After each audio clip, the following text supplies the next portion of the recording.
With the revenge of this young man came the end of winter. He stood and looked at the work of his hands, where everyone who tried to stop him from taking over the winter forest was destroyed. Spring should come very soon, when all the plants bloom, come to life, and everyone around begins to be overwhelmed with happiness. But this young man could not know whether this long-awaited spring would come to the winter forest. Tiffany loved literature where the plots were tied to revenge, where, among all the works that suited her taste, she liked the most The Master of the Winter Forest. No matter what anyone told her, the girl was indescribably delighted with this work, which they read more than once. Sitting next to the sick boy, Tiffany reasoned that the ending, which left a feeling of emptiness, was truly ideal.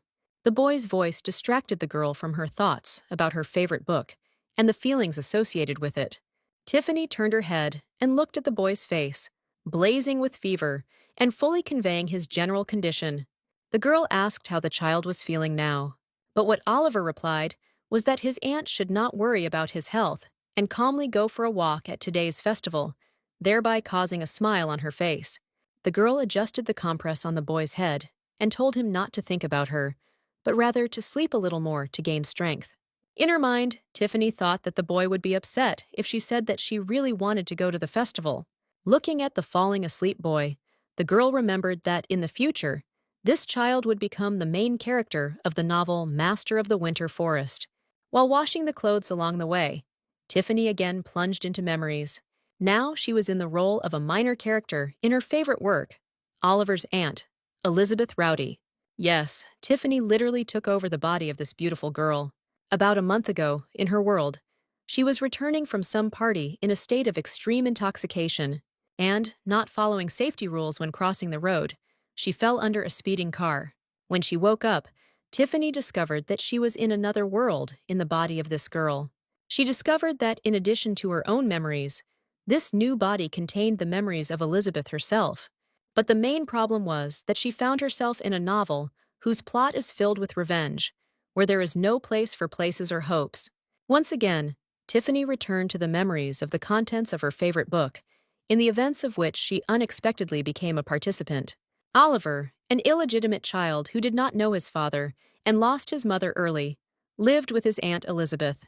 One day, a man appeared on the threshold of their house, introducing himself as Oliver's uncle and telling him that the boy belonged to the ducal family of Richardson from the Winter Forest and took him with him.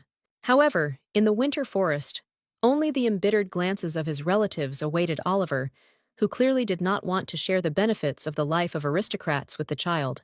The conspiracies and tricks of unfriendly relatives cost the boy dearly, where he lost his aunt in his direct line of kinship. He also lost his uncle, who protected the boy to the last drop of blood. When his own life was threatened, Oliver hid his identity and began living under a different name, waiting for the right moment for revenge. He grew up, became a war hero, and returned to the Winter Forest in order to punish everyone who plotted against him and killed his loved ones. Tiffany did not want to personally participate in the development of the plot of the novel, even though she found herself inside her favorite work. After all, she was the first character to suffer because she treated a boy badly. Elizabeth did not stand on ceremony at all in the matter of raising the boy and treating him. She raised her voice at him for any reason, called him a worthless creature, accused him of hanging on her neck, and sent him off to earn money. In the meantime, all the little boy could do was snap, saying that only the aunt herself was worthless here, and he had been earning his own bread for a long time. The girl who woke up in Elizabeth's body forced her brain to remember every detail. The worthless Elizabeth eventually sold Oliver to his uncle, who came for him. Having received the money, she began to hang around the Duke, because she could not curb her greedy nature, which Oliver's evil relatives took advantage of, which ultimately led to the end of this pathetic woman. Tiffany shuddered at the thought that she was in this world only to die again, which had already happened to her in her world. She was literally banging her head on the floor, thinking that she was now paying the price for her tastes in book genres. But her friend from that world often told her that she needed to relax and start reading something lighter and more enjoyable than books about revenge. But now it was too late to change anything, which, by the way, did not in the least cancel the girl's desire to live on, albeit within the novel. She remembered that Oliver went to the Winter Forest at the age of 10. The duchy recognized his existence, which means the girl could not and should not have prevented the boy from returning home. The body's memories told the girl that Oliver is now 9 years old, which means she has time to change, if not the entire story of the novel, then at least Elizabeth's fate. First of all, the girl decided to change the boy's perception of her aunt, and used her most important trump card, the ability to cook well. Oliver earned his own food, receiving an apple or a piece of bread for carrying out various tasks for the residents. But this was barely enough to keep the child alive. Tiffany recalled all this with tears in her eyes, because the child is only 9 years old and he must drink well. On that day of change, Tiffany was distracted from cooking and gloomy thoughts by the creaking of the door. It was Oliver who returned from his usual routine, hungry and exhausted. Tiffany greeted him with a good-natured face, a smile, and words that the boy was probably very hungry. After which, taking the pan in her hands, the girl said that she had prepared stew with vegetables and offered to eat together. But the boy, without any enthusiasm, noted that his aunt seemed to have gone crazy while he was away, and suggested that she behave as usual. Tiffany decided that no other reaction was worth expecting, given the amount of time the boy lived with a tyrant in the person of his own aunt. Oliver's mother died about 5 years ago. At first, Elizabeth thought that the nephew she had taken under her wing would simply annoy her. But the situation changed as the boy grew older, where over time he began to literally blossom before our eyes. Since everyone in their family, including their deceased sister Elizabeth, had an outstanding appearance, Elizabeth, on the other hand, constantly felt complex because of her, in her opinion, inconspicuous appearance. And despite the fact that Elizabeth was actually very beautiful, the blossoming Oliver stirred up old feelings. She began to regularly take out all her anger on her nephew. All this explained why the boy closed himself off from the world, because he had to go through real hell with such and such an aunt. Tiffany understood that, of course, she could not improve her relationship with her nephew with the help of just preparing dinner, but she was firmly committed to doing this. She showed her good attitude towards him in everything.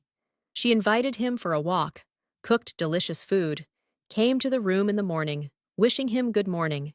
Sometimes her fruitless efforts, where the boy constantly tried to escape from her or somehow isolate himself, brought the girl to tears of despair. This was the month that Tiffany lived in the body of the minor heroine of her favorite novel, Winter Forest, where, remembering the events of the past month, the girl herself did not notice how she fell asleep from the fatigue that was falling on her more and more. Tiffany approached the boy's bed to check on his condition. She checked his temperature, thinking that only with the onset of illness did Oliver's attitude towards her begin to change. The girl noted with bitterness that since the child's body was sick, then the soul, too, was most likely already exhausted. In his sleep, the boy suddenly said the word mom, which also confirmed Tiffany's thoughts that Oliver was still a small child who needed his mother's love and care. She furiously scolded Elizabeth for being so callous towards the boy and accused her of inhumanity. The child's strong cough in his sleep added to the strong feelings of pity. Looking at the suffering boy with her eyes wet with tears, Tiffany told him to be patient a little longer while she went to get the medicine. Going out into the street and heading towards the forest, Tiffany thought about the fact that she had no money at all. However, she still had knowledge about various useful plants that she could collect, take, and sell to a healer, and with the proceeds buy medicine for Oliver. Quite quickly, her basket was filled with a variety of herbs. Assessing the volume collected, the girl figured that perhaps there would be money left over for groceries. And she and the boy will be able to eat well for some time. And if you try really hard and save money, you can even buy some toys for Oliver. After all, the boy has practically no good and warm memories and has never had toys.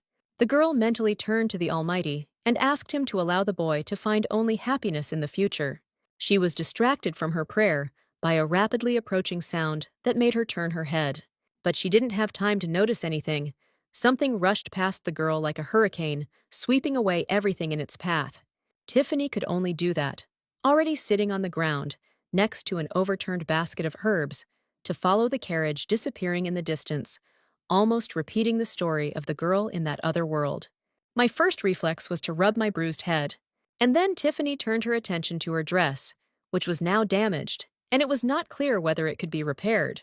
But there was no time to grieve about the dress and pay attention to the bruises, and the girl, picking up the basket and collecting the scattered herbs, continued on her way. Having reached the village, the girl immediately noticed that they were well prepared for today's festival. The only thing Tiffany was afraid of was meeting some of Elizabeth's former acquaintances. She was well aware that with her acting skills, she would not be able to portray the intolerable character of the character in whose body she found herself, so she decided to resolve her affairs as quickly as possible and return home. But before she had time to take even a couple of steps, she heard the name Elizabeth spoken by a man's voice. Turning around, the girl saw some hillbilly with an absolutely stupid look, smiling from ear to ear and asking her if she was looking for a man for tonight. At first, such a direct and fairly frank question took the girl by surprise. Looking at this uncouth lout, who could not understand why his former acquaintance was looking at him like that, Tiffany had only one association: that his head reminded her of nothing more than a potato. Deciding to simply ignore the words of this man she did not immediately like, Tiffany turned away. But he did not lag behind, saying that today a certain aristocrat whom no one knew appeared here. Immediately, the girl remembered that meeting with the carriage, which almost sent her completely to another world. After telling the man to leave her alone, Tiffany continued on her way to the healer, but the guy did not lag behind, again asking a tactless question about the fact that Elizabeth, apparently, had already spent time in the company of this aristocrat, which is why she looked so shabby. Tiffany was already starting to get very tired of this guy's close attention to Elizabeth's person, as well as his inappropriate questions. But the guy still didn't stop, asking this time if the girl had found someone to go to the festival with. Continuing on, Tiffany replied that she was not going to the festival because Oliver was sick and needed care.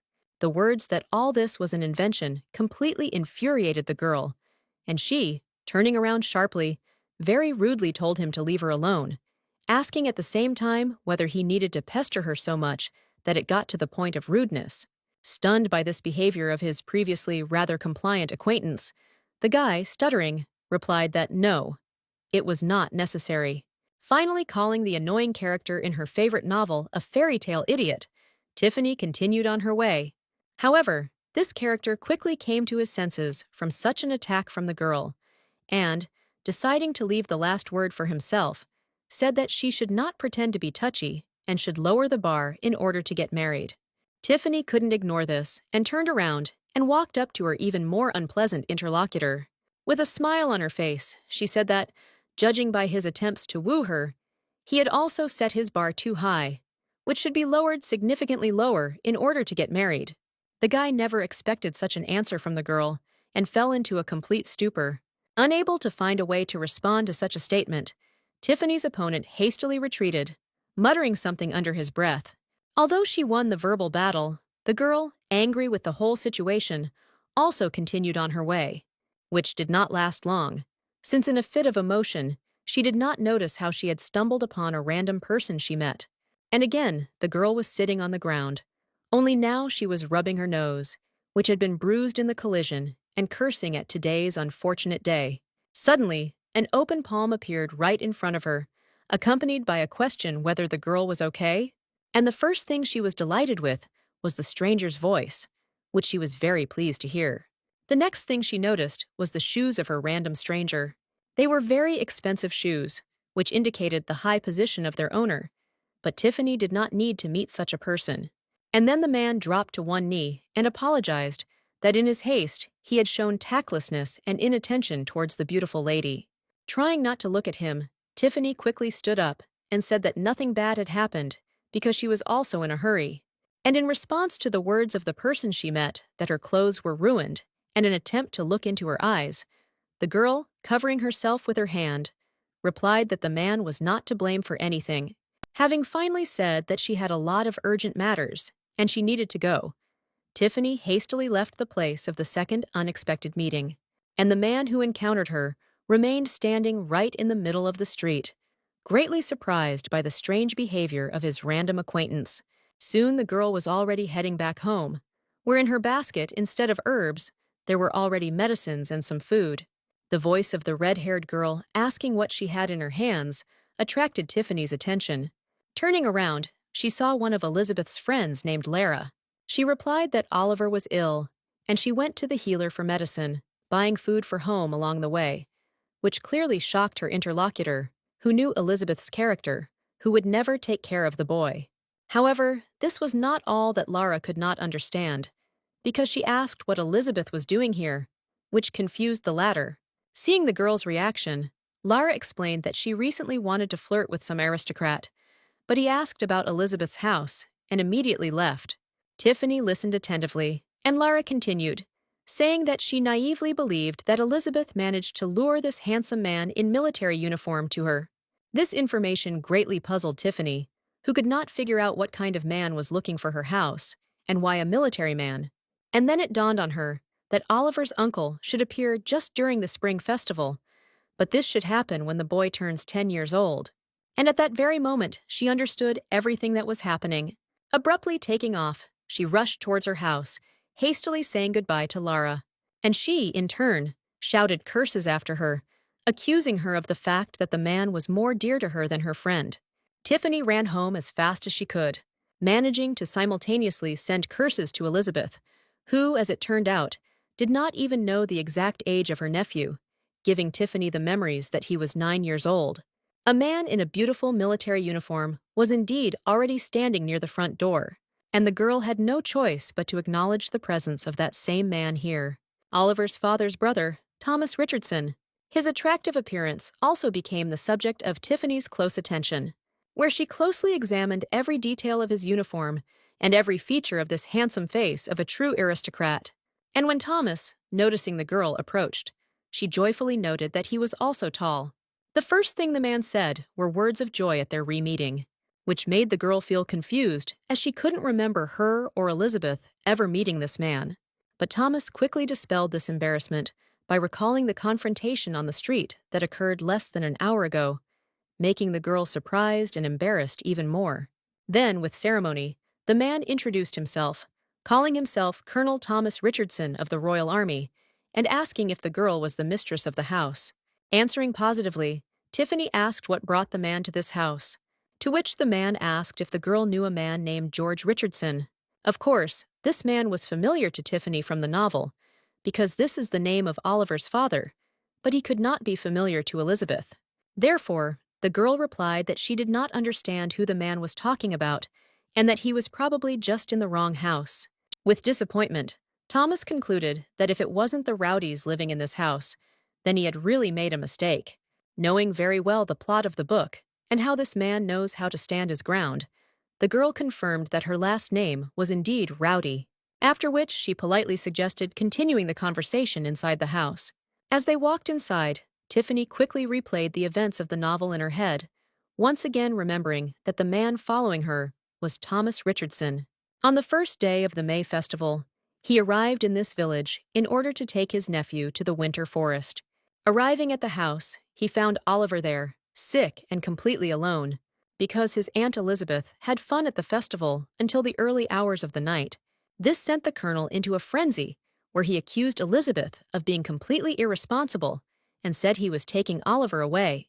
Elizabeth, in response, said that the man did not dare to accuse her of anything because they left an illegitimate child on her neck, and she experienced a lot of suffering with him, where, instead of enjoying her youth, she wastes her days as a single mother, and therefore a man does not dare to just come and declare that he will take the boy. In order for his actions to be correct, he must compensate her for the suffering she endured. The man complied with Elizabeth's demand and paid for all the time that Oliver spent with her. At the same time, he stated that the second the girl takes the money, she will lose the right to interfere in the life of his nephew. As a result, Elizabeth was happy with the deal, but the boy suffered severe mental trauma because his hopes for his aunt were not justified. Tiffany decided that this would not happen again now that she was in the role of Elizabeth, and out loud apologized to the man for the wait, to which Thomas replied that there was no need to worry, since everything was fine. The girl prepared herbal tea, the taste of which the colonel really liked, which he remarked out loud.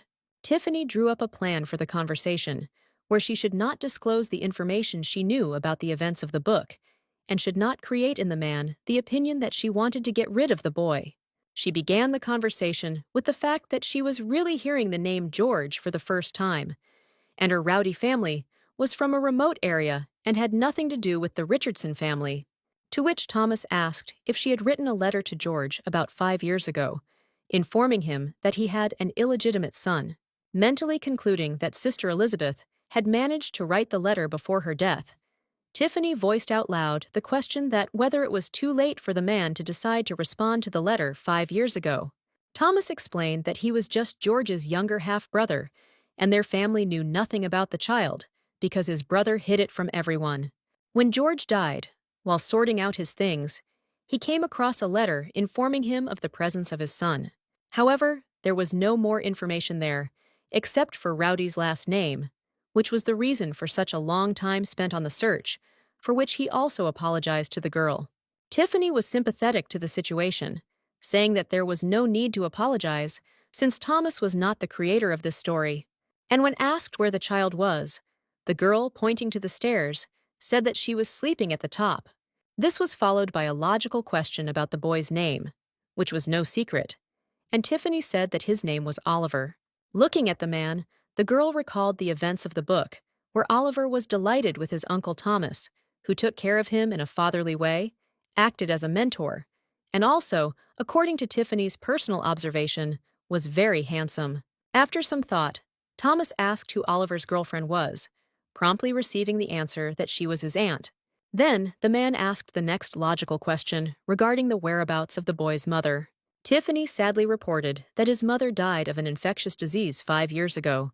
During this conversation, Thomas received answers to all his questions, and in the end, putting all the pieces of the puzzle together, apologized for the irresponsible behavior of his older brother, who abandoned the child. The girl, having accepted the apology, noted that in every family there are unworthy people, mentally thinking that in the Rhodey family, Elizabeth was such a person until she, Tiffany, ended up in her body. The colonel continued, saying that George never married, and Oliver was his only child, whose existence George's parents now know about, looking forward to meeting their grandson. The girl knew very well what was about to be discussed, and simply waited patiently for the culmination of this speech. And it was not long in coming, where the colonel said that he was very ashamed to ask for such a thing, given that Elizabeth raised the child alone, but still he would dare to ask to take the boy with him. Tiffany mentally calmed herself down by reminding herself that she should not know the events of the future, but was simply being a caring aunt. After all, a man should not decide that she wants to get rid of her nephew. That's why she said that Thomas's request was very unexpected for her, to which the boy's uncle assured the girl that he perfectly understood her concern and could promise that in the winter forest he would create the best living conditions for him. The girl, playing the role she had intended, said that she had no reason to doubt the man's words, but now it was difficult for her to give him an answer to the question, where, moreover, there was a need to somehow inform the boy himself about this. Thomas began to apologize for creating such a burdensome situation for Elizabeth with his appearance and request. But Tiffany replied that she did not feel any inconvenience, and that it would be good for the man to meet with Oliver himself, for example, tomorrow, since the boy was feeling very bad today. The colonel considered this proposal more than reasonable and agreed with the girl to first discuss everything with the boy himself. Soon he was already standing on the steps of his carriage, saying that he would return tomorrow, and listening to Elizabeth's response, wish for a good journey. A few seconds later, the carriage sped off, leaving the girl alone on the street. Returning to the house, the girl sat straight on the floor, leaning against the wall, and noted that events were developing faster than expected. But if Oliver considered her a good aunt at the time of his departure to the winter forest, then she would probably be able to avoid revenge in your address. The day was over. The last rays of the sun had long disappeared behind the horizon, and night was slowly falling on the village. Over dinner, Tiffany continued to hover in her thoughts about her future, which, no less, posed the question of her own survival. She looked at the revived boy, who was eating the dinner she had prepared with appetite and pleasure. The thought of whether it is even worth sending this child along such a thorny and difficult path as is prescribed for him in the pages of the book. She hasn't even told Oliver yet about the visit of his Uncle Thomas, who wants to take the boy to the winter forest. But today, on this last evening together, The girl just wanted to enjoy the company of this boy, to whom she had become so attached over the past month. She, of course, would really like this nice boy to stay with her, but at the same time, she understood that she could not give anything to this baby. And the Richardsons will never give up Oliver, whether she has to fight the whole dukedom. Moreover, she surrounded him with care and love only a month ago, where before that, for 5 years, Oliver was under the yoke of his aunt. Meanwhile, the boy noticed the strange state and behavior of his aunt and asked why she hardly eats at all. To which Tiffany pulled herself together and replied as lightheartedly as possible that everything was fine and the boy had nothing to worry about.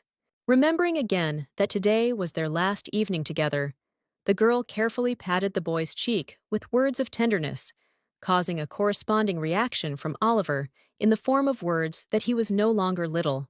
The next day, Thomas Richardson, as promised, again arrived at Rowdy's house, where he stood and looked at the little red-haired boy. And Oliver stood and carefully examined the unknown man in military uniform. Tiffany, playing the role she had created for herself, told Oliver that this was his uncle. However, the boy's reaction was not what the girl expected, where the boy simply remained silent and did not even say hello. And to his aunt's call to be polite, Oliver replied that he and this guy didn't even look alike and couldn't be related to each other. Mentally understanding that the boy was right, Tiffany voiced that they were not at all similar to her, but at the same time they were relatives to each other. But the boy was adamant and literally shouted that he and his aunt were related. This is a completely different question. Tiffany was surprised that everything did not go as it was described in the novel, and Thomas, meanwhile, tried to explain to the boy that his father, whom Oliver resembles, is Thomas's brother, where Thomas himself took the features of his father, and his brother took the features of his mother, which made them completely different from each other. Oliver listened to all this with great disbelief and said nothing in response. Then, in order to completely dispel the boy's doubts, the colonel took out of his pocket a medallion containing a portrait of his brother and showed it to Oliver.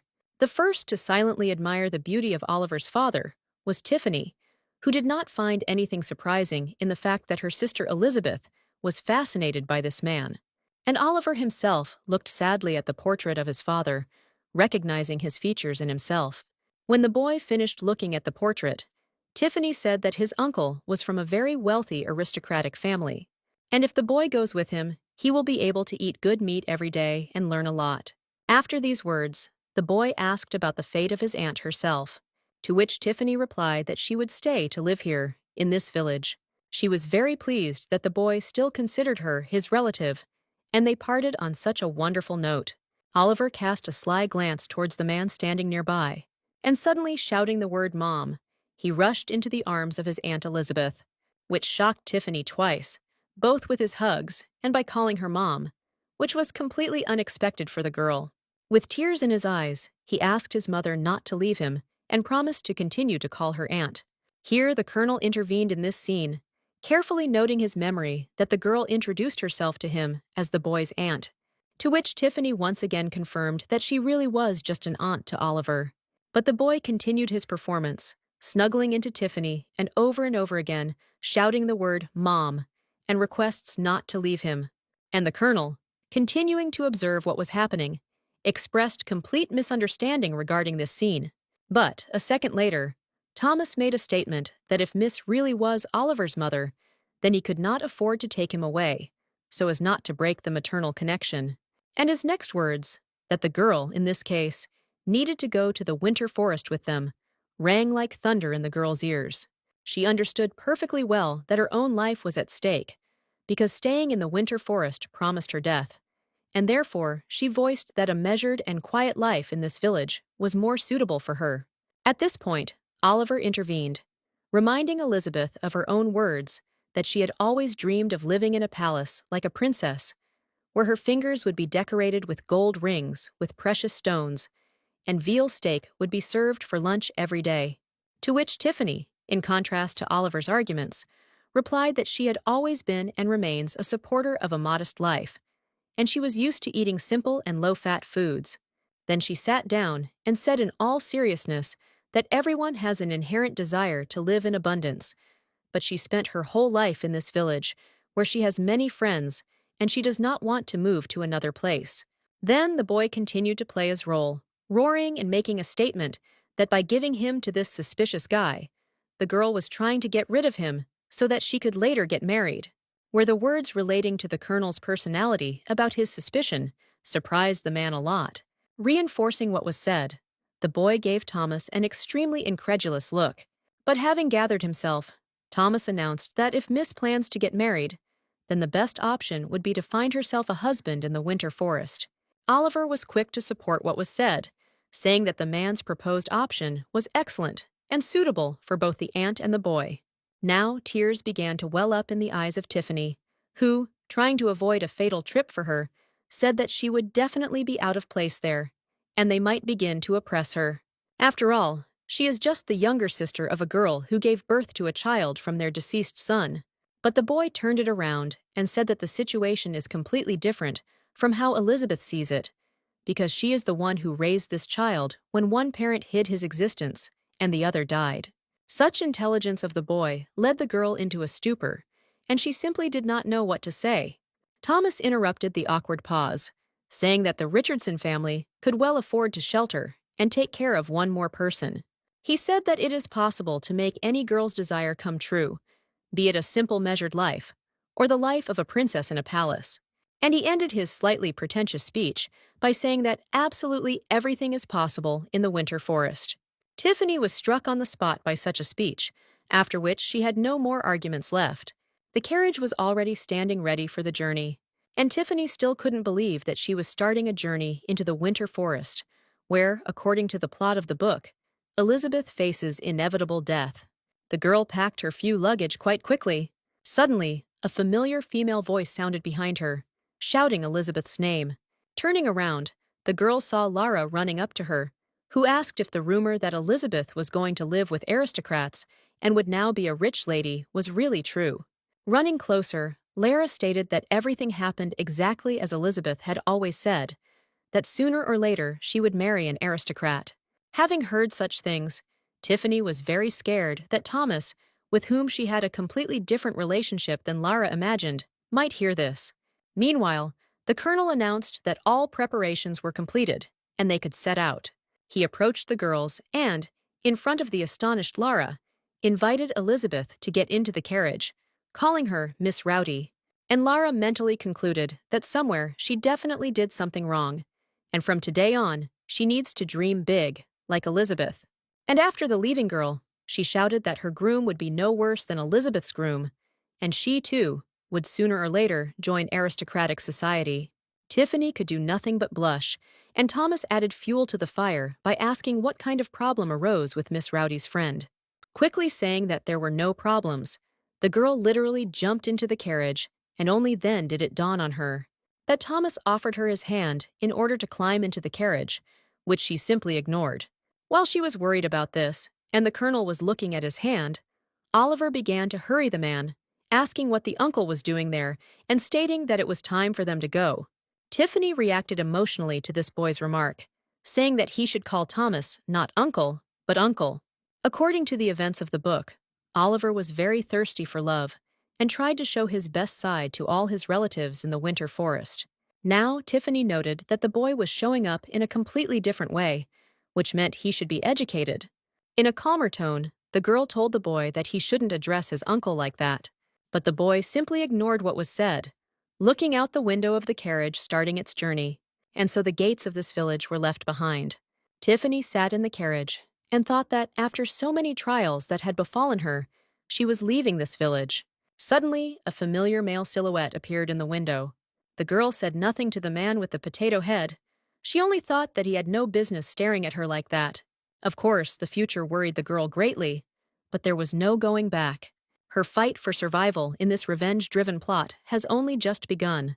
Traveling in a carriage was not easy for the girl. Every now and then the carriage would bounce on the rocks, and the girl would also feel very sick. Tiffany was amazed at how easily Thomas managed to remain so calm. She was distracted from her thoughts about the discomfort of the journey by the colonel's voice, asking if Elizabeth was really Oliver's mother. To which the girl replied, not without emotion, that of course not, since in that case she would have to give birth to him at the age of 16, because now she is only 27, and the man's brother would then become a real libertine. The harshness of the girl's answer slightly discouraged the colonel, who had long been accustomed to high manners among people, but he said that this was exactly what could be expected from his brother, because he had once been seen on a secret date with a lady who was older than their mother. Hearing this, Tiffany remembered that the book actually wrote about this, and softened her tone a little, saying that they could simply return to the village and any resident would confirm to the colonel that she was only the boy's aunt. But Thomas assured the girl that this was not necessary, because he could say with complete confidence that Mrs. Rowdy was not lying. Tiffany breathed a sigh of relief. She tried to explain that Oliver was not a liar, but the man stopped her, saying that he already knew and understood everything. It's obvious that the child simply did not want to part with his aunt, who took care of him so well and for a long time. Thomas then said that he now fully understands why Oliver is so attached to the girl, where you can see with the naked eye that she cares about him as if he really were her own son. On the one hand, the girl was very pleased to hear such words. On the other hand, she again mentally noted that such care only takes place for a month. Thomas resolutely declared that he would follow Elizabeth's example and would consider Oliver his own son, and together they could become real parents for him. Tiffany couldn't understand what this wonderful man was even saying.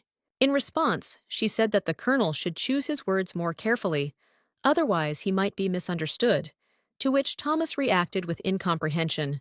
The girl tried to explain that she understood Thomas's intentions to take care of Oliver, but if such words were said to a stranger, problems could arise because they would regard these words as a marriage proposal.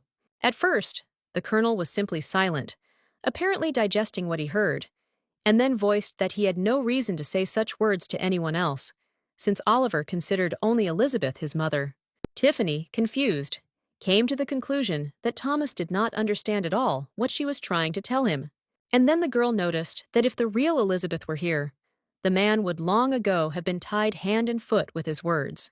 However, soon the attention of the interlocutors was attracted by the changed appearance in the carriage window, where a big city appeared before them, and the colonel announced that here they would take the train, but before it departed, they needed to go shopping. Tiffany remembered that it was in this city that Oliver's transformation should take place. This was her favorite passage of the book, where she believed that such a beautiful child would suit any clothes. And Tiffany herself, apparently, also expected a transformation, which gave the girl a pleasant feeling. In yet another dress, she appeared before the eyes of her fellow travelers, where Thomas noted that this dress fits quite well, and Oliver said that any full skirt would fit much better. The girl's patience was coming to an end, and she, pointing to the mountain of clothes that she had already tried on, said that she should stop there and choose something. The word choose did not really inspire Thomas, and he said that there was no question of any choice, since all the outfits would be bought. This shocked the girl, even in her own world, who was completely unaccustomed to the fact that you can buy half the store at one time. And the colonel had already called the store manager and gave orders to pack all the dresses, including what Elizabeth was currently wearing. Talking to himself, Thomas noticed that, unfortunately, now they can only buy ready-made dresses, and even if they give them to the atelier, they will be very different from those made to order. Here, Oliver inserted his comment, saying that his aunt needed to choose a black outfit that would highlight her elegance. Well, Thomas, without hesitation, invited the girl to try on a number of more dresses. The girl was in some kind of mixed state, where on the one hand, she really liked the fact that she could choose so many outfits, but on the other hand, she didn't like the fact that no one listened to her opinion. But now, the store workers were helping Tiffany try on another dark-colored dress. After some time, the fitting was completed, and the absolutely exhausted girl, leaving the store, asked the man for forgiveness, calling him a colonel, saying that she had no more strength left. Thomas felt that the colonel's address was too formal for a family member. Not knowing how to behave correctly and how to address a man, Tiffany offered him the word master. But this did not suit the colonel, who said that Elizabeth could address him simply as Thomas. This was extremely unexpected for the girl, but at the same time, it was pleasant that she was given permission to communicate so closely with a man. But only having finished with these formalities, Thomas turned sharply and headed towards another store, saying that he still needed to buy a lot for Mrs. Rhodey, and then start buying the necessary things for Oliver. This statement shocked the girl, and she voiced her thoughts that she believed that everything she needed had already been purchased and nothing else was needed. The girl's words confused the man, and he reacted by asking how Miss Rowdy was going to manage without shoes and hats. Tiffany retorted this attack, noting that the hats had already been purchased, since they were included with the dresses, to which Thomas replied that in a specialized boutique there would be better options than those included in the set, to which the girl could only utter words indicating that she doubted the seriousness of the man's intentions. Thomas, after a pause, asked the girl why it was so unpleasant for her to receive gifts from him, which took Tiffany by surprise. She immediately began to convince the man that it was not a matter of hostility at all, and Thomas immediately continued the pressure, saying that in this case, the issue with further purchases can be considered resolved, to which the girl hesitantly said that the man had already done too much for her. Realizing why the girl was tormented by doubts, Thomas told her not to worry, since for him, all this was a mere trifle. Tiffany couldn't find an answer to this, and then Thomas, turning around again, continued towards the boutique, inviting Elizabeth to follow him. Looking at the man leaving, Tiffany noted that she had just witnessed the typical self-centered behavior of an aristocrat. In the book, the narration is told on behalf of Oliver, and the character of Thomas is described from the perspective of a boy, and therefore now it was difficult for the girl to perceive any of his new features. The shopping and boutique trips were over, and everything purchased was a real mountain of boxes. But the colonel was not at all impressed by this spectacle, where he noted that since they were not in the capital, there was practically nothing to choose from, but he hoped that this would be enough for the girl at first. Looking at his watch, Thomas said that now it was time to go choose things for Oliver, which again shocked his companions. And now they were already in the store, where Oliver tried on one suit after another, and Tiffany could not get enough of the fact that she could personally participate in her favorite scene of the novel. The girl wanted the boy to try on literally everything that was in the store. She pointed first in one direction and then in the other, assuring that dark green would suit the boy and asking how he liked this or that fabric from which the clothes were made. But the boy answered without any enthusiasm that he would choose his own clothes, after which Oliver turned to the store staff with a request to show him a gray jacket. But the restless Tiffany stopped him, saying that she would now help him with a normal choice. And at the same moment, she ran up to the suit with a red vest embroidered with gold, offering to try on this overly pretentious outfit, which to her, a girl, seemed very beautiful. However, the boy clearly did not share this choice, nor did the colonel, who coughed politely somewhere in the background. Trying to somehow find expressions, Oliver said that this outfit was very bold, but it was unlikely that he would be comfortable in it. Thomas also contributed, calling Elizabeth's choice original. The definition used by the man completely satisfied the boy, and he, delighted, said that indeed this suit was too original, while he preferred a more classic style. Tiffany wondered why her taste turned out to be so strange, and whether this was the reason why she was not allowed to choose her own dresses. Meanwhile, Oliver himself chose a suit, which the store employees already helped him put on. The day came to an end, and, having purchased everything they needed, the travelers headed to the hotel. There, the colonel announced that they would continue their journey tomorrow and would spend the night in this hotel.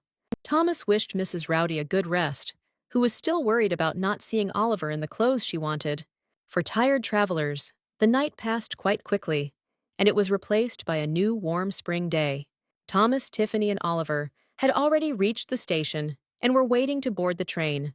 The colonel's attention was attracted by a male voice calling him master. It was one of the train conductors who said that their carriage was ready to receive passengers. And indeed, even from the presence of the coat of arms on the carriage, one could guess that it belonged to the Rogers family. This greatly impressed the girl, who had not even heard wishes from the guide for a good journey. Once inside, Tiffany noted that she was not in a compartment, but in the real royal chambers. Oliver sat silently for now, looking around. Tiffany recalled the events of the book, where the boy, even before landing, expressed surprise at how such a huge thing made of metal moved without horses. And before he was inside, the boy immediately began asking Thomas for permission to inspect the carriage. Now Oliver's reaction was completely different, although both in the book and now, the boy saw the train for the first time. The girl suggested that the boy could not restrain his emotions in the presence of Thomas. Deciding to push things closer to the plot of the novel, Tiffany asked Oliver if he would like to tour the train. The boy thought for a while, but very soon he said that he wanted to take a walk and would return soon. Thomas kindly showed Oliver which way the driver's cabin was, which might be busy because the train had already started moving. But the boy said that he was not going to bother the drivers, but would simply look around and return. Tiffany tried to explain to the man that the boy was acting this way not because he didn't like Thomas, to which the colonel remarked that he even found his behavior cute, and in general the boy behaved quite decently, but his brother at that age behaved much worse. Thomas then invited Miss Rhodey to tour the train, where he would act as her personal tour guide, to which Tiffany refused, citing fatigue from the day before. And only now the girl realized that the man still calls her Mrs. Rowdy, whereas he himself long ago allowed people to call him simply by his name. Without hesitation, Tiffany told Thomas that he could also call her by her first name, since she was very uncomfortable that only she was called by her first name. The man was very surprised, and even asked if the girl really gave him such permission, to which the girl once again confirmed that the man can now address her by name. Words of gratitude from the man were not long in coming, where he called the girl Miss Elizabeth, thereby giving her great pleasure. Thomas then noted that he was even a little excited now, because he and the girl were gradually getting closer, which literally made Elizabeth blush, where she mentally concluded that she could not deny that she, too, was very excited by such a rapprochement. But then she came to the thought that no matter how handsome this man was, she could not get close to him. There were no female characters involved in Thomas or romantic relationships in the novel, which suggested a negative male attitude towards marriage. Although the novel did not mention the reasons for his disinterest in marriage, all these thoughts made the girl think hard about the events of her favorite book. She recalled how he suggested calling him by his name, and again came to the conclusion that now he was very different from the person who was described on the pages of the novel. Then the suspicion crept into the girl's bright head that maybe Thomas was trying to get something from her, which was immediately refuted by the fact that the colonel would have immediately said what he needed, and did not beat around the bush. The girl's thoughts were interrupted by Oliver's return. The boy was in some kind of depressed mood. Tiffany was keenly interested in what happened to Oliver, to which the boy replied that everything was fine and returned to his place. The upset girl came to the logical conclusion that the boy still does not trust her, which means there is no proper rapprochement. She immediately remembered the entire past month spent in this world caring for a boy, where there are no washing machines. Cleaning the house has to be done without using a vacuum cleaner, and in order to cook food, you must first try to light the fire, instead of turning on the stove. Now life was ahead in the winter forest, in another world where maids do all the work for the aristocrats. This is an ideal life option, if you do not take into account the fact that she could die at any moment. Of course, the girl tried to think positively, but it was not easy. However, Tiffany firmly decided that she had to somehow try to pull herself together. After all, the novel is about revenge, and the dark streak began just during the journey to the winter forest.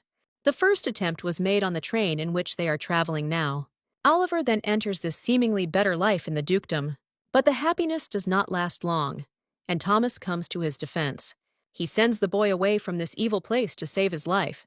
The colonel himself dies in a battle with those who tried to pursue Oliver. Returning to the attack on the train, Thomas, of course, instantly neutralized the attacker, and the customer, according to Tiffany, was immediately obvious. It was the main villain of the novel, a certain Daniel Morris, who was Thomas's brother. But since the killer sent on the train died in the battle, no evidence of this connection could be found. And then the girl realized that if she tried to save the attacker's life, it could affect a lot in the future. Then she noticed how Thomas was reading the newspaper, and she immediately looked at Oliver, who was busy with a similar task. With a smile, she noted to herself that at least when reading, these two were similar and did not conflict. Tiffany asked the boy if he enjoyed reading the newspaper, to which Oliver dryly replied that he was just reading without unnecessary emotions. Noting the boy's adult-like behavior, Tiffany wondered why she didn't know he could read. And the next question was a misunderstanding why the boy didn't tell her about this skill right away, which she voiced out loud. At first, the aunt's question took the boy by surprise, but he was quickly found. Having said that, he just knows the letters and puts them into words. According to the events of the book, Oliver had to learn reading and writing while already in the winter forest. Tiffany asked the boy to read aloud to evaluate his reading ability, but Oliver simply twirled the newspaper in his hands, which aroused Tiffany's indignation, so she understood that he was deliberately delaying.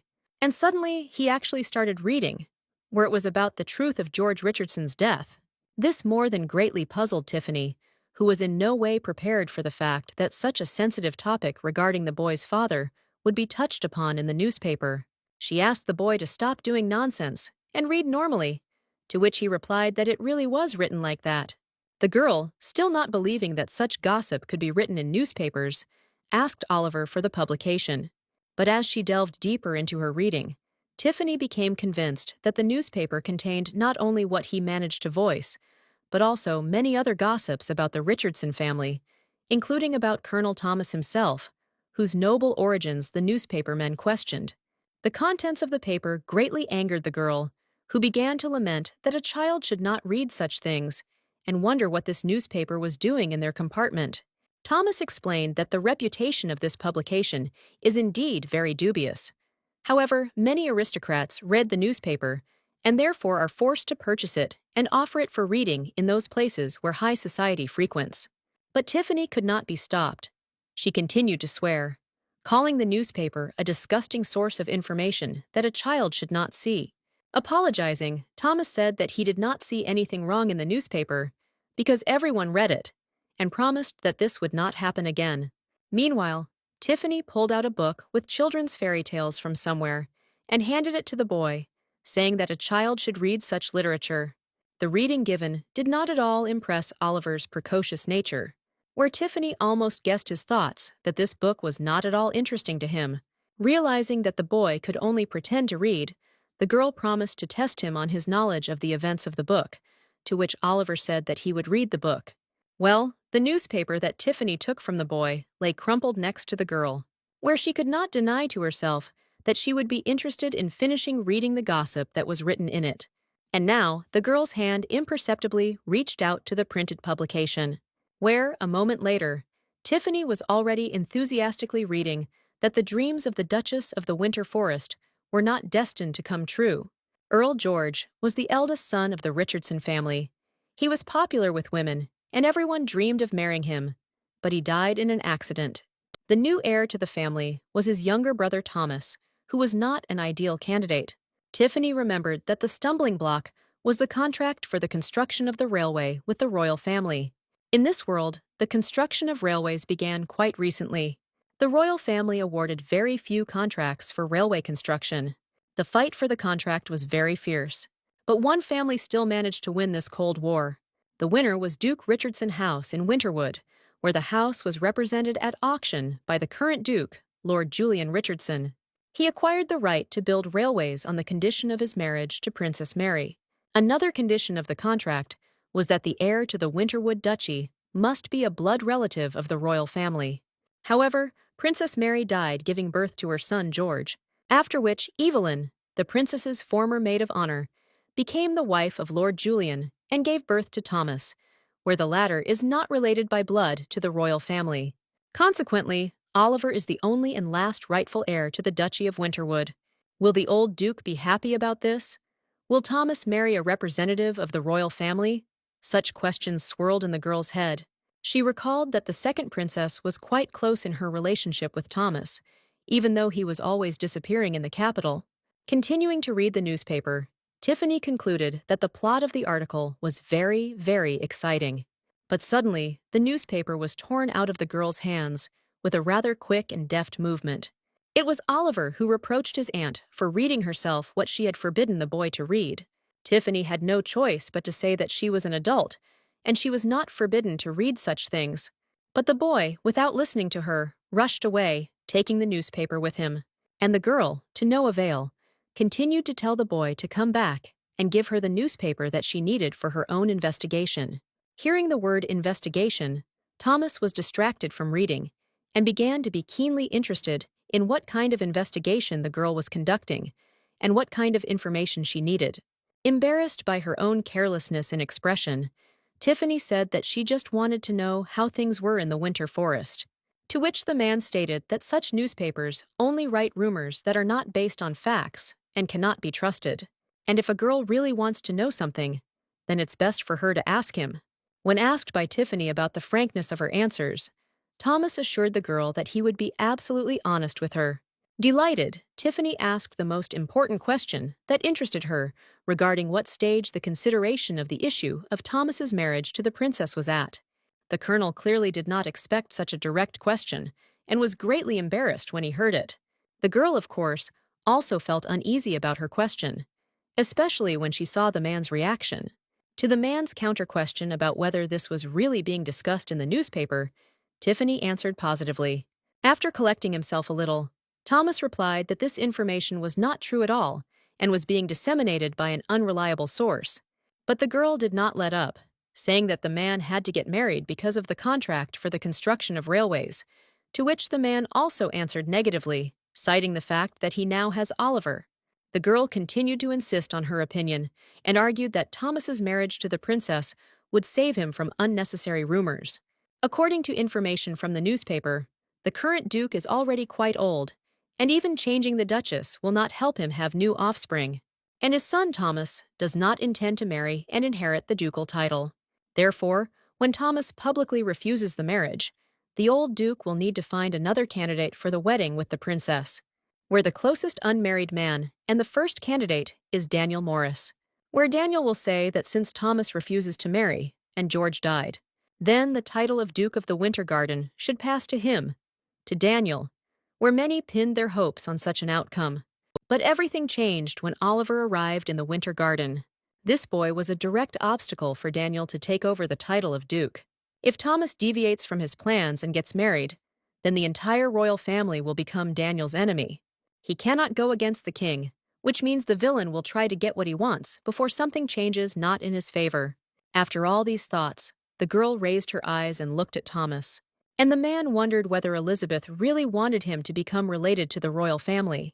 He said out loud that the next king, from the face of today's prince, would most likely want his sister's son to acquire the title of duke.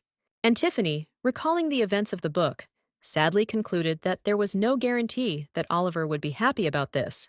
And then she noticed that they were heading to the winter forest, not for the sake of the title, but to meet their relatives. Thomas silently listened to what the girl was saying, but her last words could not help but amaze the man, which was noticeable from his face. Tiffany noted to herself that the colonel's embarrassed face looked very charming, but it didn't matter to her whether Oliver became the next duke. The main thing was that he could grow up in a calm environment. And Thomas suddenly said that Lady Elizabeth is a good aunt, and it is unlikely that he will be able to do as much for the boy as she did. Tiffany accepted the gratitude with embarrassment, as she remembered that the colonel sacrificed his life for this boy.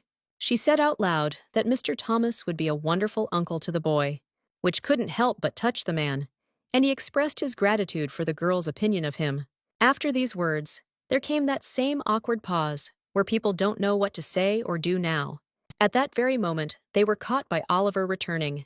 He suddenly shouted with all his might for the man and woman to stop this pointless discussion, since he himself is able to decide who his uncle will be, and his opinion on this matter comes first. Tiffany began to encourage the boy to be polite, but Oliver could not calm down and directly accused Thomas of flirting with his aunt, which greatly embarrassed the man. The girl tried to somehow diffuse the situation, saying that there was no talk of any flirting, but the boy stubbornly stood his ground, telling the girl that she was lying, since he heard perfectly well that their conversation concerned the wedding, and isn't this an indicator of their beginning intimacy? Tiffany was pretty tired of these claims, based on an incorrectly overheard conversation, and she literally knocked the boy on the head, saying that, firstly, eavesdropping is not good, and secondly, it's none of his business who is going to marry whom. Already very heated from the emotions that overwhelmed her, the girl said that Oliver should be glad that his aunt was doing well and not make complaints. And in general, he and Mr. Thomas talked about him, about Oliver, and not about each other.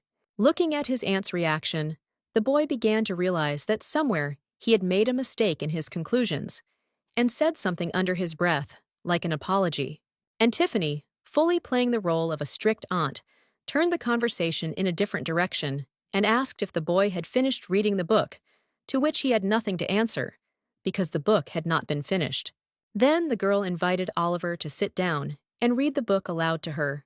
No matter how much the boy wanted it, he still had to take the book and sit down. With a not very happy face, Oliver opened the book and began to read the fairy tale. The way Elizabeth's nephew could read well impressed Tiffany. The girl found the only explanation for the boy's reading skills to be that he is the main character of this novel, which means he should be able to do everything well. Before Oliver could finish reading one book, Tiffany had already taken out the next one. She was indescribably delighted with how this boy read. Thomas simply silently watched this scene, but he soon returned to reading his newspaper, from which he was distracted by Miss Elizabeth's claims that it should not fall into the hands of children. After the second book, the third book was not slow to appear through the efforts of the good aunt. Oliver had no choice but to pick up and start reading the third book. A bright full moon illuminated the movement of the train, carrying Tiffany and her companions to a new life.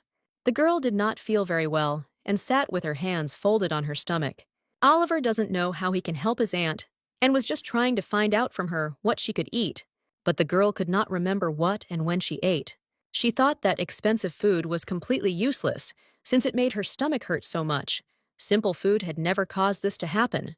In addition, her thoughts were occupied by the impending assassination attempt, where she did not know exactly when this should happen, because the novel did not indicate the exact time, but only said that during one of the meals.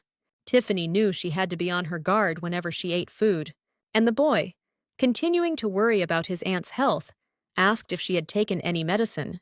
The girl thanked Oliver for his care and said that she did not need medicine because everything would be fine if she massaged the right points on her palms. The child expressed doubts about this method of treatment, which he had never heard of, but the girl assured him that the method was extremely effective. Then Thomas arrived, who took the girl's hand in his and said that she needed to press a little on a different point. Having placed his finger at the desired point, the man pressed. At that same moment, hellish pain pierced the girl's body. Crying out in pain, Tiffany abruptly pulled her hand out of the man's hands. Thomas, very surprised by the girl's reaction, apologized and assumed that he could have accidentally pressed on the wrong point. Tiffany said that the point is correct. It just doesn't hurt when there are no stomach problems. The man noted Miss Elizabeth's extensive knowledge of medicine, but the girl, laughing, replied that in fact she knew almost nothing. To herself, she thought that she almost couldn't feel her hand after Thomas's pressure. Seeing that something was clearly wrong, the man once again inquired about the girl's condition. Tiffany decided that there was no point in scaring the man away, and that she should ask him to continue massaging his palm. Only she turned to Thomas, talking about how much her arms had weakened. At that same moment, Oliver jumped out between her and the man, shouting that he himself would help his aunt. The boy told Thomas that he could be free. Tiffany was very pleased with how the boy took care of his aunt, but the boy's hands were too weak to give a good massage to his hand. Very carefully, the girl attracted the boy's attention, saying that she was grateful for the help, but he did not have enough strength. The boy, of course, was indignant even at such a cautious statement. Then the girl had no choice but to pretend to be in a faint state, and Oliver had no choice but to give way to a stronger man. Thomas walked up to Tiffany and sat down next to her. Taking the girl's hand again, the man began to carefully and gently massage her palm. However, a few seconds later, Thomas, without letting go of Tiffany's hand with one of his palms, began to pull the glove off the second with his teeth. The girl was extremely amazed at this action on the part of the aristocrat man. The touch of the man's bare hand was very pleasant to the girl. She tried to thank him for his help, but Thomas said that there was no need for gratitude, because it was his fault that he did not take a doctor with him. And Oliver stood quietly on the sidelines, offendedly crossing his arms over his chest. The attention of everyone in the compartment was attracted by a knock on the door. Without looking up from the girl's hand, Thomas gave permission to enter. It was the guide who asked the colonel when to cook and serve dinner. Thomas was surprised at how quickly time flew by. He turned to Tiffany, asking if the girl could handle a full dinner. The girl thanked the man for his concern and replied that, of course, she would not be able to handle such a dinner and would only make do with something liquid, like broth. Without even turning to the conductor and continuing to massage the girl's palm, Thomas said that dinner could be served. where the broth needed to be prepared and served for Miss Elizabeth. Having said that everything will be done and the dishes will be served as soon as possible, the conductor left, and Thomas, as if nothing had happened, continued to massage the girl's palm. Throwing a sidelong glance at the colonel, Tiffany noted to herself that Thomas, a true aristocrat, did not even glance in the direction of the conductor. The girl was again flooded with memories from the book, this time concerning the character of Thomas. The girl was convinced that this man was definitely different from all the other aristocrats, but she immediately noted that Thomas was somehow not very similar to the character who was familiar to her from the book. And again, all her thoughts ended with the fact that her main concern was Oliver, who definitely needed her. It doesn't matter what world, this or that. She now lives only for this boy. She convinced herself that there was no point in getting used to this world, because she had a duty that she must fulfill, which threatened her with death. But Thomas did not stop massaging his palm. The massage was relaxing, and the girl's eyes gradually began to close. And so, after another couple of minutes, Tiffany was already in a deep sleep. After some time, a sumptuous dinner was served. While the conductor was making preparations, Thomas invited Tiffany to the table. Not yet fully recovered from sleep, the girl made it clear with a wave of her hand that she had heard the man's invitation, confusing Oliver with her actions. Heading to the table, Tiffany thought that she did not experience any strong feeling of hunger. The girl was very frightened when someone suddenly grabbed her dress. It was Oliver, whom the girl asked why he grabbed her dress. The boy's face looked very tense, and his concentrated gaze was directed somewhere forward. Tiffany looked in surprise at the strange expression on the boy's face, and Oliver looked at how, under the cape of the first floor of the cart on which dinner was delivered, the conductor was looking for something. Seeing the object of the boy's attention, Tiffany also looked towards the conductor. At the same moment, the conductor quickly stood up and turned to face the girl and the others, clutching a rifle in his hand. Tiffany's reaction was appropriate, where she began to hide Oliver from the killer, covering him with herself. The girl's sudden movement swept the dishes and cutlery prepared for dinner off the table. And immediately after the sounds of breaking dishes, there was the sound of a gunshot. Thomas, meanwhile, turned to face the killer and pulled out his pistol. Realizing that there had been a mistake, the killer hastily reloaded his rifle, trying to get there before the colonel was ready to shoot at him. And Tiffany, hiding the boy behind her, hid with him behind the ottoman on which she had recently slept so sweetly, feeling the hands of the man she liked. She mentally tried to reassure herself that based on the events of the book, nothing bad should happen now, and the killer must now die at the hands of Thomas. However, if she wants there to be evidence that the killer was manipulated by Daniel Morris, he should be left alive. The girl's reasoning was interrupted by Oliver, who suddenly began to get up. Tiffany tried to stop him, saying it was dangerous, but the determined boy told his aunt to stay in the shelter. Oliver rushed as hard as he could towards the killer, and the conductor, having already managed to reload the rifle, raised the weapon, pointing it at the boy and pressing the trigger. But instead of a shot, there was only a soft click. The rifle misfired. Oliver, without stopping his movement, made a slashing motion with his hand towards the killer, from which the latter dodged. A table knife flashed in the boy's hand. The killer guide, without wasting time fiddling with the rifle, pulled out a bladed weapon from behind his back. A sword. He tried to attack the boy with it, but Oliver managed to dodge the blow. Thomas took aim a long time ago, but did not shoot, for fear of hitting his nephew. Tiffany continued to sit on the floor, not understanding when the child managed to grab the knife. Calling the child a useless bastard, the killer raised his hand again to strike. And this time, the blow reached its target. Oliver fell to the floor unconscious, dropping his weapon, with which he rushed to protect his aunt. Tiffany, not at all worried about her life, rushed to the boy with a scream. Checking whether the boy was alive, she put his head on her hand, and the killer had already raised his sword over her, preparing to lower it on the girl and end her life. Realizing that this was the end, Tiffany covered her hand from the impending death. But then a shot sounded, and the movement of the guide's hand with the sword was interrupted, where blood sprayed from his hand and the weapon flew to the floor. Not directly, but tangentially. But the killer's sword still reached its target and passed through Tiffany's hand. Thomas, who finally shot the killer, drew attention to the girl's scream of pain. Tiffany grabbed her wounded hand, squeezing it convulsively and wincing in pain. She looked at Oliver sitting next to him, who, as it turned out, had been hit not by the blade of the sword, but by the hilt, and said that it was dangerous, as she had said. The boy did not understand what was happening and simply repeated the question why his aunt did this. And Tiffany just looked at the boy, who was very touched by his aunt's actions. Thomas silently watched this scene of love from the side. He was also very worried that the girl was injured. The killer, taking advantage of this pause, decided to attempt to escape. Holding his wounded hand, he rushed as hard as he could out of the compartment, where he made an unsuccessful attempt, which attracted the attention of Thomas. Without any ceremony, the conductor ran away, pushing aside everyone who got in his way. Thomas rushed after him, gradually catching up with him. Choosing the right moment, the colonel stopped and fired a shot. At the same moment, he heard the voice of Elizabeth, who shouted that Thomas should not kill the conductor, since he was needed alive to find out the identity of the customer. Thomas, turning around, shouted that the girl did not need to be here, and asked her to return to the compartment. But Tiffany shouted that it didn't matter, and drew the colonel's attention to the fact that the killer was continuing to try to escape. Without even turning his head, Thomas raised his hand, clutching the pistol, and fired, this time hitting the killer in the leg.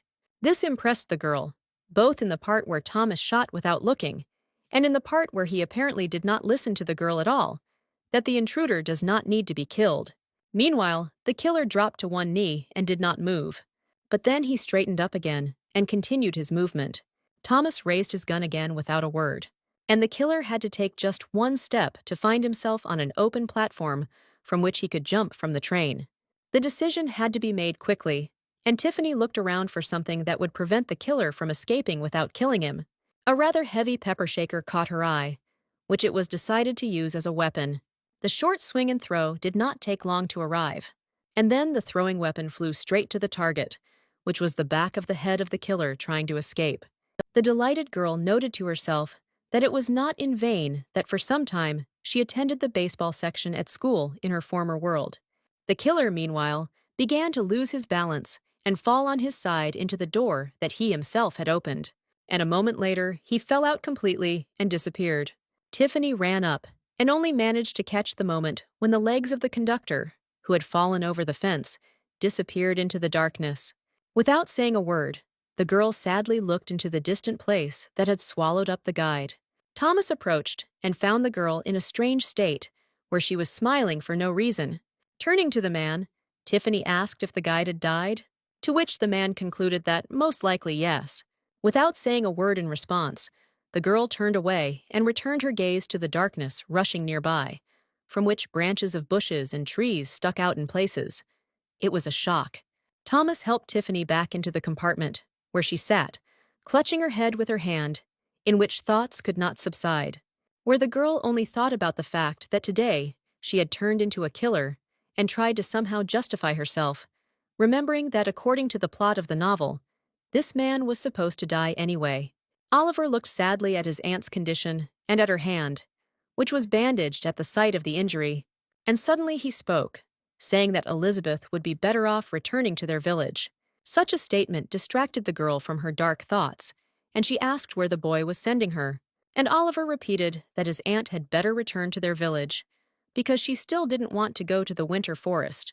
Thomas, who clearly did not like this idea, also reacted to these boys' statements, and Tiffany asked the boy a question about his future plans, to which he replied that he would continue on his way, since the aunt herself said that he should meet his grandparents. The boy's words were difficult for Tiffany's mind to process. Then she asked why he made that scene at home, as a result of which she had to go with him, to which the boy light-heartedly replied that now he had changed his mind. But the girl was quickly found, saying that now she, too, had changed her mind and wanted to go to the winter forest. The boy did not at all expect that his own weapon would be used against him, and Tiffany continued to play her role, pathetically declaring that she liked to ride on such a luxurious train, wear expensive clothes, and in general, whenever she might still have a chance to live in luxury. Enraged that everything was not going the way he wanted, the boy could not find anything better than to shout that his aunt had just been wounded, and she was only thinking about dresses and luxury. To which Tiffany quickly responded by asking a counter-question about how the boy himself then went straight to the killer without hesitation, which drove Oliver into a complete dead end. Finally, Thomas found it necessary to intervene in this skirmish, where he supported the girl's words and added that this time the boy was very lucky. And now Oliver's uncle and aunt were already jointly scolding him for his reckless behavior, where the aunt showed much more zeal and expressed everything about how a boy should take care of his life. The instructions from the adults continued for a very long time, and in the end, the child began to shout for them to stop these moral teachings. The boy said that he did not think that it could be dangerous and was only trying to protect his aunt, and these words gave the girl pleasure. After this, the boy added that he took his aunt with him for her comfort and not to expose her to danger. Such adult reasoning from the mouth of a 10-year-old child had a strong effect on Tiffany, and after the word danger uttered by the boy, she automatically felt her wounded hand. The girl understood perfectly well that if she stayed with the boy, she would expose herself to much greater danger than she faced today. And suddenly, she was struck by the thought of how the boy's life could have turned out if, as soon as she woke up in this body, she immediately ran away, abandoning him. If she had done this, she would definitely have been able to escape the outcome that the pages of the novel had prepared for her. But everything is as it is now, where she chose a different path and stayed with Elizabeth's nephew, and all because it was a pity to leave him all alone. She also felt sorry for herself, where she, too, would have been left completely alone in an unfamiliar world. But now, with the boy's proposal, she had the last chance to escape from the consequences of her choice. Finishing her thoughts, Tiffany first looked at Oliver. Then she turned her gaze to Thomas, who, no less than the boy, was waiting to see what decision the girl would make. After which she lowered her eyes again and paused for a moment before she began to speak. And she turned to Oliver, where she said that the boy was right, which made him surprised and clarify whether his aunt was really returning to the village. However, the answer to his question was the word no, which again surprised the boy, since his aunt's position now became completely incomprehensible to him.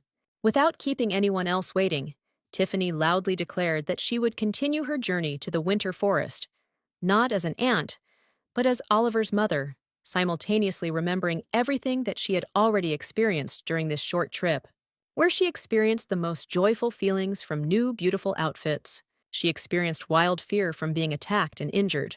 She put on herself the sweet but heavy shackles of affection. Of course, there was no certainty that she could change Elizabeth's fate, which did not mean that she could not try. Where the girl found it beautiful was if Thomas also continued to live, and little Oliver will avoid terrible mental trauma from the loss of family and friends. The girl finished out loud by saying that she was now too attached to both men to return anywhere. Amazed, Oliver asked the girl about what she just said, to which Tiffany replied that if any troubles appear in the winter forest, then it will be much easier to deal with them if you have some kind of power in your hands, where the aunt will not have much weight, unlike the mother of the Duke's grandson. Oliver was not at all pleased with his aunt's decision, since, in his opinion, such measures only further confirmed the danger of the trip, to which Tiffany innocently stated that Oliver and Thomas would be able to protect her, which caused a very violent reaction from the boy. Realizing that he was unable to persuade his aunt, Oliver turned to the colonel, asking him to say at least something, and at the same time almost calling him uncle, which made Tiffany laugh very much, who noticed how the boy managed to say the first syllable, denoting the degree of relationship. Well, Thomas, whose reaction was expected by both the boy and the girl, easily and simply stated that what Miss Elizabeth had proposed was not such a bad plan. This was clearly not the answer Oliver expected from his uncle, whom he had already almost called uncle once. He used the main argument that was supposed to influence the colonel, saying that if his aunt introduced herself as his mother, this would directly connect her with Thomas's brother. Tiffany understood this too, but she didn't know what Thomas thought of her, whether he saw her as an object of future love, or whether he simply treated her well because she raised Oliver. Well, Thomas suddenly asked the boy why he should be worried that Elizabeth would allegedly become the woman of his late brother, to which the boy did not know what to answer, because he could not directly state that he suspected the presence of feelings between the colonel and his aunt. For a couple of minutes, the man sat and waited to see if Oliver could say something to his question. However, without waiting for an answer, he told the boy that, as Miss Elizabeth had said, they must protect her. After these words, the boy's stomach literally twisted, And Tiffany, worried about the boy on the outside, was rejoicing on the inside because Thomas supported her. However, she told Oliver, who was sitting in the chair, that she did not know where he had picked up so much of what he was talking about during the argument about leaving, but she would not give him any more newspapers to read. Then Tiffany straightened up, threw her hand up, and, in the tone of a meticulous teacher, said that the boy should try to call her mom right now. Such a request greatly surprised Oliver, who was by no means ready for it and refused to say anything like that. And in response to the girl's arguments that she needed to get used to being called mom, so as not to accidentally make a mistake, he said that everything would be fine, just like that time when he already played the role of calling her mom.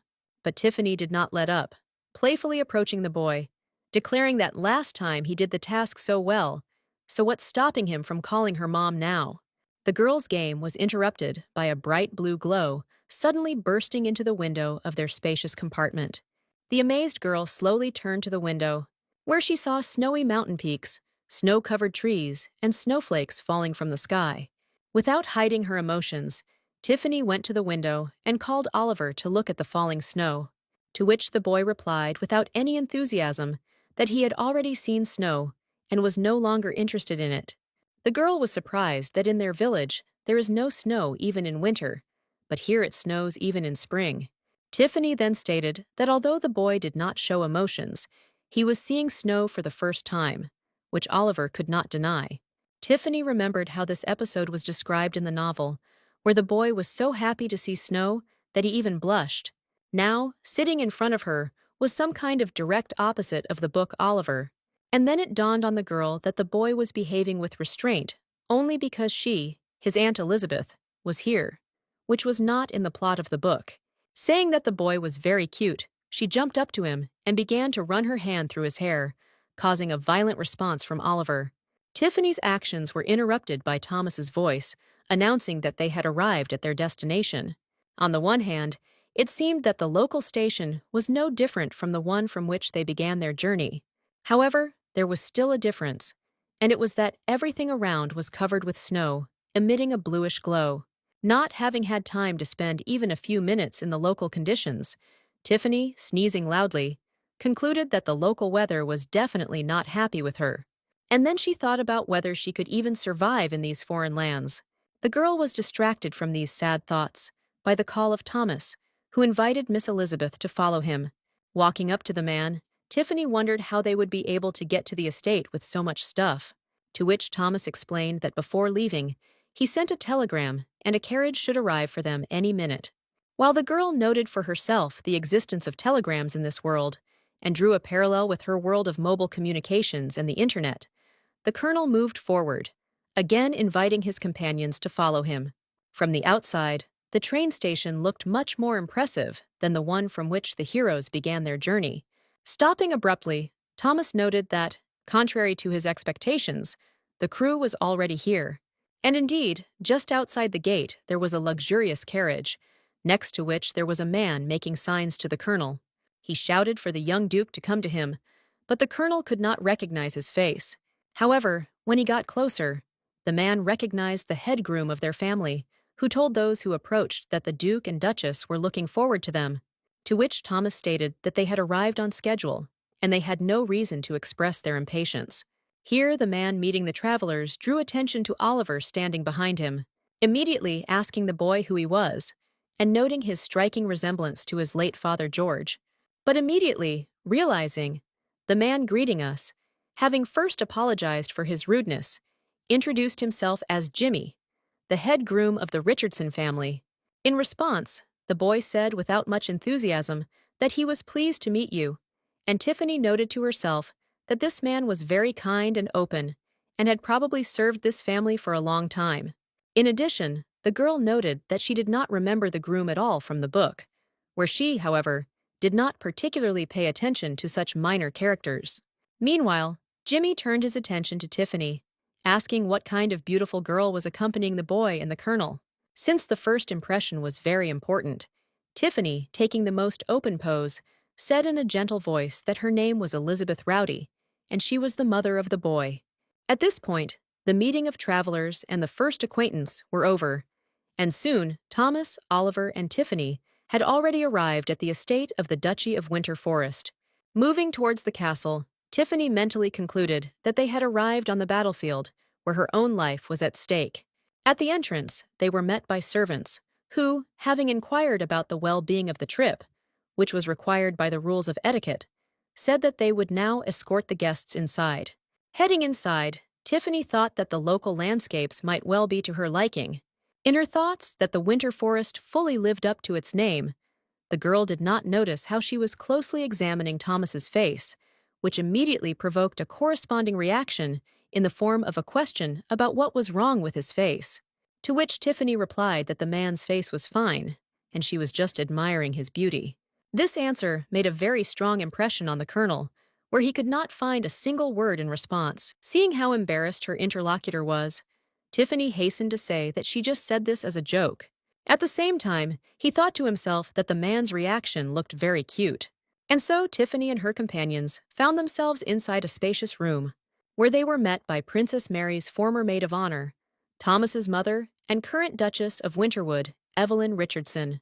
After Princess Mary died, it was necessary to find someone who could raise George as his own son, and the closest maid of the deceased princess was the first contender. Duke Julian fell in love with Evelyn with all his heart and did not hesitate to propose marriage to her. Of course, this situation caused a lot of talk about whether Princess Mary's death was faked. Standing opposite the Duchess who met them, Thomas reported to his mother about the arrival of the heir to the dukedom, Oliver, with his mother Elizabeth. To which Duchess Evelyn replied that she was already aware and invited the guests to change clothes and go to the table. While the maids were preparing Tiffany for the feast, the girl reasoned and came to the conclusion that she would not be able to eat much because most likely she would face a detailed interrogation from members of the Richardson family. At the same time, it was necessary to take into account the preferences of the Duchess, who herself gave more time to George. For some reason, Evelyn gave her own son Thomas to be raised by a nanny. Tiffany's hands were literally shaking from the flow of thoughts and nervous tension before the upcoming difficult conversation. She prayed to the Almighty to help her survive all these trials and complete this sudden story in a positive way. Soon all the preparations were completed, and the whole family, in its new composition, gathered at the table for the first time. The Duchess was the first to start the conversation, expressing her admiration for Elizabeth for the fact that she raised a child alone, and also offered to talk about the girl's family. But Tiffany responded with gratitude for her attention and stories about how her parents passed away early. And the girl ended her short story by saying that Oliver was the only relative left. The Duchess was greatly touched by the girl's story, where she immediately expressed her sympathy for the current circumstances. However, Tiffany cheerfully reassured the woman, saying that she was coping well with her responsibilities as a mother. At the same time, Tiffany, automatically glancing at Thomas, thought that the Duchess was somehow overly kind and caring, and that's not how she should behave, if we remember the events of the novel. And Evelyn, taking a sip from her glass, continued speaking, where this time she expressed her joy at the fact that, thanks to Elizabeth, the line of Princess Mary continues. And to the Duchess's question about whether the girl was an aristocrat, Tiffany replied that only up to her father's generation.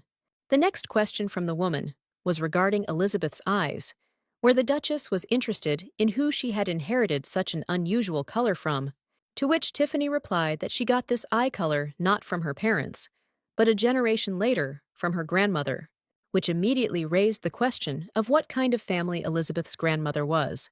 But resourceful Tiffany replied that she knew practically nothing about her grandmother's life and family, after which the Duchess once again admired the color of the girl's eyes, saying that such a color is a very rare occurrence.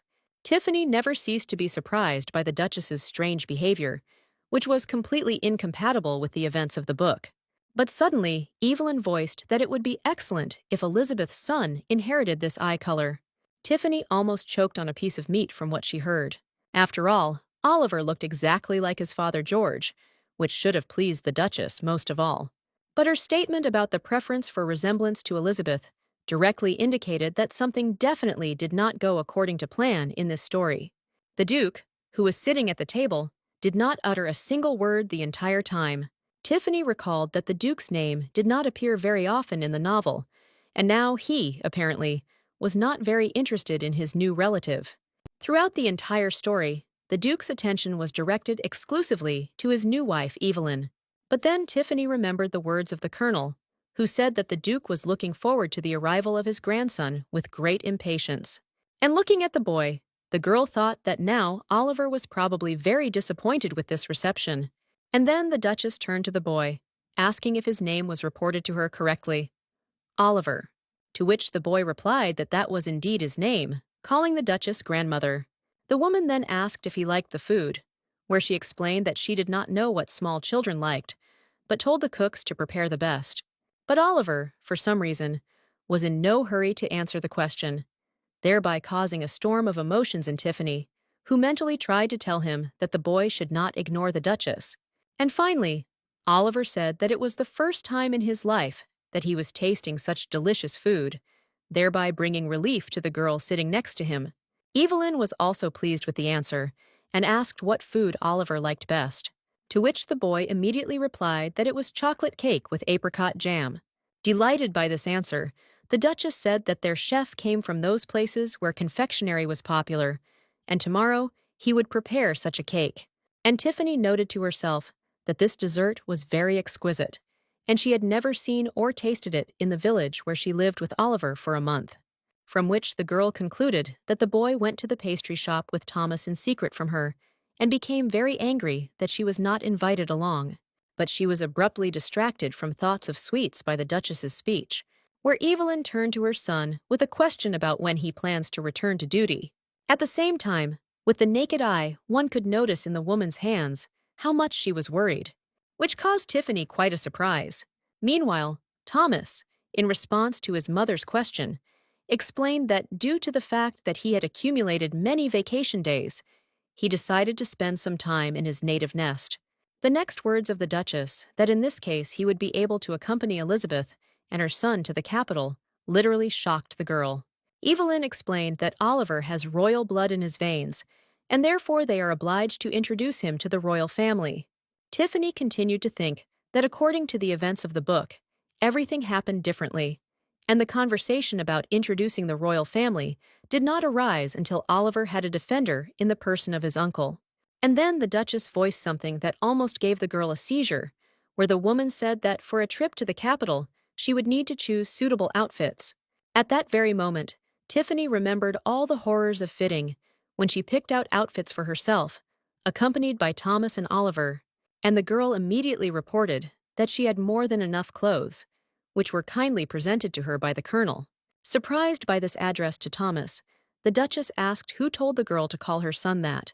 Confused by such a remark, Tiffany said that it was her personal choice where she could address a man less formally, since she had the appropriate permission from him, to which Evelyn noted that this is the only way a girl should act, because now they are all a full-fledged family. The Duchess addressed her next remark to her son, reproaching him for the fact that, having bought clothes, he left the beautiful lady completely without jewelry, and also offendedly saying that this is not what she taught him, and she is very disappointed in him. Tiffany, feeling extremely awkward in this situation, tried to somehow soften the situation. But suddenly, the Duchess said that all this was not important, since in any case, Elizabeth needed to choose an image that corresponded to the status of their family, and the woman would personally select the jewelry. The girl was beside herself from the surprise of the statement, and did not know at all what to say in response, making some isolated sounds that were not connected by logic or meaning. At the end of dinner, Thomas, Oliver, and Tiffany moved along the long and luxuriously furnished corridors of the estate. Walking behind everyone, Tiffany noted how well-built Thomas was, where even his gait showed a strict aristocratic upbringing. The girl came to the conclusion that the Duchess and her son were quite similar in character, and then she drew attention to one of the portraits that hung on the wall of the corridor. Stopping, Tiffany looked with interest at the beautiful female face of the girl depicted in the picture. Turning to Thomas, the girl inquired about whose image was depicted in this picture, to which the Colonel replied that this was a portrait of his brother, George's own mother, Princess Mary. Tiffany noted with amazement that Oliver looked very much like this girl, and suddenly, the girl took a closer look at the princess's eyes, where she discovered that their color coincided with the color of her eyes. After which she immediately remembered the Duchess's expressed regret that Elizabeth's son had not inherited the color of his mother's eyes. All this suggested that Evelyn did not love George, and would not love Oliver, since she was only interested in the princess's pedigree. Soon the company found itself in the desired part of the estate, where Thomas told Oliver to follow one of the servants, who would show the boy to his room. And when the colonel was alone with Elizabeth, he pointed to one of the doors and said that Miss Rowdy could use this room. This was a great relief for the girl, who dreamed of finally relaxing in peace and quiet. But her attention was suddenly attracted by how Thomas, instead of going to his room, suddenly sat down on one of the sofas in the common room. With an imperious gesture of his hand, he signaled to the servants standing nearby. And at that very moment, one of the maids rushed towards him, carrying a teapot and mugs. While the girl was arranging the tea-drinking utensils, it was impossible not to notice how worried she was. For Tiffany, the maid's reaction to being near Thomas was surprising and thought-provoking, but the colonel did not allow the girl to finish her thoughts with his offer to sit down and join the tea party, where he immediately continued, saying that he stayed for a reason, but wanted to discuss with the girl a very important issue regarding jewelry, which his mother mentioned at dinner. Not yet understanding the meaning of what the colonel said, the girl suggested that maybe she should refuse the Duchess's offer. But Thomas said that this is not the case at all, but that he really should have taken care of decorations for Elizabeth in advance, where he remembers her words spoken to Oliver back in the village that she would like to have a lot of decorations. From what she heard, the girl almost dropped her mug of tea. And then she began to convince the man that everything was fine. She was just joking and would gratefully accept the Duchess's gift. However, the colonel said that undoubtedly his mother would give the girl something very valuable. But this did not detract from his duty to provide Elizabeth with jewelry for everyday wear. Tiffany tried to convince Thomas that the Duchess's gift would be enough for her, but the man was adamant, saying that it was completely ridiculous for someone from their dukedom to have only one set of jewelry. After which he promised the girl that he would make every effort and choose the best jewelry for her in each color. Then the girl literally jumped out of her seat, saying that if a man gives her at least one set, then taking into account the Duchess's gift, it will already be a lot. However, Thomas, again using a gesture of disagreement, again said that only 2 sets of jewelry at the girl's disposal is ridiculous. Stunned, Tiffany sat down and confusedly asked the colonel how much jewelry he thought she needed. Having figured something out in his mind, Thomas said that if the jewelry is changed at least 3 times a day, the girl needs to have at least 1,000 sets. Tiffany's reaction to such a statement was more than violent, which could be seen in the facial expressions of her face without any words. The man added that such a quantity of jewelry can also be perceived as a reserve of funds for a rainy day. Thinking that it was not very good to sell gifts, Tiffany asked out loud why she needed such a supply. But such a question clearly brought her interlocutor into some kind of stupor. Having received no answer, the girl said that she did not need so much jewelry and did not intend to sell gifts. The intention to keep his gifts greatly surprised the colonel, and Tiffany asked why this was so surprising to him, to which the man replied that he was simply very happy that Elizabeth planned to keep his gifts. Now it's the girl's turn to be surprised by the words of her interlocutor. Meanwhile, the man explained that he did not put much importance into gifts, and was always surprised at how his army comrades scrupulously choose gifts for their girls with whom they go on dates. But now, having heard the girl's intention to keep his gifts, he finally understood the feeling that visits a man courting a girl. The maids standing nearby were stunned by what they heard. Tiffany experienced no less horror, thinking about what this man was saying in front of everyone. Looking at the simple expression on Thomas's face, Tiffany thought that in fact he was indifferent to her.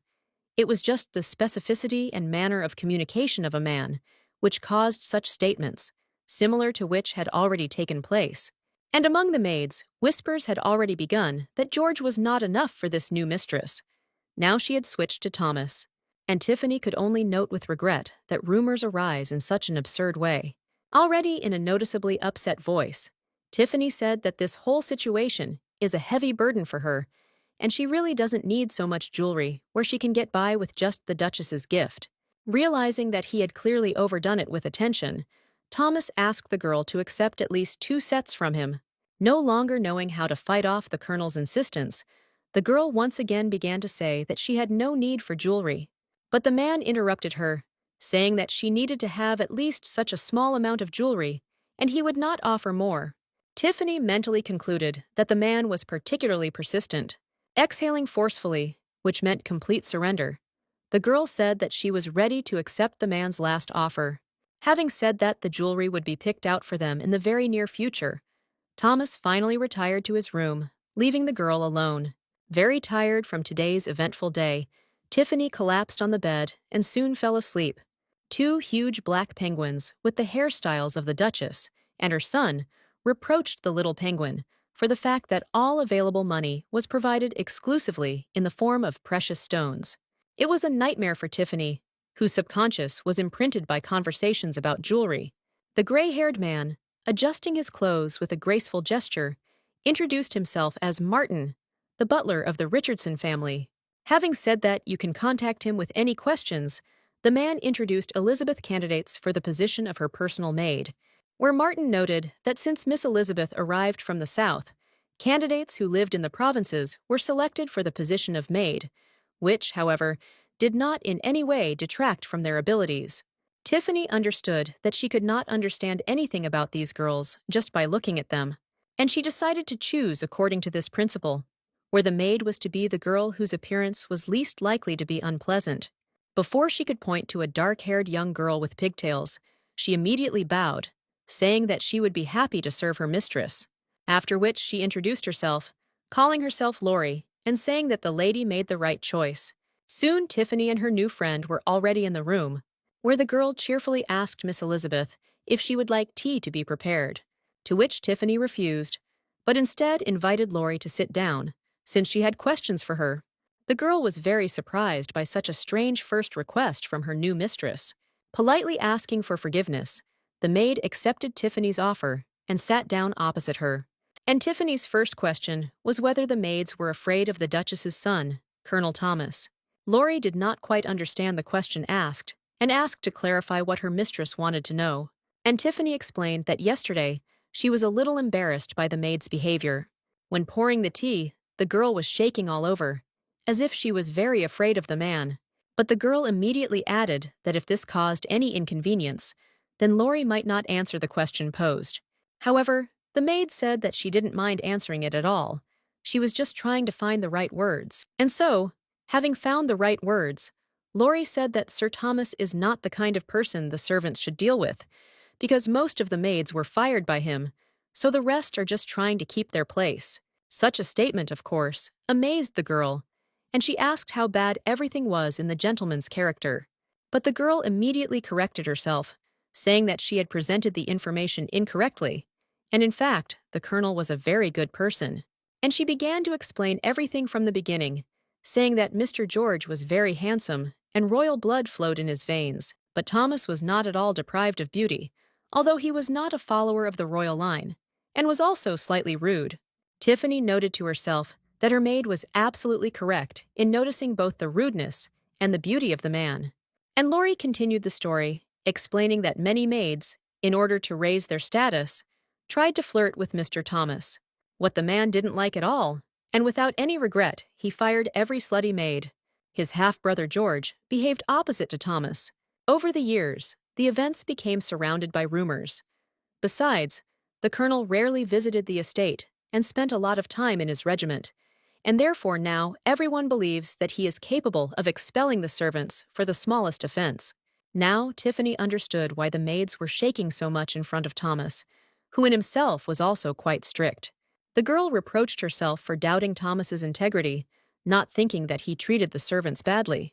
Here Tiffany had a new question about how such a young girl knew the events of many years ago, to which Lori explained that her mother works in the kitchen in the estate, and therefore Lori herself has lived here from an early age, has heard and knows all the rumors and stories. After which she added that her age would not in the least prevent her from performing her duties as a servant of the mistress. Concluding her story, the girl proudly stated that she was chosen as a candidate only because she was very smart and resourceful, despite her age. Noting to herself that this girl was very nice, Tiffany said out loud that apparently she was not mistaken in choosing a maid. At which Laurie screamed joyfully and said that Mrs. Elizabeth could always count on her. Life on the Winter Forest estate went on as usual, where Oliver's education began, where he was taught music. The literature teacher admired how well the boy understood the most complex works.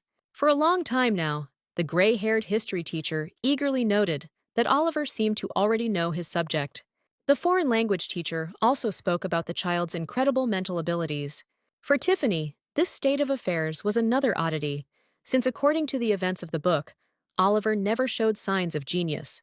The original Oliver could not keep up with such a huge flow of information, and it was very difficult for him to get involved in such an unusual rhythm of life. And his uncle did not understand that it was difficult for a boy to join the life of a nobleman from ordinary life, declaring that he simply needed to try harder. Thomas from the book tried to somehow teach the boy to cope with all difficulties. But the villain, Daniel, did not miss every opportunity to find fault with the boy, regularly declaring that Oliver was not even able to understand the basics. Of course, Thomas stood up to defend the heir to the dukedom every time. Thoughts about why today's Oliver is so different from the original one did not give the girl any peace. Turning to her nephew sitting nearby, Tiffany asked if the boy was coping with his studies, since a lot had fallen on him. To which the child replied very rudely that his aunt should not care that he might not be able to cope. This reaction from the boy greatly surprised and upset the girl, but she continued her mental investigation, coming to the conclusion that the only thing consistent with the original plot was that Oliver first lived with his aunt in the village, and then he went with Thomas, who appeared, to the Duchy of Winter Forest. In all other respects, there is now not even a trace left of the real Oliver from the novel. And suddenly, the thought flashed through Tiffany's head that she somehow ended up in this body after death. Could it be that in the body of Elizabeth's nephew, it is also now not Oliver, but some other person? But then his actions became incomprehensible, where, if this man understands where he is, then for what purpose he stayed with his completely useless aunt and fenced himself off from his most powerful ally, Thomas. Tiffany didn't know how to test this hypothesis, since asking directly would be the height of human stupidity.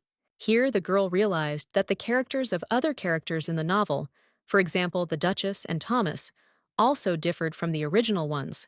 So perhaps the girl's conclusions were hasty, and everything that is happening now is simply a consequence of the changes in the plot that she herself made, changing Elizabeth's behavior. After thinking a little more, Tiffany decided to let go of all these thoughts for now. Because the basic plot hasn't changed much, which means we need to focus on the actions of the main villain, Daniel. Then Oliver unexpectedly turned to her, asking what his aunt was doing, to which Tiffany calmly replied that she was knitting. The thing is that Oliver was constantly busy with his studies and went to classes. In connection with this, Tiffany had a huge amount of free time, which she spent completely alone. Elizabeth from the novel's hobby was reading philosophical books, which did not really appeal to Tiffany, and so she decided to remember what she had learned a long time ago during labor lessons in junior high school. True, Tiffany's knitting was very, very mediocre. After looking at the process for a while, Oliver said that his aunt needed to try hard for her to succeed, and the girl tried to justify herself by saying that she was knitting for the first time in her life, which is why everything was turning out so badly so far. To which the boy said that there was nothing wrong with that, since the main thing is that the activity should be enjoyable. Left alone, Tiffany thought that now she would probably completely lose the boy's respect, and at this rate she would soon be alone forever.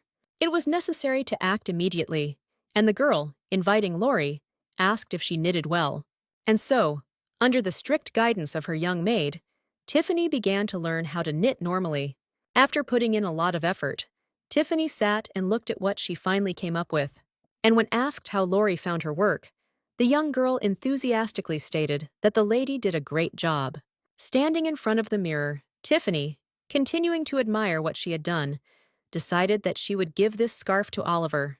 And then she had the idea that she could knit another scarf exactly the same for herself, and she and her nephew would show off together. All that remains is to understand whether the boy will like the scarf, and also that his aunt will have the same scarf. However, the doubts were short-lived, and now Tiffany sat down to create a second scarf. But at that moment, there was a knock on the door. The maid came in and reported that the Duchess was looking for Miss Elizabeth. The girl was a little surprised and worried about this news, but without keeping the Duchess waiting, she headed towards her. The diamonds in the jewelry shimmered with all colors, giving the impression that the stones had some kind of internal illumination. And Tiffany was in a state of stupor, listening to the Duchess's words about the girl accepting her gift. Martin immediately inserted his word, saying that the diamonds mined in the mines of the duchy are famous throughout the kingdom. Looking at the Duchess in fear, Tiffany could not believe that she was being given such an expensive gift, and tried to say something in response. But Evelyn calmly said that there was no need to worry, but just accept this gift. And immediately, the Duchess gave instructions that the servants should help Elizabeth put on the jewelry, which was instantly fulfilled, and Tiffany was able to feel the full weight of the precious stones on her neck. Evelyn, meanwhile, assessed how the jewelry looked on the girl, declaring that everything looked very good. And Tiffany thought that if she went out with such jewelry, she would definitely attract the attention of the entire public, which could not be allowed, since she did not want to stand out at all. The girl did not want to accept this gift at all. However, from her experience of communicating with members of the Richardson family, she had long ago drawn one conclusion. No matter what words are spoken to them, they do not listen to any of them. Returning to her room with the box containing the jewel, Tiffany began to nervously move from corner to corner, thinking about what to do. And the first thought was that she could not allow this jewelry to be stolen. But then she caught herself thinking that she was beginning to behave exactly as the real Elizabeth would have behaved, and, throwing away thoughts about the jewel, she returned to knitting. But the thoughts that if she lost the jewelry, she would never pay for it kept coming back, making the girl very nervous. After some time, Thomas returned to the estate, having been absent for some time, where the reasons for his absence were not known to Tiffany. But despite this, the girl noted to herself that she was very glad to see this man. The man looked very tired, with beads of sweat slowly running down his face. Laurie, seeing the out-of-breath gentleman, immediately rushed to him with a glass of water. Thomas, without saying a word, drained his glass with pleasure and gulp. But then his tired gaze suddenly noticed a box standing nearby, and Thomas immediately asked the girl what it was, to which the girl absent-mindedly replied that it was a gift from his mother, the Duchess. After these words, the man annoyedly said that he was late and was now one step behind his mother. And when Tiffany asked why he thought so, Thomas explained that he also wanted to give the girl a gift. And he immediately took out a small box from his inner pocket, which he handed to the girl. Only now the girl realized why the man had not been in the estate for so long. She was extremely pleased with such attention from Thomas, and she blushed deeply. Without accepting the box, Tiffany embarrassedly repeated that she was extremely grateful to the man for the attention and care he showed. And the colonel continued to be annoyed, saying that he was still late, since it is always the first gift that is remembered. To which Tiffany replied that it doesn't matter at all who was first, because this is not about presenting an engagement ring. With which the man, on the whole, was able to agree and even smiled a little, saying that there really was no wedding ring in the box. Finally, the girl picked up the box, which was accompanied by the man's request to still accept this modest gift. She understood that the man was in a hurry, wanting to be the first to present the gift that he had bought especially for her, and therefore the girl was very interested in what was inside. But before she had time to open and see the contents of the box, suddenly the front door swung open. And at that same moment, the room was filled with many people who brought with them some boxes and placed them everywhere. And when the boxes were opened, Tiffany was simply speechless, because each one contained amazing jewelry. When the girl asked if Thomas remembered that the agreement was only for 2 sets, the man answered positively, but explained that he did not know the girl's preferences at all, so he took several to choose from. Then Tiffany asked why one piece of jewelry was presented separately, to which Thomas immediately replied that he wanted to present this particular piece of jewelry to the girl in any case, and regardless of her further choice. Without waiting for the girl to decide to open the box, he helped her and told her that there was a pendant with a very rare diamond. It was very difficult to find and is an exact copy of Elizabeth's eye color. The girl was fascinated by the sophistication and beauty of the gemstone and could not take her eyes off it. And Thomas asked to try on this jewelry right now, because while he was rushing here on a horse, he was only thinking about how the girl would look in it. Such openness and directness of the man greatly touched the girl. Taking off his gloves, the colonel will offer Elizabeth his help in trying on the jewelry, to which Tiffany silently agreed, turning her back to the man and putting her neck at his disposal. And when Thomas got down to business, the girl caught herself thinking that she was experiencing a strong feeling of embarrassment. And so the process of attaching the clasp began, where from the very beginning the man had some problems. Tiffany invited Thomas to give her the opportunity to wear the jewelry herself, to which she received a decisive refusal. Then she argued her position by saying that she would cope much faster if she simply turned the clasp towards her face. But this did not bring a positive result, where Thomas again said that he was quite capable of coping on his own.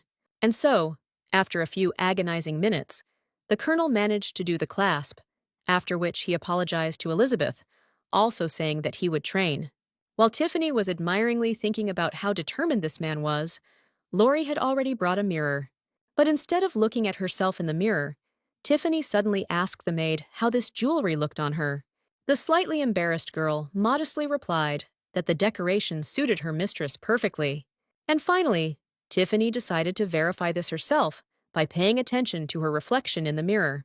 Having admired herself enough, the girl turned to Thomas and thanked him heartily for such a lovely gift. Taking advantage of Elizabeth's favor, the man invited her to try on a bracelet as well, where he emphasized that he would also help the girl put it on. There were no objections, and the girl began to expose her left wrist, which made the man horrified. The colonel's reaction seemed very strange to Tiffany, and she asked what was the matter. And Thomas drew her attention to the scar that remained on his hand after the attack on the train, to which the girl proudly stated that she was used to scratches, mentally recalling her injuries from falls in the baseball section. While putting on the bracelet, the colonel apologized for not being able to protect the girl on the train, to which Tiffany replied that the man was not at all to blame for this incident, after which Thomas said that now the girl is always under his complete protection.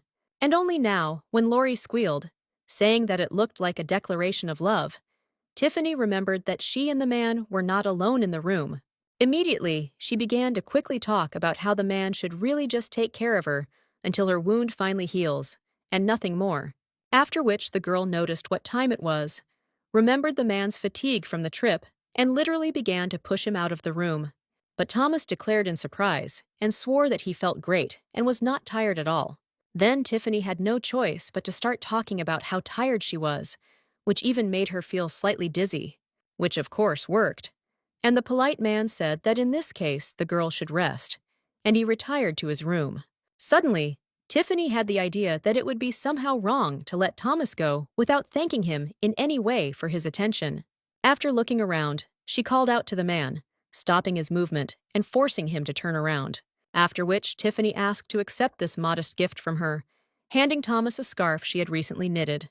Such attention from the girl completely discouraged the colonel, who did not know what to say. He silently accepted the scarf from the girl's hands, and she thought that since she gave her scarf to the man, she should knit another one. And then she, Oliver, and Thomas will all wear the same scarves, which will look very cute. However, after a couple of minutes, Thomas's silence began to worry the girl. The thought even occurred to her that wearing scarves might not even be fashionable now. The colonel carefully ran his hand over the fibers of his new piece of clothing, and so, after some time from the moment he was given the gift, he asked the question whether he could really take this scarf for himself, to which he instantly received a positive answer from the girl. Expressing sincere gratitude, Thomas pressed the gift to his chest, which made clear its true meaning for the man. In response, Tiffany said that there was no need to thank her, since she was grateful to the man for the gifts and wished her a good evening. Already leaving the room, the colonel responded with Elizabeth's reciprocal wish. The man had long since left, but Tiffany still stood and looked in the direction where he was out of sight. The girl was distracted from this pleasant state by her young maid, who, pointing to the boxes with decorations, asked what to do with them now. Even without knowing what to do with all this goodness now, Tiffany told Lori to close the boxes and safely hide these jewelry, since today she was definitely not able to make a decision regarding their future fate. The next day, Tiffany showed all of Thomas's offerings to Oliver, who, after examining the valuables, asked if his aunt needed to choose one of them, to which the girl answered in the affirmative, also adding that even if she chooses one thing and tries to return the rest, then most likely Thomas will not accept anything back. The boy's next statement greatly surprised the girl, where Oliver said that he did not see any problem, since his aunt could simply keep all this jewelry. After which he added that jewelry can be saved for all sorts of unforeseen situations, for a rainy day. Of course, such a statement from the 10-year-old greatly surprised the girl, and besides, his train of thought was absolutely similar to Thomas's train of thought. After recovering a little, Tiffany said that she didn't see anything good in selling someone's gifts, where, as an example, she gave a situation where she would decide to sell Oliver's gift, to which the boy said that of course it would be unpleasant for him, after which the girl, without addressing anyone, voiced that she was fully aware of the strangeness of her beliefs. Then, sitting down next to the boy, Tiffany said that Thomas spends so much money on her only because she is a relative of Oliver, and if she now accepts all his gifts, it will turn out that she will, sort of, sell the boy. To which the boy asked whether his aunt was speaking seriously now, where Tiffany, of course, confirmed what she says in all seriousness, because greed has always ruined people. And the girl also noted to herself that after everything was over, she would have to look for her own path in this world. Therefore, it is not particularly worth getting used to a luxurious life, since when she returns home, she will no longer be able to cope with ordinary life. Oliver silently observed the thought process, the presence of which was revealed by the changing facial expressions of his aunt's face. And then there was a knock on the door, where a male voice announced that he had come to pick up the young master for his next lesson. Tiffany was a little sad that Oliver was leaving her again. The leaving child suddenly said that his aunt was now also part of the winter forest, and she should learn to live the life of an aristocrat. These words simply amazed the girl, who had never expected to hear such conclusions from a 10-year-old child. And before finally leaving the room, Oliver turned around and said that if the girl could not return to her old life, then she should start getting used to the new one. This sounded very significant and amazed Tiffany even more. She wanted to stop the boy, but he, closing the door, told the girl to think carefully about his words. The door closed, and Tiffany was left completely alone, completely unaware of what had just happened here. Lori walked along one of the long corridors of the estate. In her hands was a delivery with a set for the tea ceremony. Suddenly, she came across Oliver sadly trudged to his next lesson. He walked past the girl without saying a single word and paying absolutely no attention to her. Tiffany sat there, dismayed by the child's statements and wondering what he meant. Lori, who came up behind her, greatly frightened her with the question of whether the mistress was worried about the young master. To which Tiffany, turning around, replied that not at all, and the maid apologized for scaring the girl. While pouring the tea, Lori noticed that Oliver looked very much like his father, where she was surprised by the similarity every time she saw him.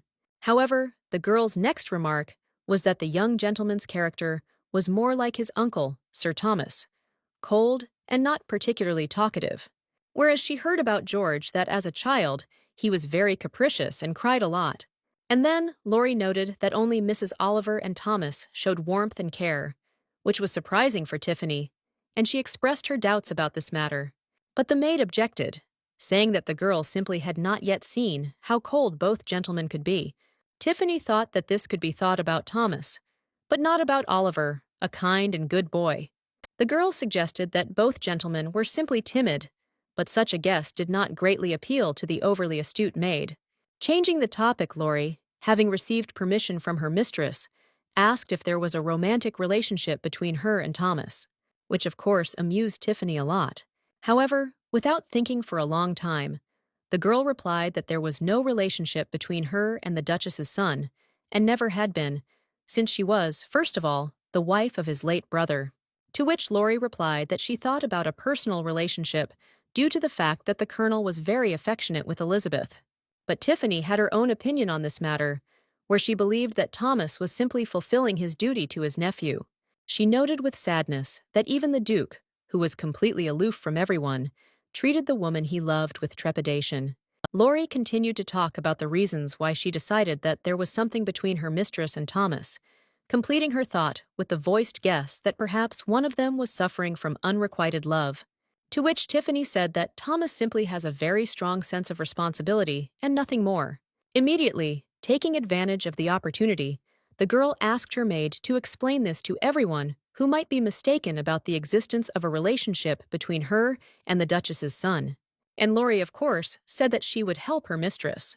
Tiffany was already convinced that incorrect rumors had most likely already spread throughout the estate. At the same time, the girl also noted that Thomas could probably become just an ideal husband, given how he warmed up to her. She immediately thought that if she had known how everything would turn out, she would have come here not as Oliver's mother, but as an aunt, which would not have interfered with the development of her relationship with Thomas. Such an abundant process of thinking required fuel for the body, and Tiffany asked the maid to bring something for tea. Some time later, Tiffany was walking around the estate when she heard the maids talking quietly. After listening, the girl realized that they were talking about what gifts the Duke's son gave her, and how lucky she was. As it turned out, the situation was already out of control, and rumors were spreading throughout the estate at the speed of light. Deciding to get in on the rumors, Tiffany hid around the corner, where she had already heard that it was not about one or two, but about thousands of jewelry given to her. Then we talked about Elizabeth's status, where the maid said that she was not even an aristocrat in essence, despite the fact that her child looked like the late Mr. George, and therefore it was not clear why Sir Thomas treated her so well. Of course, Tiffany didn't really like the fact that some maids were discussing her so brazenly in their circles, and the conversation continued, where the girls now began to discuss the question of whether their master really fell in love with Elizabeth, or simply decided to play with her and leave her, having achieved what he needed. It was doubly unpleasant for the girl to listen to such speeches, and she came to the conclusion that she needed to leave so as not to overwhelm herself. But new gossip reached her ears, where it was discussed that Elizabeth probably seduced Mr. George with her body, since he would not sleep with just anyone.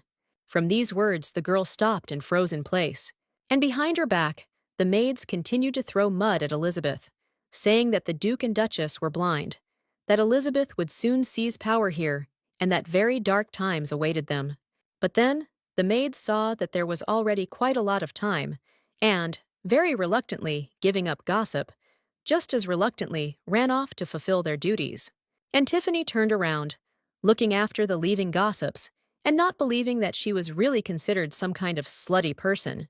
That same day, the girl met with Thomas, where she told him that from today on, it was better for them to keep their distance. Of course, she could deal with the maids herself, but in this case, she would also be considered eavesdropping on conversations, which would completely destroy her reputation, so she decided to start from the very root of the problem, which was Thomas.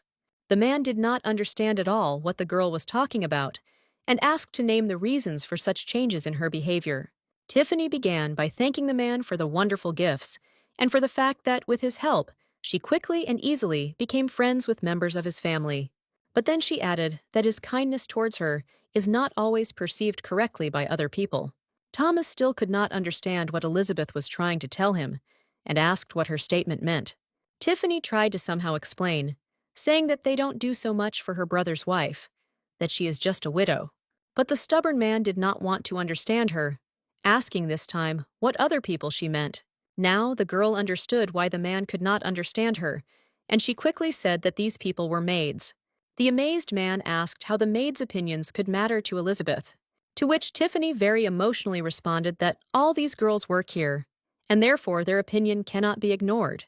Hearing this, the colonel said that if it was so important for the girl, he would soon take care of everything.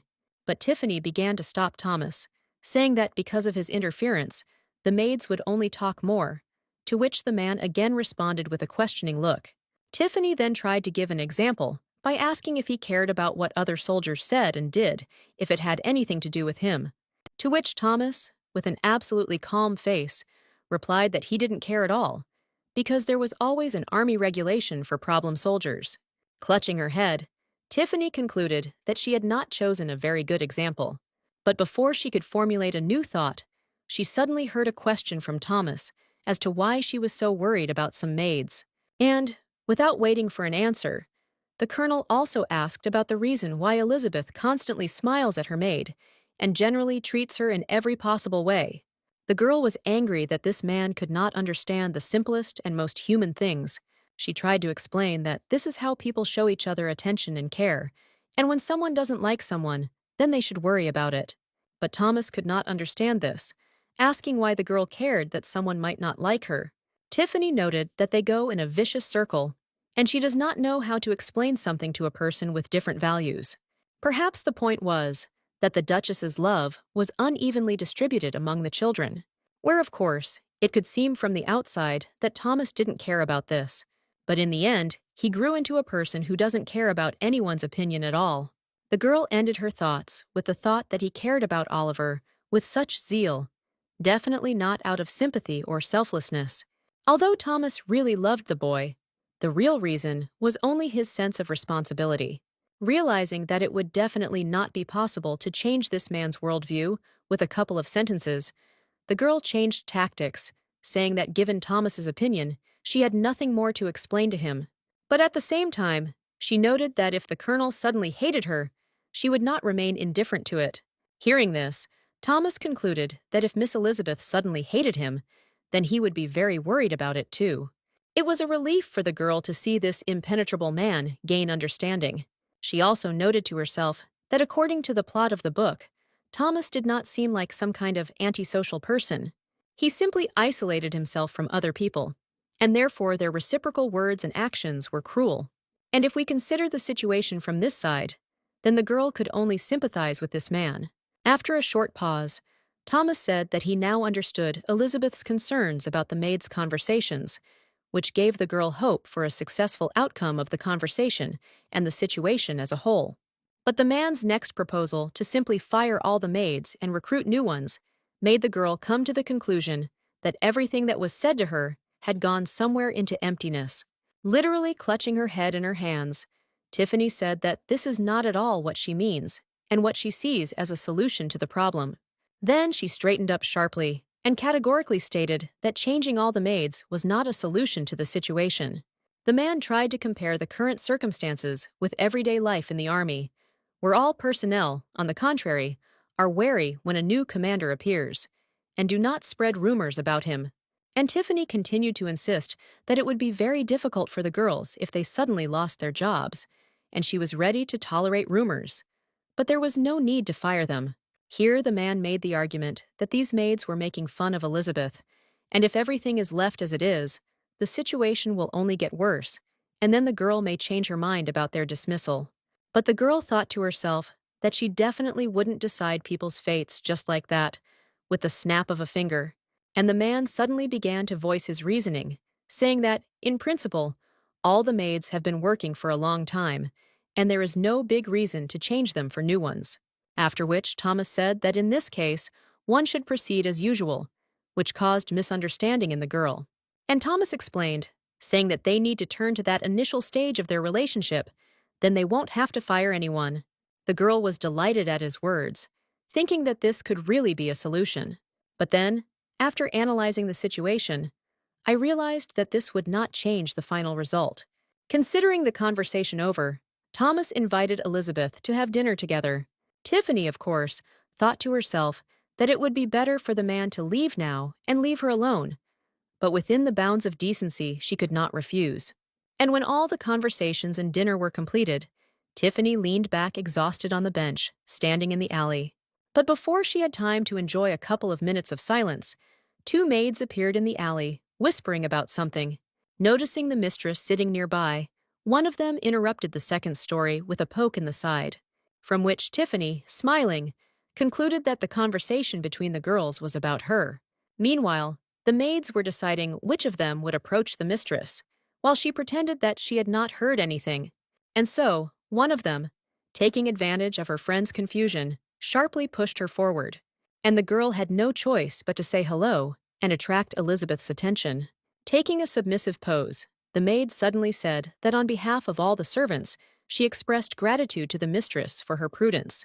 She explained her words by saying that she learned some details from the manager, where the Duchess heard a rumor that the maids were gossiping, and she demanded that they all be fired without letters of recommendation, so that none of them could work in any noble house again. And if they were kicked out of the winter forest, they would never find work, where the Duchess never changes her decisions. But they also learned from the manager that Madame Rowdy talked with the Duchess, and now they are no longer in danger of being fired, for which they are very grateful to her. Stunned by what was said, Tiffany sat unable to utter a word. And the maids continued, saying that they were very mistaken about Madame Elizabeth, since even after what had been said, she came to their defense.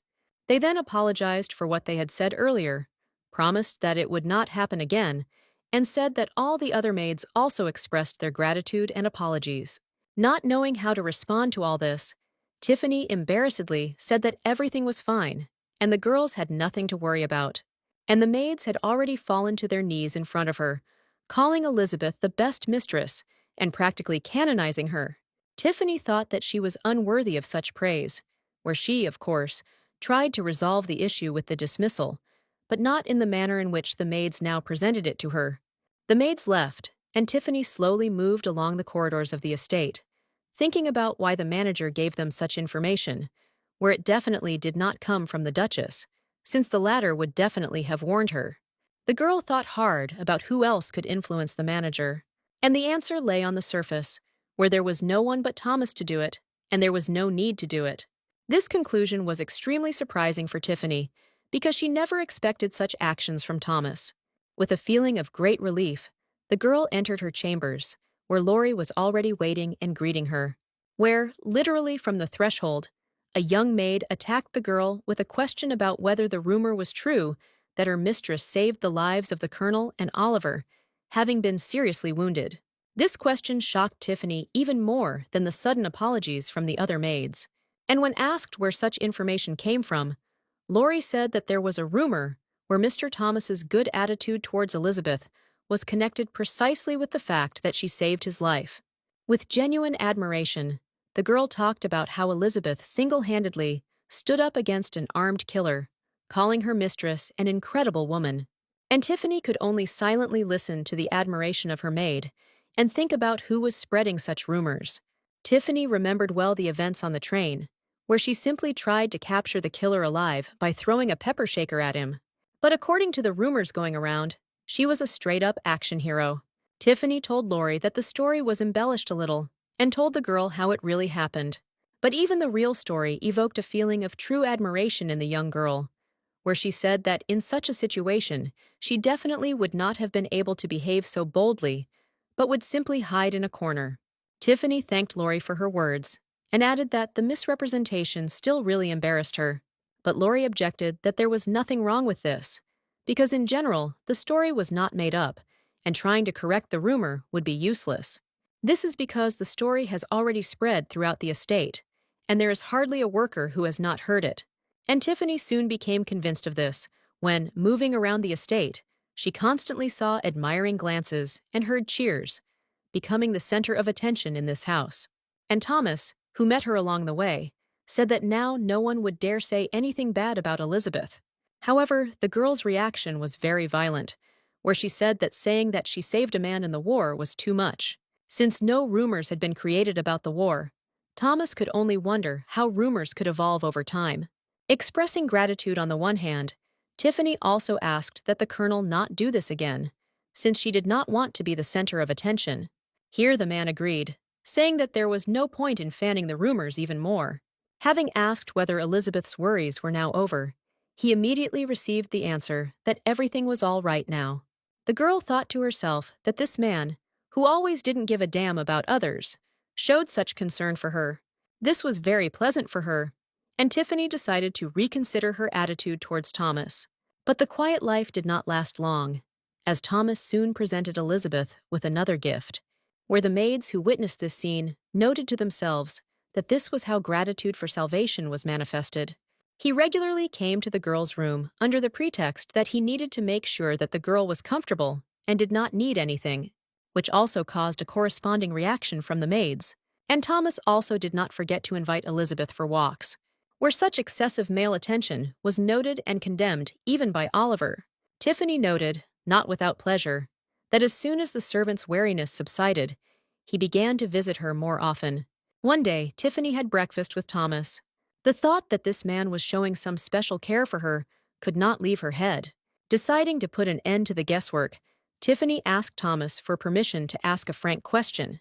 And having received this, the girl asked why the colonel treated her so well. Placing his mug on the table, the man replied that he had absolutely no idea what Elizabeth meant. Tiffany explained that he gives her gifts, settles troubles, invites her out, and sometimes says strange things. But when asked what kind of strange things he was saying, the girl did not answer exactly, saying that it would take a long time to explain. Then, the man said that it was his noble duty to take care of Elizabeth's needs. Tiffany never expected to hear this in response. The girl thought that she should find out about Thomas's attitude towards other noble ladies in order to understand what he was talking about.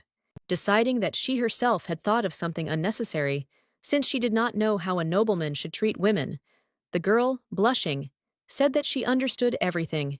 Suddenly, from the outside, Tiffany seemed so funny and strange, having thought up who knows what about this man's attitude towards her, where she herself, without thinking about it, was expecting some kind of special attitude from Thomas towards her. And the colonel said that the girl was simply not yet accustomed to the manner of communication of nobles, but he sincerely hopes that very soon Elizabeth will become comfortable in his company. The girl only smiled in response, concluding that everything that could make sense to her turned out to be only part of noble etiquette. Tiffany also noted the positive side that she realized all this now, before she had completely fallen in love. She answered the man out loud that she would do everything possible to feel comfortable in his company. But looking at the colonel's face, Tiffany couldn't help but think that she was still very attracted to this man. The next night was difficult for the girl, where she couldn't bring herself not to think about Thomas. She sadly stated that she had fallen in love with him, but it was unlikely that the man would ever reciprocate her feelings. Behind these thoughts, Tiffany did not notice how the morning came, and she still did not sleep a wink. Laurie had already entered the room with washing supplies, wishing the lady good morning. Some time later, as the maid helped with the clothes, Tiffany reflected that she would have a hard time ignoring her feelings for Thomas when interacting with him. She knows what it is, since in a past life, she already had the experience of unrequited love. That's why the girl decided that she shouldn't suffer anymore and should try to let go of her feelings. The whole family had breakfast together today, where the Duke suddenly said that it was time to announce to everyone the existence of an heir. And Tiffany immediately noted that the turning point in this story had come. As part of this particular event, Oliver's existence will be officially announced to all relatives, where he will meet Daniel for the first time. However, the timing of the events did not coincide with the novel, since it seemed to the girl that another 3 months should pass before this event. But in this case, the acceleration of events probably took place due to the amazing successes of Oliver, where he was now indistinguishable from a hereditary nobleman. Meanwhile, Thomas suddenly said that it was too early to tell his relatives about the presence of an heir, to which the Duke replied that everyone was only talking about the fact that the heir's place was empty because something was wrong with Thomas. And the colonel casually remarked that father should not care at all what people say. However, plunging his fork forcefully into the piece of meat, the Duke said that he would not allow any such rumors to spread. Here Tiffany intervened in the dialogue, asking if she should somehow prepare for this event, where, perhaps, she should study the official pedigree and find out more information about all relatives. And Thomas, without hesitation, said that since Elizabeth had nothing to do with all their relatives, it might not be worth wasting time studying the family tree. However, the Duke supported the girl's initiative, saying that one should be prepared for anything for safety reasons. Listening to this dialogue, Tiffany felt like she was in some kind of creepy movie. At this moment, the Duchess also inserted her comment, saying that Elizabeth should definitely familiarize herself with the family tree. After which the Duchess, turning to her son, said that she entrusted him with the responsibility of introducing Elizabeth to the family tree. This attitude, of course, was pleasant for the girl, since in fact she was recognized as a member of the family. Besides, if she is now busy with such a routine as studying relatives, then there will be no room left for thinking about Thomas. And so, after a very short period of time, the colonel was already getting used to the role of a teacher, saying that they would now begin studying the family tree, which Tiffany did not oppose at all. After which Thomas unfolded a huge sheet of paper in front of the girl, where their entire family tree was drawn. The girl began to look at the notes with interest, making notes along the way that the tree was not very branched, and the descendants had a very low survival rate, where many died very young. Meanwhile, Thomas began his lecture by saying that his father, the Duke of Winterwood, has a younger brother named Dorian Morris, who has a son, Daniel Morris, who has the highest status, after the status of Thomas himself. The colonel also explained that Daniel is his closest blood relative, and the influence of this branch of their family is also quite great, where they dreamed of ruling the duchy, but their dreams were not destined to come true due to the appearance of Oliver, to whom they probably sent an assassin. Tiffany thought about the fact that all the key characters in the novel that she met are different from their originals, which may not bypass Daniel. However, she immediately realized that if he did send the killer after the little boy, then his character should not be much different. Tiffany decided that it was worth finding out about Daniel first, and asked Thomas a question about his cousin's character, to which the man replied that his brother was one of those whom a girl should definitely not be interested in. The girl was interested in the fact that she just asked a question, from which Thomas suddenly became very gloomy, where it was quite obvious that he was not very pleased with Elizabeth's interest in Daniel, and she decided to continue this experiment, saying that wouldn't it be better to know more about the colonel's brother, which immediately provoked a corresponding reaction, where Thomas said that his brother was greedy, stupid, and should not be messed with at all. The girl was already beginning to be amused by the man's reaction to her attempts to find out more about Daniel.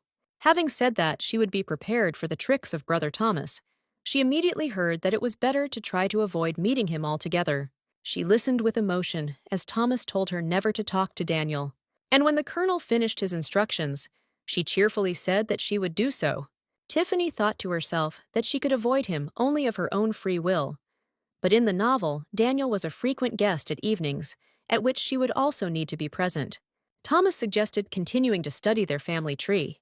This was followed by a story about the rise of his family to become dominant in the winter forest, where many centuries ago the winter forest was independent, but after the unification of families, the Richardson family began to rule here, which has remained unchanged for more than 2,000 years. The story did not arouse much interest in Tiffany, and she sat sadly at the table, resting her head on her hand. Hearing the midday clock strike, the girl noted that Oliver had been gone for a long time, since classes should have ended long ago, to which Thomas explained that most likely the Duke took the boy to the ancestral room, which he intended to do before his presentation. Surprised, Tiffany asked what was wrong with this ancestral room, and the colonel explained that their ancient family heirloom is kept there, which is of incredible value, and therefore is hidden from the eyes of strangers, and only the heirs get access to it in due time. Then the girl asked if she understood correctly that in this case the colonel himself did not know where this room was, to which the colonel responded positively, adding that all he knows is that the room exists and that there is a relic there. And when the girl asked what this relic was, Thomas replied that it was a wish-granting cup that could be used only once in a lifetime. It was news to Tiffany that such objects could exist in this world. The man immediately explained that he was created by ancient magic that no longer exists in their world. And now, the next news about the presence of magic in this world shocked the girl for the second time in a minute. But remembering the contents of the novel, the girl noted that there was some mention of the transfer of magic within families.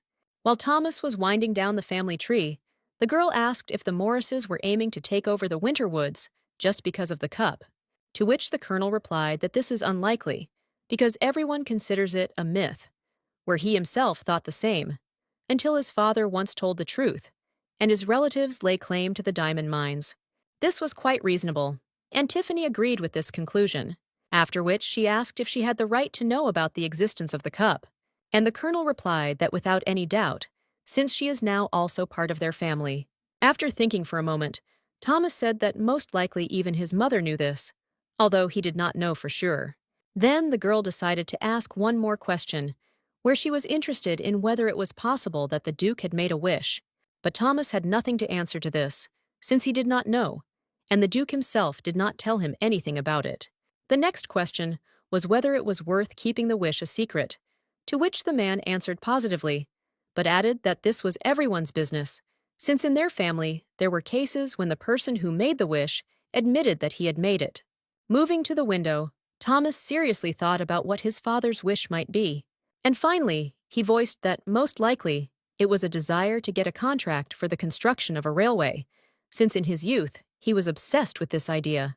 But Thomas finished by saying that this was just his purely personal assumption, since even on his deathbed the Duke will not tell about it, and the only one who can find out the truth is Oliver.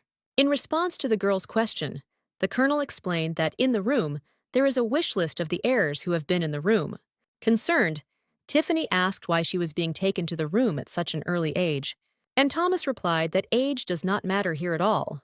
Oliver has the right mindset, inherent in the air of the winter forest. The girl was terribly interested to know about the Duke's desire, but it would be strange to ask Oliver about it. Looking at the books lying next to her, Tiffany suddenly wondered if the original boy knew about the cup. And if he knew, then what could he wish for based on the plot of the book? In addition, the girl noted that if Oliver had not shown up, then Thomas would have been able to make a wish. And then she turned to the man again, asking if he had a desire that he would like to fulfill with all his soul. To which Thomas replied that he had no desire, and in general, he did not believe in such things. The girl smiled back and said that the colonel already gets everything he wants. Then Thomas corrected himself, saying that it would be more correct to say that his wish had already been fulfilled, and he did not need anything more specific.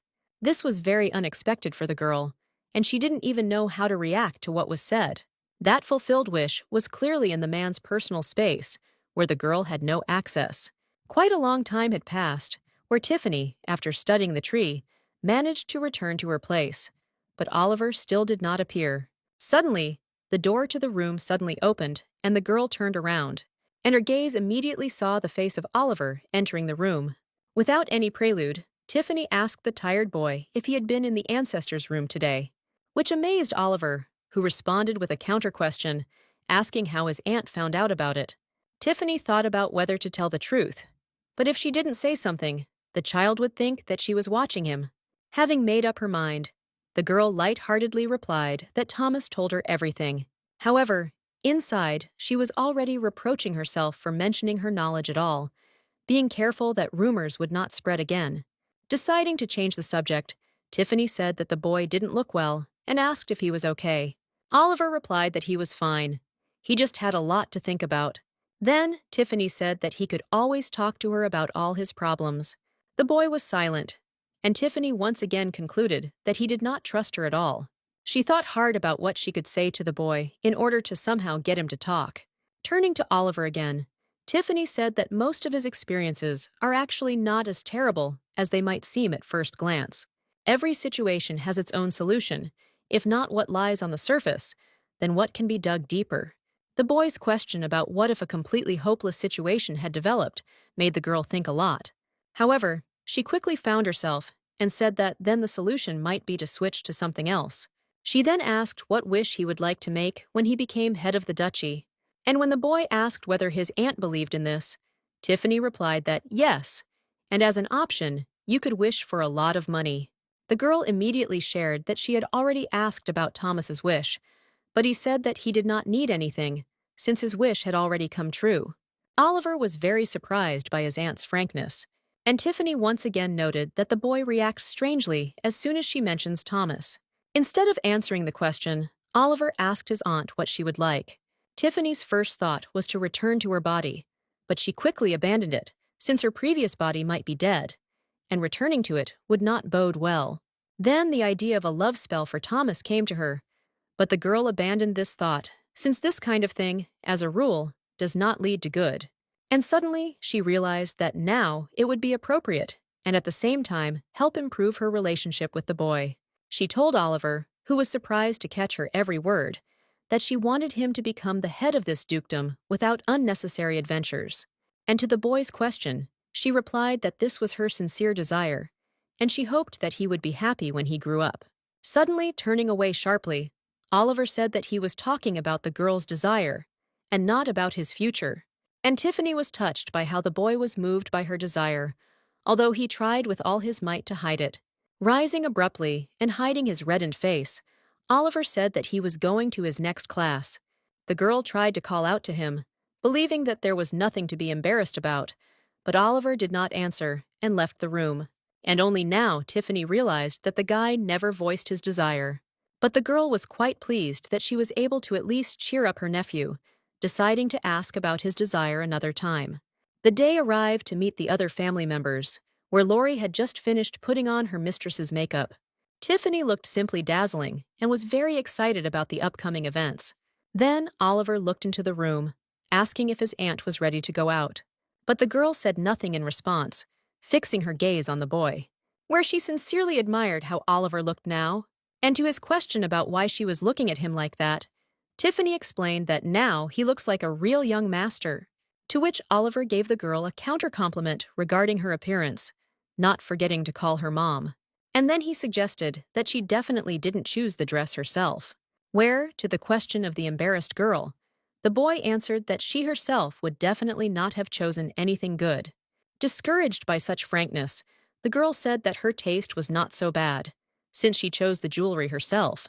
But Oliver objected to the girl, saying that, firstly, Mr. Thomas gave it to him, and secondly, the jewelry is matched to the dress, from which he concludes that he almost misspoke when he started speaking for his aunt, but corrected himself in time, saying for his mother, it was the same person who picked it out. But he ended his speech by saying that, in any case, this dress suits the girl. And Tiffany was struck by the facial expressions of Oliver, where, perhaps for the first time in all time, she saw a smile on his face. Then there was a knock on the door, and the girl allowed me to enter, saying that she was ready. It was the colonel who came, resplendent in his military uniform, and with orders for military merit on his chest. Tiffany couldn't contain her admiration, saying that the military uniform suited Thomas very well. And then she drew the man's attention to herself, asking what she looked like, because it would not be very good to appear in front of the family as a hillbilly. And only Thomas began to say that the girl looked simply incredibly beautiful. How his speech was immediately interrupted by Oliver, expressing words of indignation at his aunt, where he noted that he had already spoken about his aunt's beautiful appearance, and did not understand why she did not believe him. To which Tiffany, in order to smooth the situation over, thanked the boy for his attention.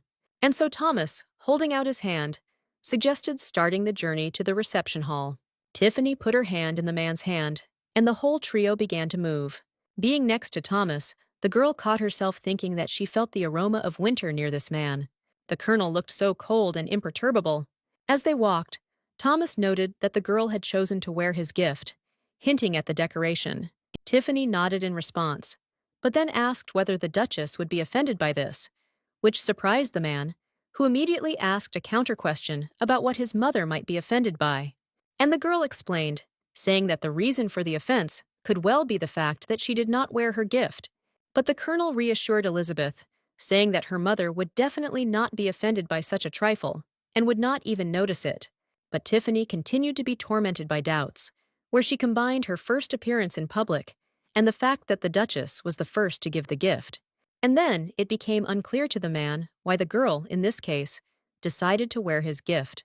Looking at Thomas with wide eyes, Tiffany thought that she only had the Duchess's gift and Thomas's gift at her disposal, and the reason for her choice was that it was a gift from a man for whom she had the warmest feelings. Out loud, the girl said that this decoration simply suited her outfit better, and Thomas immediately confirmed that the girl really suits today's outfit. Then the man noticed that the girl's hands were very cold, and suggested that she was cold because of her very thin clothes. But Tiffany denied this, explaining that it was all more out of excitement than from cold. Thomas was very surprised by what the girl was going through, and the girl again had to explain that everyone had come to look at her and Oliver, and if she made a mistake, she would immediately be used against them. And so they approached the door to the reception hall, and a second later, the company was already standing inside a huge room, where, from all sides, the not very pleased glances of the arriving relatives immediately rushed towards them. Tiffany introduced herself first, calling herself Elizabeth Rowdy and saying she was very pleased to meet you, after which she brought the boy forward and introduced him as Oliver, her son, expressing her hopes for the family's favor. But after watching the reaction of those gathered, Tiffany fully realized that she shouldn't expect a particularly warm welcome. An elderly woman was the first to speak, saying that this was the first time she had heard such a surname, and suggesting that the girl was from the South. To which Tiffany said that she was indeed from one of the southern villages, which led the old woman to amazement, where she noted that the Rowdy family did not even have their own possessions. And then whispers were heard from all sides, where Elizabeth was called a commoner, that the girl herself stood and listened with dignity, since if she had not appeared at all, then she would have been considered an arrogant commoner. Of course, she understood that these people would not go deeper in their judgments, but would appeal to what was on the surface. Immediately among the crowd, Tiffany was able to identify those who apparently started all these discussions and would only observe from the sidelines, drawing their own conclusions. Meanwhile, quiet conversations continued, where the nobility already said that the birth of an heir does not mean that she should be accepted into the family. The girl thought first of all about Oliver, cursing everyone present for not even wanting to try to understand the fear this child is now experiencing. Carried away by her thoughts, Tiffany did not notice how she automatically grabbed Oliver's hand, which surprised him. And then Thomas intervened, saying that although Elizabeth was a commoner, nevertheless, her family was not poor. He said that, although they do not have their own territories, they have a successful trading business. And then, pointing to the same old lady who started all this, Thomas said that Elizabeth allocated money for the carriage for this relative, because the old lady had a difficult financial situation. Immediately in response, complaints began to pour in that the colonel was behaving too rudely and obscenely. And Thomas, putting on a simple-minded face, just as innocently asked why everyone was so alarmed, because he was absolutely right. Tiffany, who stood on the sidelines and watched the development of events, mentally thanked the defender. Here, one of those present accused Thomas of lack of manners and asked why he suddenly decided to speak, to which the colonel said that he has every right to speak whenever he pleases, and even more so if his interlocutors are relatives. And then, in the coldest tone, he called the man's words absurd and said that they shouldn't even dare say such things to him, from which all of Thomas's opponents suddenly immediately became silent. After which the man said that a person does not have to be a follower of the main branch in order to be considered an aristocrat, and the people not gathered here should challenge the decision of his family. Those around him silently listened to what the colonel was saying, and no one dared to say a word in response. Tiffany was very surprised that as soon as Thomas raised his voice a little, this entire horde of aristocrats immediately fell silent. At the same time, the girl noted that looking at what was happening, one can conclude that such a concept as respect for elders is definitely not in use here. Even after 2,000 years, the Richardson family remains dominant in the winter forest. Meanwhile, Thomas continued to speak, where he compared the words of those present with the whistle of the wind and said that if someone is not happy with something here, they can leave. And in the end, the colonel said that no one should forget in whose possessions it is now. And none of those gathered said a single word in response. But suddenly, one of the guests began to clap his hands and said that they should stop there. He turned to that elderly woman, calling her aunt and saying that he fully understood that she simply cared about the fate of the winter forest. And Tiffany thought to herself that this is the only blood relative who can afford to speak out in this situation. None other than the heir of the Morris family, the son of the Duke's brother, Daniel. Shifting his attention from his aunt to his brother, Daniel told Thomas not to be so strict, to which the colonel replied that he was not going to ignore the attacks on his family. Tiffany stood and looked at two relatives, who at the same time were irreconcilable enemies. And at that very moment, the Duke and Duchess entered the hall, greeting those gathered. Thanking everyone for coming, the Duke said that today the next heir to the Winterwood Duchy would be announced. Whereupon he turned and bade Oliver come to him, which the boy did at once. And the Duke, taking the boy by the shoulder, introduced him to the guests, saying that this was George's son and direct heir. Making a slight bow, the boy introduced himself, calling himself Oliver Rowdy from the southern village, and adding that, apparently, he had no need to thank the assembled people for this visit, because he thought that they had come to see him, but instead they allowed themselves to insult his own mother, whose last name he bears. Tiffany was simply horrified when she heard what Oliver said to everyone in the room. But the boy did not stop, saying that his soon-becoming Richardson did not mean that he would cease to be rowdy, and his relatives should think about it before saying anything. After this, indignant exclamations were heard from all sides, where every now and then the boy was called a little scoundrel. Daniel also added his comment, saying that Oliver had only recently become part of the family. This added fuel to the fire, as they immediately supported him, shouting to Oliver not to dare act as if he had already become a successor. Tiffany, having heard such sayings, immediately became indignant, saying that it was unacceptable to behave this way towards a child. And then the Duke himself intervened in the development of the situation. With his loud and firm voice, he called out to the man who had just reproached Oliver for his unworthy behavior. The Duke said that the man was saying strange things, because Oliver was already the heir to the dukedom and had every right to speak out in his own house. The man had nothing to say to this, and looking down, remained silent. Having finished with one malcontent, the Duke turned his attention to another, more sophisticated young man, where he told Daniel not to think of shifting any burden of responsibility onto Oliver, since royal blood flows in his veins. Clenching his fists from impotence and anger, Daniel said that he completely understood the Duke, but, having asked permission and received it, he asked the question of when the family intended to include Oliver in the family tree.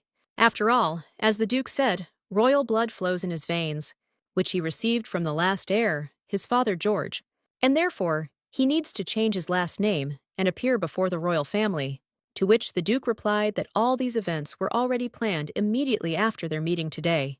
Hearing this, Daniel suddenly apologized for his careless words and the disrespect he expressed towards the Duke, which made Tiffany wary, because including Oliver in the family tree is tantamount to full recognition of his rights as heir, which Daniel himself has just pushed the Duke to do.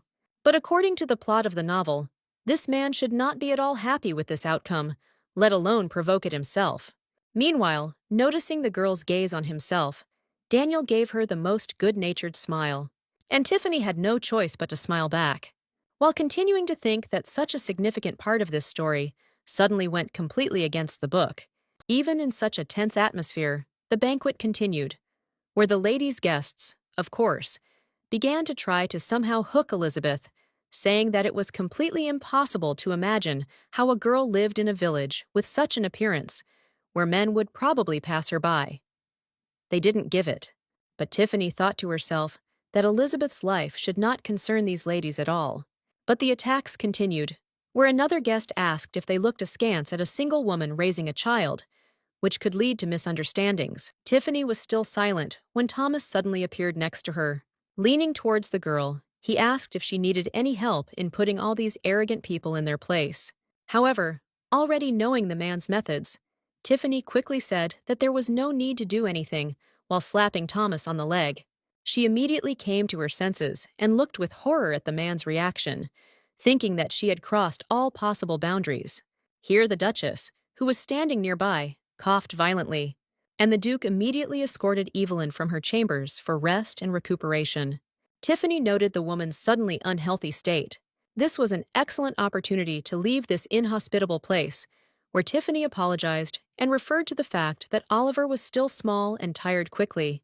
Leaving with the boy, the girl mentally apologized for using him as an excuse, but it was impossible for her to leave alone, as this would have a bad effect on their common reputation. But suddenly, one of the women said that if the child is tired, then you just need to ask the nanny to take him away, and you don't have to walk on your own. To which Tiffany replied that she should be next to the boy when he falls asleep. But now another woman said that there was no need to rush around with the child herself, and also offered to call a nanny if, of course, they had one, which was a clear attempt at insult. And the women standing nearby had already begun to chuckle quietly, and the evil woman continued to be sarcastic, saying that, apparently, Miss Rowdy was not aware that in aristocratic families, nannies took care of children. But suddenly, a lady in a blue dress standing in the general circle of ladies said that there were exceptions to the rules, where the Duchess personally took care of Oliver's father, which immediately changed the expression on the faces of the women standing nearby, who immediately began to say that it was completely unthinkable to remember that the Duchess was a nanny. Tiffany, looking at these strange women, could not understand what was wrong with them. Although the Duchess and her husband left, their son Thomas still remained in the hall. Having forcefully placed the glass on the table so that its contents partially ended up on the tablecloth, the girl said that she was grateful to all the participants in the conversation for their advice. But she immediately added that in the matter of raising Oliver, she still intends to be guided by the Duchess's advice, and not by those that the ladies have just voiced, where they can discuss their opinion directly with Evelyn.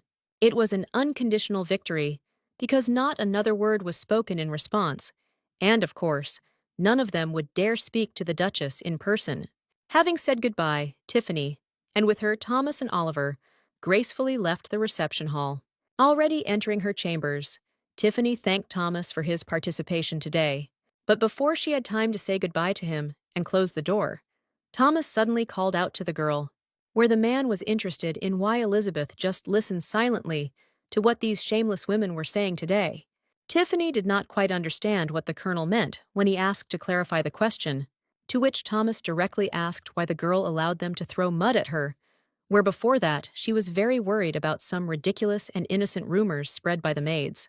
And the girl, without being confused, remembered the colonel's words that he didn't care at all about other people's opinions, which was not the case in this situation. Where Tiffany found it simply amazing was that Thomas was hurt by someone else's opinion of her. This answer completely discouraged the colonel. After thinking a little, he said that he understood everything, and Elizabeth was absolutely right here. And then the man added that he discovers a strange phenomenon where someone else's opinion begins to worry him when it concerns Elizabeth, which could not leave the girl indifferent to such words. And Thomas continued, saying that in this case, he simply could not help but intervene in the situation. With trembling and a sinking heart, Tiffany listened to these girls' pleasant words for people. Thomas, looking at Elizabeth's confused face, said that it was time for him to leave, and she needed a good rest. And Tiffany looked for a long time after the leaving man, who was able to surprise her today. Thoughts about what Thomas told her before leaving did not leave the girl even at night. Trying to calm down, Tiffany closed her eyes and tried to fall asleep. But then the thought entered her head that the colonel could come to her defense solely out of compassion. This option, of course, did not make the girl very happy, causing a feeling of anger rather than joy. Turning sharply on her side, Tiffany thought that this man constantly does only what he pleases. One of the variants of such cold and self-centered behavior, the girl found Thomas's military character, from which she came to the conclusion that this man was not capable of falling in love at all. Changing her position once again, Tiffany thought that Thomas was unlikely to go on a date, since everyone thought that he was against marriage. With sadness, Tiffany thought that if she could never reveal her feelings to Thomas, would she at least be able to be somewhere near him, which was basically possible as Oliver's mother. Having finished this internal monologue, the girl finally felt that she really wanted to sleep and soon fell into a deep sleep. Oliver, with the most serious expression on his face, told his aunt that she should never even come close to Daniel Morris, so that she never listens to anything that this man says, and in every possible way avoids any communication with him. To which Tiffany calmly replied that she understood the boy, and she had no reason to get involved with this person. Of course, Oliver's performance and the banquet on this occasion had long since ended, but many relatives were still visiting the estate. But at the same time, Tiffany thought that, on the other hand, it would be nice to know what the villain Daniel was up to, which could help protect both Oliver and herself. Suddenly, Laurie looked into the room and, in her usual cheerful manner, said that the Duchess was inviting her mistress to dine together. Cautiously peeking over the back of the chair, Tiffany asked the maid if other family members would be present at dinner, to which Laurie immediately answered in the negative, after which the girl immediately jumped up and said that in this case she was ready to move out immediately, surprising her nephew with her agility. Moving along the corridors of the estate, Tiffany was only thinking about how to avoid meeting any of the visitors, since she had had enough of the company at the banquet. But suddenly in the distance, she saw a man's silhouette. Approaching a little closer, Tiffany recognized the one who was standing and looking out the window, as if waiting for her. It was Daniel Morris who greeted Miss Rowdy cordially. Since Tiffany herself had recently been thinking about meeting this man, the current situation was only to her advantage, and she greeted the man in return. When asked if she remembered him, Tiffany said that she could not forget the Duke's nephew. Clearly pleased with the well-developed conversation, Daniel invited Elizabeth to have a cup of tea together, to which Tiffany replied that she could not provide a man with such pleasure, since she had already received an invitation from the Duchess. And the Duke's nephew in response noted that, apparently, the Duchess really appreciates the girl, since she even invited her to dinner. But Tiffany skillfully parried this attack, saying that the Duchess was simply trying to take care of a person who was not related by blood to their family. But Daniel said that this only confirmed what he had said, since everyone knew Evelyn's habit of dining alone. And while the girl was thinking about whether this man had just publicly ridiculed the Duchess's habits, Daniel invited Elizabeth to drink tea together tomorrow, to which the girl said that she appreciated his offer, and in this case invited the man to her place, which he was incredibly happy about. Saying goodbye until tomorrow, Tiffany continued on her way. The Duke's nephew did the same, folding his hands behind his back and heading in the direction opposite to where the girl was heading. And Tiffany, moving on, thought that she would not simply allow herself to be swallowed by this wolf in sheep's clothing. Daniel sat with his head in his hand and annoyedly asked Miss Rowdy what she had done, where he believed that the girl would be useful to him. But in reality, everything turned out completely differently, and his plan failed. But Tiffany, who had nothing to lose, proudly declared that the man deserved all his suffering. After which, the Duke's nephew said that there was nothing more to talk about and ordered to get rid of Elizabeth, where at the same moment, one of Daniel's henchmen jumped up to her and struck the girl with a powerful blow with his hand. And then Tiffany literally jumped up in her bed, shedding cold sweat and feeling trembling all over her body. The girl thought that she had just seen the very part of the story that could await her in the future. Behind these gloomy thoughts, Tiffany was caught by the thin voice of Laurie, who, being outside the door, said that it was time to get up. Still not recovering from the nightmare, Tiffany concluded that she didn't like all of this at all. At the appointed hour, Daniel appeared in Tiffany's chambers with a bouquet of flowers and warmly greeted the girl, also saying that these flowers could not compare with the girl's beauty. Tiffany thanked the man, thinking to herself that he was just a hypocrite. When the girl accepted the bouquet, he suddenly touched the fingers of her hand with a gentle movement, which caused the girl to have a far from pleasant reaction. Handing the bouquet to the maid and smiling sweetly at the guest, Tiffany at the same time mentally gave the man not the most flattering words. Daniel started the conversation by saying that it must be hard for the girl to get used to this place, since the Richardsons are very cold people. To which Tiffany said that even if this is so, it's not in relation to her. But the man stuck to his line, declaring that for the first time he saw not only the Duchess, but also Thomas so caring. And the girl said in a carefree voice that it was all due to a great sense of responsibility. Taking a mug of tea, Daniel suddenly said that apparently Elizabeth had a fairly good relationship with George, to which the girl immediately expressed a lack of understanding of the reason why this statement was made. But Daniel explained that he thought that the girl was experiencing unpleasant feelings due to the fact that he abandoned her, which is not visible. And resourceful Tiffany coldly said that it only seems so from the outside. And immediately, the man had to apologize for such discourtesy towards the girl's feelings. Tiffany noted, not without pleasure, that in her life she had already met many vile people, like the man sitting opposite her, and she had long ago learned how to conduct a dialogue with them. Suddenly, Daniel said that it had obviously been difficult for the girl to raise a child alone, and if she suddenly needed help, he was always at her service. To which the girl replied that she was very grateful for such attention, thinking to herself that she would never have thought to contact him.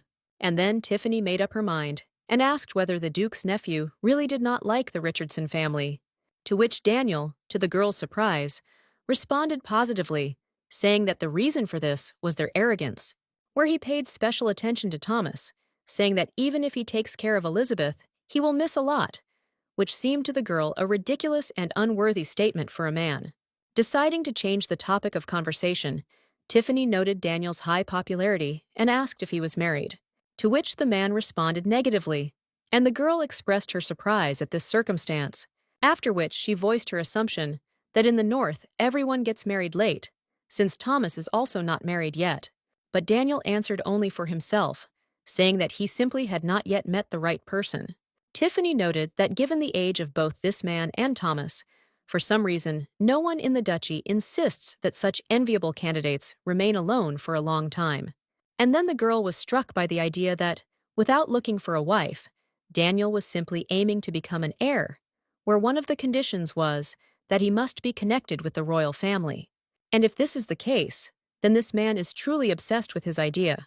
While Tiffany was thinking, Daniel suddenly noticed that Elizabeth pronounced the name Thomas with great feeling, And then it dawned on the girl that when she mentioned the colonel, she was not using his title at all.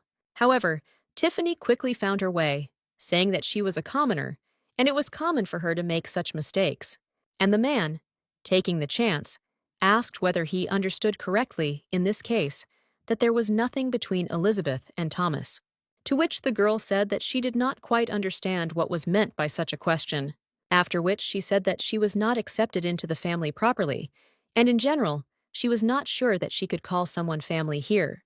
And feigning despair, Tiffany shouted that everyone here only reproaches her for the fact that she was simply lucky to meet the right person on her way. As expected, Daniel became very upset about the girl's condition and apologized for raising the topic. Tiffany rightly believed that the maids around them were surprised by her unusual behavior, but it was necessary. And indeed, Lori and her assistant looked at each other in bewilderment, completely not understanding what was happening here now. But suddenly, Daniel knelt in front of Tiffany and said warningly that his words might not sound right now, but he had to say them. Where, looking up, the man declared that he fell in love with Elizabeth at first sight. The girl never expected to hear this. But the new admirer did not stop there, continuing with an offer to the girl to start an official relationship with him. It was so unexpected that even the maids standing nearby screamed. In Tiffany's head, only one thought flashed through her mind: what this abnormal man was talking about. Meanwhile, the onslaught continued, where Daniel now said that he had already thought about the wedding, but thought that everything would definitely shock the girl in one day. Finally, having gathered herself, Tiffany asked the Duke's nephew whether in the North it was really customary to declare love on the first day of acquaintance. To which Daniel replied that he personally prefers to act immediately if he liked the girl. Only one word now appeared in the girl's head regarding the mental abilities of this man, and that word was madman. Having already thoroughly recovered from the loud statements, Tiffany invited the man to get to his feet first, also affirmatively saying that he came here with the understanding that she was in a relationship with George and had a son from him, to which Daniel calmly replied that he didn't see any problem in this, since he was completely different from Thomas with his morals. Such statements discouraged the girl, and then she realized that if Daniel married Elizabeth, he would lose the opportunity to manage the construction of railways, since he would not be associated with the royal family. But at that very moment, the girl remembered that today's agreement was valid for 50 years, and was concluded 35 years ago, during the wedding of the Duke and Princess Mary. This means that it will be valid for another 15 years, and will end when Daniel is only 40 years old. In this case, he can get rid of Oliver not now, but in 15 years, taking his place. And while the girl was driving all these thoughts through herself, the man said that he understood Elizabeth's worries about her son, and he assured her that when he became close enough to her, he would raise Oliver as his own son, becoming a reliable support and protection for him. These words fully confirmed the girl's recent guesses. It was in this that she found the meaning of Daniel's actions in the form of a declaration of love. And this was also the meaning of his raising the question of including Oliver in the family tree. After all, before seducing Elizabeth, he needs to do everything to ensure that Oliver ends up in the family tree as soon as possible, so that he can subsequently claim a place in it. Where in this way, he will simply put Oliver in chains first, and through him, Elizabeth. This prospect terrified the girl. Tiffany began to talk to the man, addressing him as Sir Morris, when he immediately interrupted her, saying that she could simply address her as Daniel. But the girl repeated the appeal she had chosen, saying that the man's recognition burdened her, since she invited him solely for the motive of establishing relations between the family branches. But Daniel was not going to back down, asking the girl to simply consider his candidacy, where he finds himself quite an attractive man. With indignation, Tiffany noted the excellent game of emotions that this villain staged in front of her. And Daniel continued, saying that Elizabeth needs reliable support in the form of a solid male shoulder, which Tiffany countered by stating that there is Thomas in the house, who will always help her. Hearing this, Daniel said that in the eyes of an inexperienced girl, the colonel can and does look like a hero. But in fact, by nature this person is very cold, indifferent to everyone, and not trustworthy. Tiffany mentally agreed that Thomas was indeed cold in character, but this cold-blooded man protected Oliver at the cost of his life. But then, quite unexpectedly, Daniel grabbed the girl's hand, Tiffany, frightened, screamed for the man not to touch her. And the assertive, impudent man, without listening to the girl, said that they should narrow the gap between them step by step.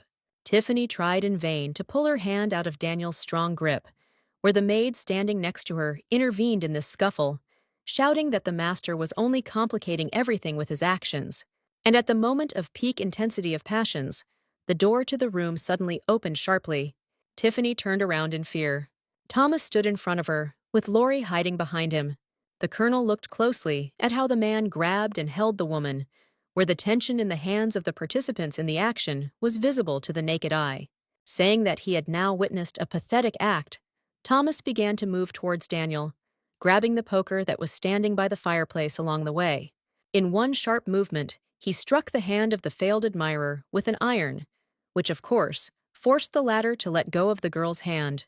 With a cry of pain, Daniel crouched down and grabbed his wounded arm, after which the colonel invited the girl to go with her, and the victim sat on the floor and reproached his brother for lacking manners and disturbing the tea party. To which Thomas immediately replied that it was not for Daniel, who so unceremoniously grabbed girls, to tell him about manners. And he added that it was only a warning, where from now on his brother should not approach Elizabeth, where he won't be able to use her in his dirty plans, and with such a meager mind. Tiffany stood quietly behind her defender, not interfering in the brothers' conversation. Meanwhile, Daniel noted that Thomas was behaving somehow unusually, where before he was neither seen nor heard at all. But the colonel responded with the same arguments, adding that he immediately understood what Daniel was hiding under the pretext of expressing feelings. However, the stubborn man did not give up his position, shouting that he sincerely fell in love with Miss Rowdy, to which Thomas coldly replied that he did not care, and this did not cancel his warnings, where the man repeated his main requirement not to approach Elizabeth again. At the same time, he noted that if his brother has any objections, then he is ready to accept his challenge to a duel at any time. Here Daniel had nothing to say, since in a power confrontation he had no chance against his brother. But as he rose to his feet, he noted that Thomas looked at Elizabeth the same way the Duke looked at the Duchess, after which Daniel said that accusing him of conspiracy, the colonel himself was also not without sin, to which Thomas did not answer anything, motioning with his head to suggest that his opponent give an example. But this did not happen, where Daniel suddenly turned to Elizabeth and said that he was forced to leave her in the current situation. And Tiffany answered him, wishing him good luck, where she could not even observe the interlocutor's face because of Thomas's broad back. While leaving, Daniel announced to the girl that his offer remains valid, and if she changes her mind, he is always ready to accept her, which both Tiffany and Thomas listened to without any comments in response. When the door closed behind Daniel, Tiffany, exhausted from nervous tension, sank into a chair. Her savior took an empty seat at the table, where new cutlery was immediately placed for him. The girl noted with a touch of humor how unexpectedly her tea party partner had changed, and then Tiffany heard quiet sobs behind her. The girl didn't even have time to realize what was happening when Laurie rushed to her feet with an apology. Stunned by this behavior of the maid, Tiffany asked her what happened, to which Laurie replied, wiping away tears, that Mr. Thomas asked her to contact him in case the lady ever met Mr. Daniel. After hearing this, Tiffany cast a sidelong glance towards the colonel, and the maid continued, saying about her decision not to report every little detail and therefore remain silent about yesterday's meeting. And having concluded that her inaction led to today's results, Laurie began to burst into tears again, asking for forgiveness from her mistress.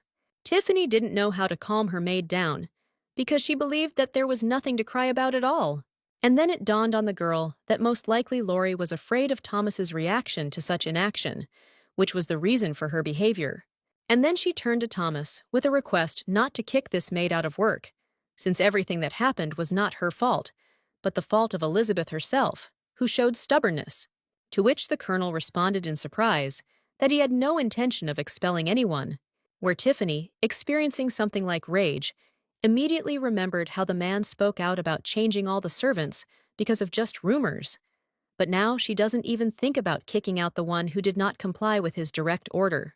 Having received the man's answer, Tiffany told the maid that she had heard everything herself and everything was fine. And Thomas has already gone on the offensive, asking about what his unlucky cousin proposed to Elizabeth. But Tiffany was in no hurry to talk about everything that happened here, simply saying that nothing special was offered.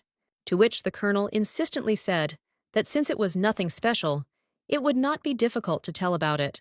Having lowered her eyes, the girl, feeling slightly embarrassed, said that Daniel had suggested that she start a romantic relationship. And Thomas immediately voiced his confidence that there was more to the proposal. And Tiffany said that there was also a proposal to marry him, and now the colonel is probably disappointed in her.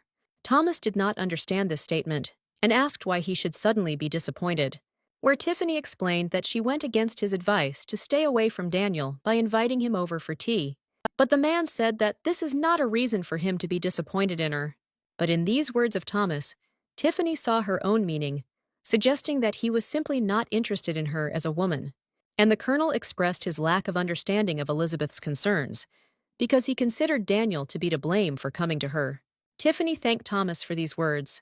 The next question regarding what the answer to Daniel's proposal was discouraged the girl. But when her mind digested the question, Tiffany immediately shouted that, of course, she immediately refused him dates even before Thomas appeared. And then she added that she also refused Daniel's marriage proposal. From what he heard, the colonel's face changed dramatically. The wrinkles straightened out, and he said that the girl had made absolutely the right decisions. Tiffany was glad that this interrogation was finally over. But it was not to be, because before the girl had time to catch her breath, a new question followed from the man, where the subject of his interest was whether the girl refused because Daniel proposed, or because she does not plan to get married at all. Having put on a serious face and collected herself, Tiffany addressed the man by name.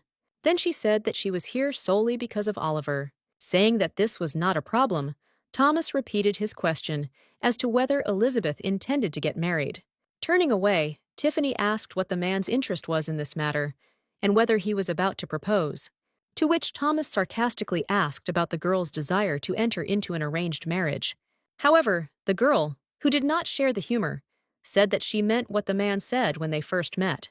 But suddenly, very nervous, Tiffany shouted at Thomas to forget everything she just said, and that she didn't want to marry anyone. After which the man said very upset that he understood the girl's intentions. It didn't escape Tiffany's notice that Thomas became noticeably sad after her words. The girl suddenly remembered all the warnings that were heard from Thomas and Oliver, and she concluded that the appearance of the colonel was very opportune. Otherwise, it is unknown how all this could have ended. Looking at the confused man, Tiffany was glad that Thomas was not angry with her at all, but she mentally imagined what Oliver's reaction to these events might be, and, taking a sip, she decided that she should try not to catch his eye. Of course, the idea of not being seen by the boy was at least naive, considering that they lived in the same house. And now Oliver was shouting that he was warning his aunt that Daniel should be avoided. Tiffany tried to justify herself, saying that they met by chance, and it was impossible to just say no in the adult world. To which the boy said that he had not been a child for a long time, and such excuses would definitely not work on him. After which the boy once again strictly instructed his aunt not to start communicating with a person like Daniel. Tiffany tried to say that this man was their relative after all, but the boy's position was unshakable, where he said that he did not care who Daniel was, since he considered him a creature. And now it was the girl's turn to be indignant as to where the boy got such words, to which he immediately replied that it didn't matter now. Clutching his head, Oliver insisted that it was the height of baseness to try to propose to his aunt. Seeing the child's extremely agitated state, Tiffany began to tell him to calm down, and Oliver once again shouted that his aunt should not dare to meet with Daniel now, where he noted that if he was smart enough to make an offer at the first meeting, then it is unknown what will happen at the second. For some reason, Tiffany thought that there was just an offer to date with the prospect of marriage, but rumors again turned everything upside down. Trying to somehow calm the boy down, the girl offered to bring him his favorite confectionery delicacy. Daniel, after what happened, almost immediately left the estate, where Tiffany was very happy about it. Watching the departing carriages, the girl concluded that the rest of her relatives would leave one of these days, and the estate would finally become quiet. Suddenly, the mistress's attention was attracted by Laurie approaching from behind. Pointing to the woman standing at the entrance, the maid said that one of Oliver's teachers wanted to talk to the mistress. Tiffany asked with concern what the reason for this visit was. To which the woman said that she was very sorry to say this, but Oliver was missing classes, and even when he is present in the class, his thoughts are somewhere very far away. The woman also replied that in general, there were no complaints about the studies, but these absenteeism and the boy's attitude still complicate the situation. Tiffany wearily promised the woman to have an educational conversation with Oliver, and soon the girl was asking the boy why he began to behave this way, to which Oliver stated that he no longer wanted to attend classes and would study on his own. And in response to Tiffany's attempts to reason with him, the boy said that he did not want to waste his time on something meaningless, since his thoughts were already in complete confusion. However, the girl emotionally argued that Oliver could not just quit studying. She asked him to at least explain the reason, so that it could be voiced to the teachers, since it would be wrong to leave without explaining anything. To which the child replied that teachers are simply hired personnel who do not need to explain anything. Then Tiffany asked the boy to at least say why he was so worried. But the answer was silence. Oliver definitely didn't want to share his experiences, and Tiffany noted to herself that at this age all children are very complex. Standing up abruptly, the girl said that since the boy was so immersed in his worries, then they should get a little distracted together. And so, standing on the street and clutching a ball and a glove in his hands, Oliver asked his aunt what it was. To which Tiffany replied that it was a ball and a glove that had been collecting dust in the boy's toy box for a long time.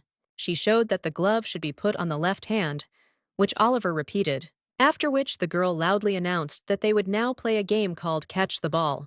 And Oliver just looked at his aunt's actions with a surprised look, where Tiffany noted that this is not surprising, since this child's entire childhood was spent not playing, but trying to get food for himself. And in her free time, Elizabeth never played with Oliver. Then Tiffany explained the rules to him, saying that the ball must be caught with a gloved hand and thrown back. Oliver asked if his aunt knew exactly how to play this game, to which the girl said with a smile that she definitely knew better than the boy. And so the game began, with Oliver taking his first shot.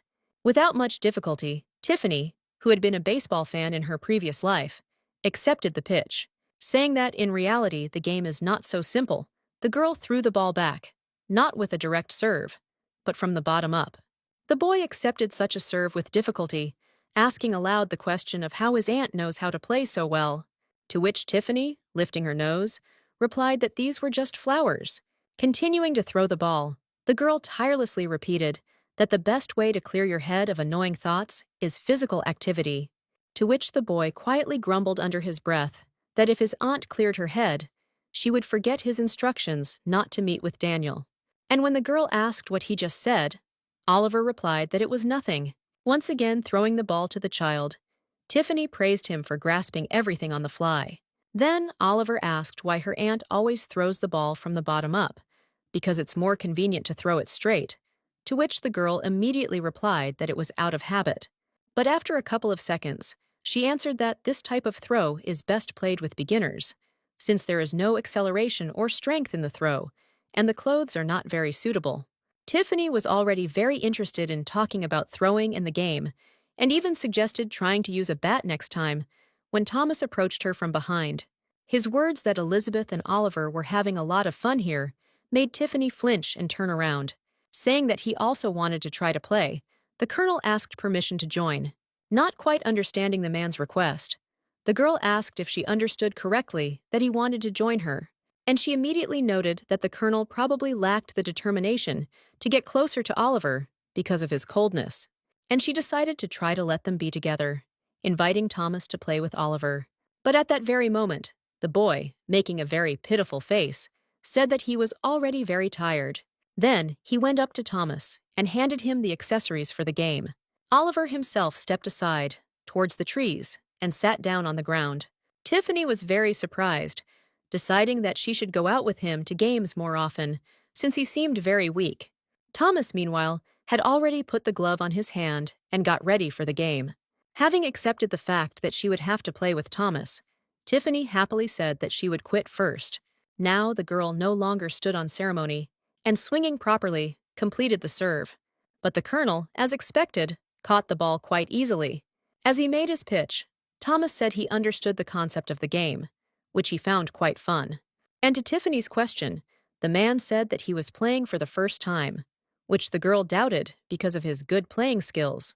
After which she asked what the man was playing with his brother, to which instead of answering the question about why it was necessary to play with his brother, which completely discouraged the girl. But, after thinking a little, Tiffany felt sorry for this man, who, as it turned out, did not know at all what real childhood was. Apparently, all he did was constantly study something on the estate. That is why he grew up to be such a cold person, with whom it is often so difficult to communicate. Immediately, the girl was struck by the thought that if she did not pay due attention to Oliver, then he would grow into a second Thomas. Thinking that Thomas, of course, has his own charm, but she will not allow Oliver to become like that, Tiffany made another serve with all her might, where the man barely managed to put his hand up to catch the ball. Looking first at the ball in her hand and then at the girl, the colonel concluded that Elizabeth was indeed a very good thrower, and now he is convinced that the situation on the train with the killer and the pepper shaker was not accidental. To which Tiffany received a very violent reaction, that there was nothing special there, and it was not worth remembering. Looking sideways at Oliver, the girl thought that there was no need for him to know that she had killed a man, and hoped that he had not heard anything. But the boy still heard the conversation, and was quick to ask what his relatives were talking about. And Tiffany, without answering any of the boy's questions, quickly began to push Thomas in the direction of the estate, saying that that's enough for today and it's time to rest. After some time, Tiffany was invited to the Duchess, where the girl sadly noted that Evelyn had been unwell since the reception, and she found herself literally bedridden. Tiffany asked how the Duchess was feeling, to which she immediately replied that everything was fine and Elizabeth should not worry too much. And Evelyn's apologies for calling Elizabeth to her place greatly embarrassed the girl. The Duchess did not torment Tiffany with guesses, and immediately said that she called her to tell her that it was time for Elizabeth and Oliver to prepare for their trip to the capital. And Tiffany noted that another turning point in this story is coming. And Evelyn continued, saying that the boy needed to be introduced to the royal family, since he had royal blood flowing in him, and she had already sent a preliminary letter. And literally today, she finally received an answer from the capital. And since Elizabeth is heading to the capital for the first time, her son Thomas will accompany her and Oliver. Before the girl had time to conclude that only the three of them were traveling, the Duchess announced that she was supposed to go with them and introduce them to the royal family, because it is customary among aristocrats that a much older woman represents a younger one. However, after these words, the Duke intervened in the conversation, saying that Evelyn could not go in her condition. The Duchess tried to object, but the Duke was very persistent, where Tiffany mentally supported the man's position.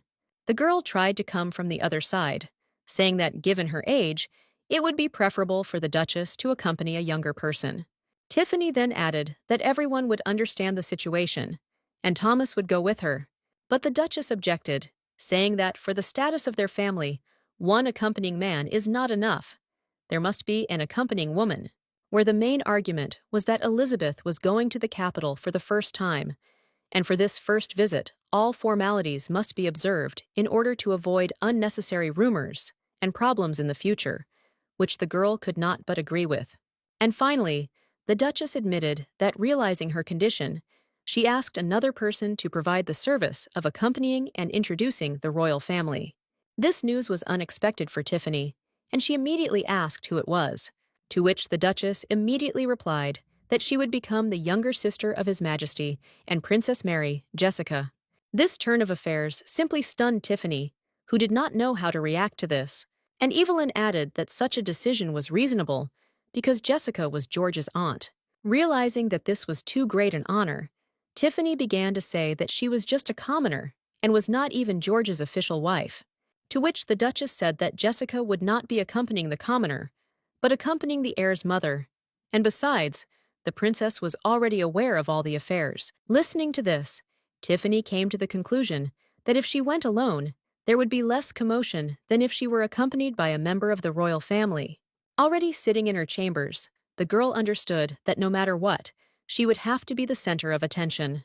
And then she remembered the events of the book, where at the moment when Elizabeth arrives in the capital, another character in this story will appear. Amelia Watson. She appeared in the midst of the ceremony and announced that her son was also George's child, where, as proof, she showed everyone George's gift, which was a watch that once belonged to Princess Mary. Evelyn, who loved Princess Mary very much, of course took this watch to the winter forest, along with her newly made relatives. Amelia and her son then proudly entered the dukedom as relatives of the Richardson family. However, in reality, her child had nothing to do with George, since he was the son of Daniel. But, whatever it was, they never managed to take away Oliver's rightful place, because he was a copy of his father. This circumstance only became the reason that Amelia tried very hard to harm Oliver, but Thomas constantly defended him. At the same time, the cunning Amelia took advantage of her new position and regularly reported to Daniel about the situation in the winter forest, which led to many tragedies, including the death of Thomas. However, Elizabeth is now in the role of Oliver's mother, which should significantly change things. Therefore, Tiffany saw the purpose of her visit to the capital as the need to find and stop Amelia, so that in the future, her actions would not lead to great tragedies. The girl's reasoning was interrupted by Laurie appearing in the chambers, where, literally running into the room, the young maid asked Elizabeth if it was true that she was going to go to the capital, to which Tiffany replied that rumors, as always, spread quickly, and that it was true, and Laurie asked permission to accompany the mistress, to which Tiffany, of course, responded positively, which made the girl's eyes shine, and she enthusiastically said that she would finally ride the train for the first time. Tiffany asked Laurie to pack something in order not to die of boredom on the trip, which greatly surprised the maid, who considered the very fact of the trip to be one continuous adventure. Tiffany was greatly amused by the way the young maid talked about taking her on a trip, and she watched with emotion the sincere joy of this girl, for whom a train ride was an extraordinary event. Mentally, Tiffany was still immersed in her problems, gradually coming to the conclusion that she wouldn't change anything anyway. She needed to act. Deciding to get distracted, the girl asked the maid if she had cards and, after a positive answer, asked to take them with her. 2 months have passed since the announcement of the upcoming trip to the capital. All the personal luggage of the trip participants had already been loaded, and Laurie, feeling a strong sense of joy, could not wait for the journey to begin.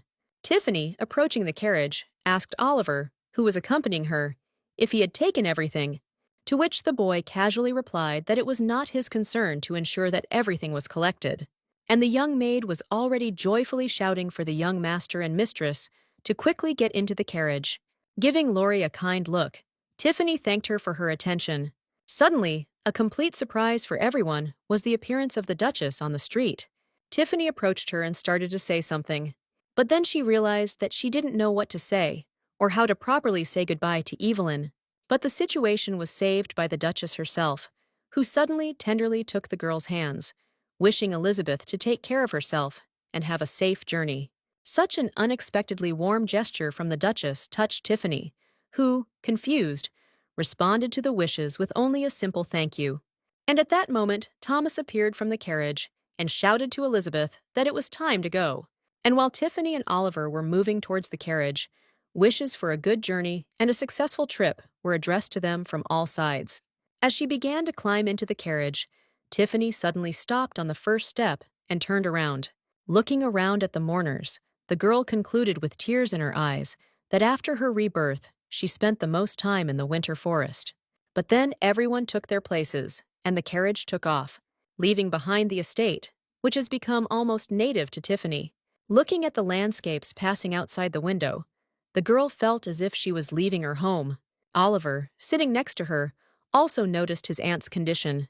Having asked if she was crying, the boy immediately received a rather sharp answer from Tiffany that she didn't even think about crying. At that same moment, Thomas also drew attention to the girl's behavior, asking if everything was okay with her, to which he was also gifted with a sharp answer that everything was fine. And so, after a very short period of time, the entire traveling company was already at the station, where, however, they stayed for a short time, quickly finding themselves inside the train. Looking out the window, Thomas said that the timing was very fortunate, since if the royal family had written later, then everything would have been worse, which was not entirely clear to Tiffany, and she asked why the man thought that. To which the colonel explained that winter comes to the winter forest early and manifests itself severely, and if the letter had arrived a little later, the trip would have had to be postponed for a year. But then, thinking a little, Thomas said that they were unlikely to meet the elderly king, who was George's grandfather and Oliver's great-grandfather. When the girl asked whether the elderly king was still ruling, Thomas replied that the young king often consults with him. Tiffany was interested to know what the old king was like, and she asked the man the appropriate question. After thinking for a moment, Thomas said that, to be frank, the old king is capricious, picky, difficult to interest in anything, and he likes to shift the blame to someone else. The man completed his characterization of the old king's personality with the words gloomy and biased towards others, after which Tiffany formed the unequivocal opinion that she definitely would not want to meet him. And the man continued the shocking story about the king, saying that at one point all fragile objects and vases had to be removed from his office, because his anger and irritability regularly reached such a limit where literally everything was used. Thomas ended his story by saying that as winter approaches, the old king usually goes further south, and when they arrive in the capital, he should no longer be there. Tiffany could only hope that during this time, nothing unexpected would happen, and the old king would leave. However, deciding to play it safe, the girl asked Thomas what type of people the old king liked, and the colonel replied that the most famous example was Princess Mary, whom he treated with special awe, since she reminded him of his late sister. And Tiffany immediately suggested that in this case he should also like Oliver, who is so similar to Mary's son. But Thomas dispelled this pleasant illusion, saying that the old king hated George. Even though they are all his children, the old king is somehow very cold towards Princess Jessica and the current king. Hearing the name of her future escort, Tiffany asked what this woman was like, to which Thomas replied that he didn't know her well, but he heard that she had a very good relationship with Mary. That's why she cared so much about George. Therefore, she should like Elizabeth. Tiffany thought that if you look at it objectively, the current Duchess simply stole Mary's place, and now, most likely, Princess Jessica should hate Evelyn and her son Thomas. Looking at her hand, Tiffany remembered the gentle touch that the Duchess gave her, and I thought that despite the possible hatred, Princess Jessica still agreed to help Evelyn. Behind these thoughts, the train carried Tiffany and her companions from the snowy lands of the Winter Forest Duchy. The journey to the capital took a whole week, which travelers somehow had to while away on the train, and the girl was simply going crazy from the boredom consuming her. Looking at Oliver, Tiffany asked herself why the boy looked like he was pondering a question of a universal scale. Turning to the boy, she asked if he was busy now, which was very unexpected for him, and Oliver, confused, asked what was the matter. And Tiffany cheerfully replied that since the boy was not busy with anything, she invited him to play, which was received by Oliver without much enthusiasm. But the persistent girl said that since her nephew did not offer her to have fun, then she should do it herself. Without any real interest, Oliver asked the girl what she was offering him to play, and immediately received the answer that everything had already been thought out in advance. After which Tiffany, with a slight movement, took out and showed Oliver a deck of cards. Still not showing much interest, the boy said that he was ready to play and asked to give him the deck. And as soon as the cards were in his hands, he immediately demonstrated his skills in handling the deck, which could only be characteristic of a professional dealer. And while he continued to shuffle the deck in the most sophisticated ways, the amazed Tiffany mentally wondered where the child learned all this. At one point, one of the cards suddenly flew out of the deck. Oliver picked it up and just looked at the image for a while, after which he showed Tiffany the card and said that his aunt is the Queen of Hearts, who bears the same name, Elizabeth. This comparison was surprising to the girl, and she asked what it meant, to which the boy explained that each card has its own name, to which the girl could only wonder where he got all this from, to which Oliver replied that he simply very often looked at how others played. Tiffany concluded that he picked up all this from the yard hooligans in their village, and that all this strongly reminded her of something. Then she turned her attention to Thomas, who was sitting to the side and not taking part in the conversation. And then, without any hesitation, the girl invited the man to join their game, to which Thomas replied that he only played a couple of times with his army friends and was not very good at it. But Tiffany immediately said that she herself last played cards about 10 years ago. After which the colonel, smiling, said that in that case he would accept the invitation and take part in the game. Sitting down at the table, the group began to decide what they would play first, to which Tiffany suggested playing a game where you need to draw the desired card from your opponent, which everyone agreed with, and Oliver began to deal. Oliver drew the card first, and Tiffany froze in anticipation. Having made his choice quite quickly, the boy drew a card and immediately said that he had won, where Tiffany was left to conclude that he was playing very well. The next card to draw was Thomas, who, as it turns out, really isn't very good at gambling, because he drew the wrong card, and Tiffany was the winner, which she was very happy about. The colonel could only look at his cards in confusion. Thomas stated his loss, and Oliver said without hesitation that Thomas was a very bad player. Watching the game, Tiffany first thought that Thomas was deliberately giving in to the game. But then I realized that the colonel was really very bad at this game and immediately offered to play poker. And so the game began, where after the first game, Tiffany announced that she had made 2 pairs. Oliver said he had a straight flush. Well, the colonel concluded with disappointment that he had nothing, and he lost again. The girl mentally concluded that the man was simply terrible at the game, and Oliver said out loud that with the change of game, the overall picture did not change. It was quite obvious that his comrades invited him to the game only because he was very rich. Tiffany decided that the colonel certainly shouldn't have cared about winning at cards for the sake of a couple of coins. Consequently, cards for him were not so much entertainment, and even more so with a thirst for profit, but rather a reason to get out among people. Even putting aside his abilities, Thomas had a very specific attitude towards any games. Suddenly, the boy attracted everyone's attention by addressing his playmates. Tiffany and Thomas looked at Oliver with interest, and the boy said that since their game was too boring, he offered to increase interest by placing bets. Tiffany immediately jumped up, saying that there should be no gambling, to which the boy immediately objected, saying that any self-respecting gentleman should know how to place bets, where he explained that betting develops faith in luck, teaches you to clearly assess and analyze the situation. That is, it develops your personality. And, pointing to Thomas, Oliver added that the presence of bets will not only increase interest in the game, but will also provoke this mister's desire to finally win. Having placed the first card on the table, Oliver offered as a bet the opportunity for the winner to ask any question he was interested in to another participant in the game. But if the person to whom the question is asked does not want to answer it, then he pays a ransom instead of answering.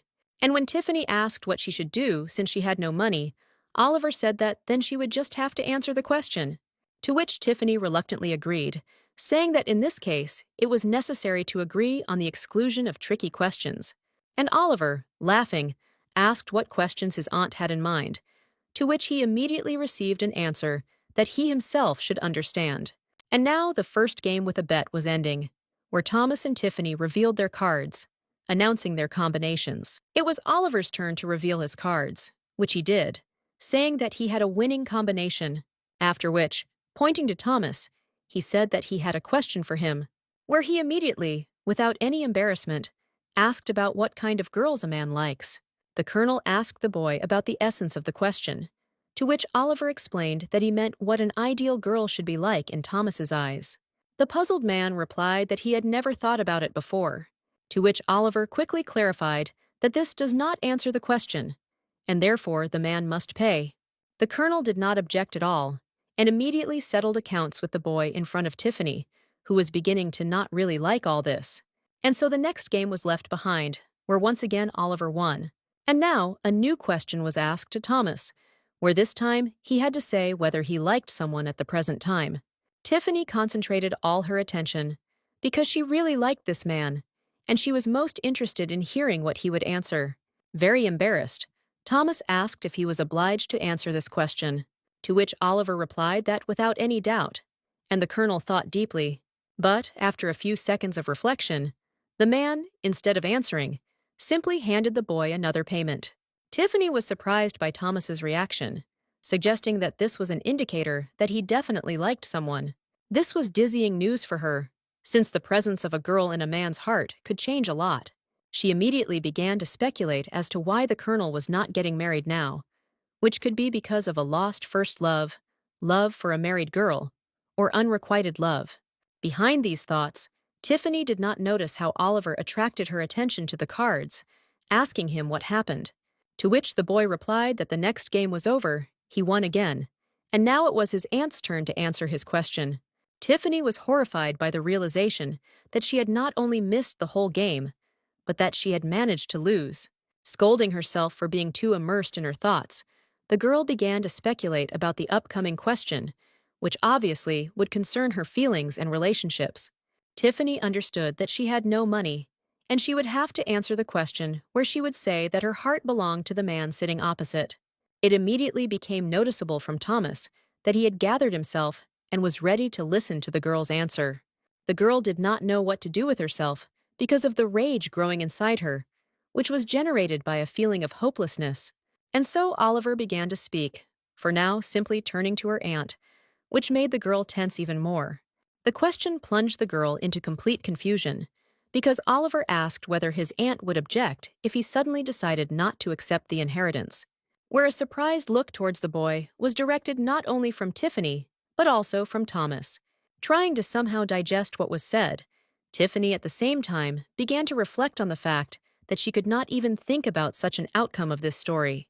And Oliver continued, reminding his aunt how she wanted to eat deliciously and wear expensive jewelry and clothes, which they would not have if he did not become Duke of Winterwood.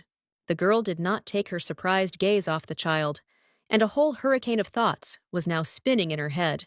Among other things, Tiffany thought that the boy initially started this excitement just to ask this question, and only now she began to fully realize what a great responsibility falls on the fragile shoulders of a 10-year-old child. Under Oliver's circumstances, even an adult would be confused, let alone a child. Tiffany began to reproach herself for paying little attention to the boy, began to take more care of herself, and therefore did not notice that he could be stressed. She realized that all this time Oliver simply felt uneasy. That's why he behaved this way, and she, his aunt, was never able to understand the true reasons for this. Tiffany thought that she could have talked to the boy earlier and explained that he could refuse the inheritance altogether. And so, having pushed a huge amount of information through her head in a few seconds, Tiffany began to answer the question. She told the boy that she came with him to the winter forest, not because she was looking for benefits, but only to take care of him. And if he does not want to inherit the dukedom, then they can return to their home village right now. They have arms, they have legs, they have a head and an inquisitive mind, and therefore she is sure that they will not have to starve. Judging by the boy's look, the words his aunt said touched him very much. And Tiffany added that even if the boy inherits the winter forest, she still does not plan to stay. But this remark was not appreciated by her companions, who were unanimously indignant at such plans. But the girl did not stop, saying that when Oliver becomes a duke, he will already be an adult, and he will not need his aunt's help. However, judging by the appearance of the boy and the man, they were no longer listening to what she was saying, but were each immersed in their own thoughts. Where Oliver thought that he would, of course, not leave her just like that, no matter what his aunt thought of. And Thomas came to the conclusion that he could not have expected such a turn of events. Tiffany was tired of this game of silence, and she invited the men to say something, to which both replied that they had nothing to say. Then the girl stood up and, saying that all the questions had been asked, suggested ending the game there. And as soon as she tried to remove the cards from the table, her movement was interrupted by someone's hand. It was the hand of the colonel, who said that it was not time to end the game. Tiffany guessed out loud that the man liked the game and asked if he wanted to continue playing, to which Thomas replied that the game itself was quite monotonous, but he liked playing with Elizabeth. The girl was pleasantly surprised by these words, but she immediately realized what was happening and assumed that the colonel, apparently, also wanted to ask a question, to which Thomas answered openly that he really had a question for the girl. Delighted, Tiffany easily agreed to play again and began to deal the cards. And so the game began again, with a new intensity of passions. But the result did not change at all. As always, Oliver became the winner, and Thomas took last place. Looking disinterestedly at one of the cards in his winning hand, Oliver said he had no more questions. And he immediately added that Thomas could simply pay him right away, which made his aunt very nervous and tried to pacify his ardor. However, the man said that everything was fine and the girl should not worry. After all, if there is passion, the game will go faster and more interesting. But the next game was over, where Thomas threw his next losing combination onto the table. The man immediately announced that he wanted to play more. And then another game took place not in his favor, where the next coins were transferred to Oliver's disposal. And the persistent colonel immediately demanded a new batch. Tiffany did not understand anything, and she could only wonder where this man got such a craving for the game. But then, the new game ended, and Oliver, showing one of his cards that was part of the winning combination, hinted with the movement of his other hand that it was time to settle. Where at the same moment, a couple of coins were again at his complete disposal, and the restless Thomas demanded to start a new game. This overly persistent attitude of the colonel was already beginning to greatly frighten the girl. But at the same time, the girl turned her attention to Oliver, next to which an impressive amount had already formed, which made Tiffany remember that as a child, her mother took all the money from her and gave it out in parts. The main thing here was that Oliver correctly understood her actions and did not perceive her as an attempt to enrich herself at his expense. And while she was thinking about all this, the game took place, and the colonel again paid for his loss. All this, according to Tiffany, was already beginning to get out of control, where she considered it completely unacceptable to spend such amounts on playing with a child. She looked at the boy, who was sorting through an impressive handful of coins, and did not know how to approach the question of how to stop all this. Oliver suddenly said that he was grateful to his uncle for the money. Tiffany was horrified by this address being said in such a way, since in the original story, the boy called Thomas uncle constantly and with respect. But how much has everything changed now, where Oliver chose the word Mr. as the main address for Thomas. The girl was looking forward to the moment when the child would call Thomas uncle, and never expected that this would happen under such circumstances. And so, when Thomas once again settled with his nephew, the girl's patience came to an end, where she hit the table hard, stood up, and said that this must be stopped. To which Oliver immediately replied that it didn't matter to him, since he had already made good money. Thomas tried to object, but Tiffany abruptly stopped him, saying that he was a grown man and should be the first to understand everything. And then she, with a good-natured face, invited the man to simply ask his question, where Oliver immediately began to angrily ask the man if he even understood the reason why the boy was constantly winning against him. This question, clearly asked with passion, attracted Tiffany's attention, and she asked Oliver why he always wins, where the boy immediately lowered his head and fell silent. Thomas responded to the girl's proposal that he, of course, was grateful for her kindness, but he would not take advantage of such an indulgence, since it was not fair. Instead, the colonel suggested playing some more, to which Tiffany said that gambling addiction could not be cured later. And then she began to tell that their family already had such a negative experience, where Oliver's grandfather, her father, lost their entire fortune. And after he lost everything, her father got very drunk, fell off a bridge, and died. After listening to this heartbreaking story, Thomas said that he understood the girl's feelings and concerns, and therefore agreed to stop the game. During the game, time flew by quite quickly, and outside the window of the train, rushing towards the capital, it had long since become dark. Oliver went to bed and quickly fell into a deep sleep. Looking at how the boy slept, Tiffany thought that in this state he reminded her of a little angel. The question of why the girl was not sleeping yet attracted Tiffany's attention. Turning around, Tiffany saw the colonel approaching her, who had already changed his clothes. She said she was just admiring the boy sleeping, where Thomas agreed that children are very cute when they sleep. Suddenly, the girl apologized for everything that happened today, which caused the colonel a feeling of bewilderment and a corresponding question to Elizabeth about what she was apologizing for. And the girl explained that she found Oliver's behavior today not the best, where Thomas must have been very uncomfortable with his actions and words. To which the man said that there was nothing to worry about, since he perceived everything correctly, and besides, he communicates with Elizabeth in the same way. And the colonel's words that he was glad that the boy took him as close as Elizabeth confused Tiffany, who understood that Oliver did not really trust her. Here the man interrupted her train of thought, asking if the girl was tired from such long trips, to which Tiffany replied that just sitting still during the trip does not cause fatigue. Immediately, a picture of today, spent playing cards, appeared before her eyes, and Tiffany, experiencing the most pleasant feelings, said that traveling in good company is much more fun. To which Thomas, of course, agreed, having made some more conclusions for himself, which he did not voice.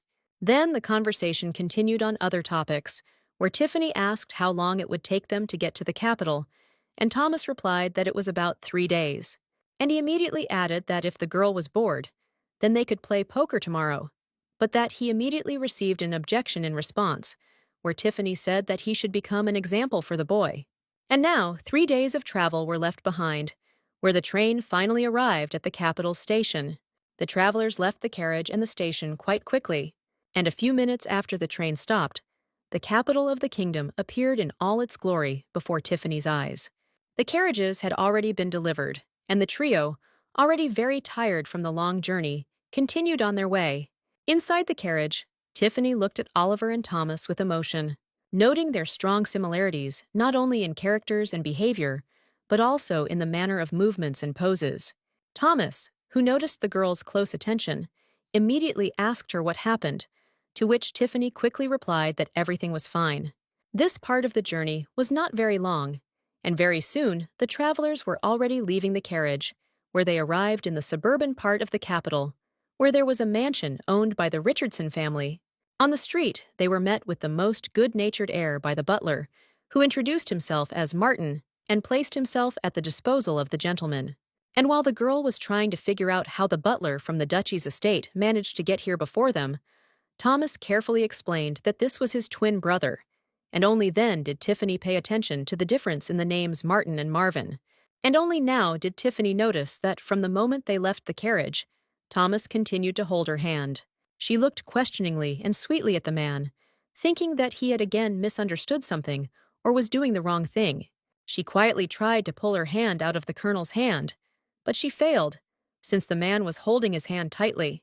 But at that moment, Oliver, leaning out of the carriage, told them to start moving somewhere, giving him the opportunity to get out, and at the same time noted how tenderly the man was holding his aunt. Then Thomas had to let go of the girl's hand, where she offered to help the boy leave the carriage, which he, of course, refused. And then, looking at Thomas asking the servants if the rooms were ready, Tiffany once again thought about the reasons why Oliver was not very good-natured with the colonel. Marvin replied that everything was ready exactly as Thomas had asked, and the colonel additionally asked what room had been prepared for Elizabeth, to which the butler announced that a special room was being prepared for her. And Tiffany immediately inquired about whose chambers had been prepared for her stay in the mansion. But the question remained unanswered, where Thomas said in a mysterious tone that Elizabeth would know about it later. Just a minute later, the doors to the mansion opened, and Tiffany was able to marvel at the splendor of its interior decoration. And when she went into her room, she said that this room seemed to be created for a princess, where Thomas immediately said that the girl's conclusions were absolutely correct. After which the colonel added that these were the chambers of Princess Mary, which greatly surprised the girl. Thomas said that since the death of the princess, there had been no one in these chambers, and the Duchess personally ordered that this room be monitored. He also said that many of the girls that George brought here wanted to get these chambers, but this was impermissible. After hearing this, Tiffany expressed her doubts about living in this room, saying that in this case she should look for other rooms. To which Thomas immediately said that this was his mother's will, since without it the butler would not even have let them in here. Tiffany was very pleased with the Duchess's attitude towards her, but then she thought that she would have to be extremely careful and even refuse to drink tea in the room, so as not to accidentally spoil something here. As it turned out, life in the capital was not much different from life in the winter forest. The servants, who were worried about Oliver's habits, seeing in him the features of the deceased master, who was not distinguished by neatness, were pleasantly surprised by the calm disposition and cleanliness of the boy. Tiffany kept trying to somehow establish contact with Oliver, asking if everything was okay with him, how he slept, how he ate, to which the boy, without any enthusiasm in his voice, replied that his aunt should not worry about his affairs and should take care of her own.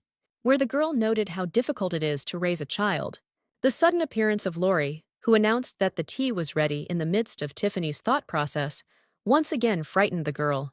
Over tea, the young maid said that there were now many rumors about her mistress's stay in the princess's room, to which Tiffany responded with words of surprise.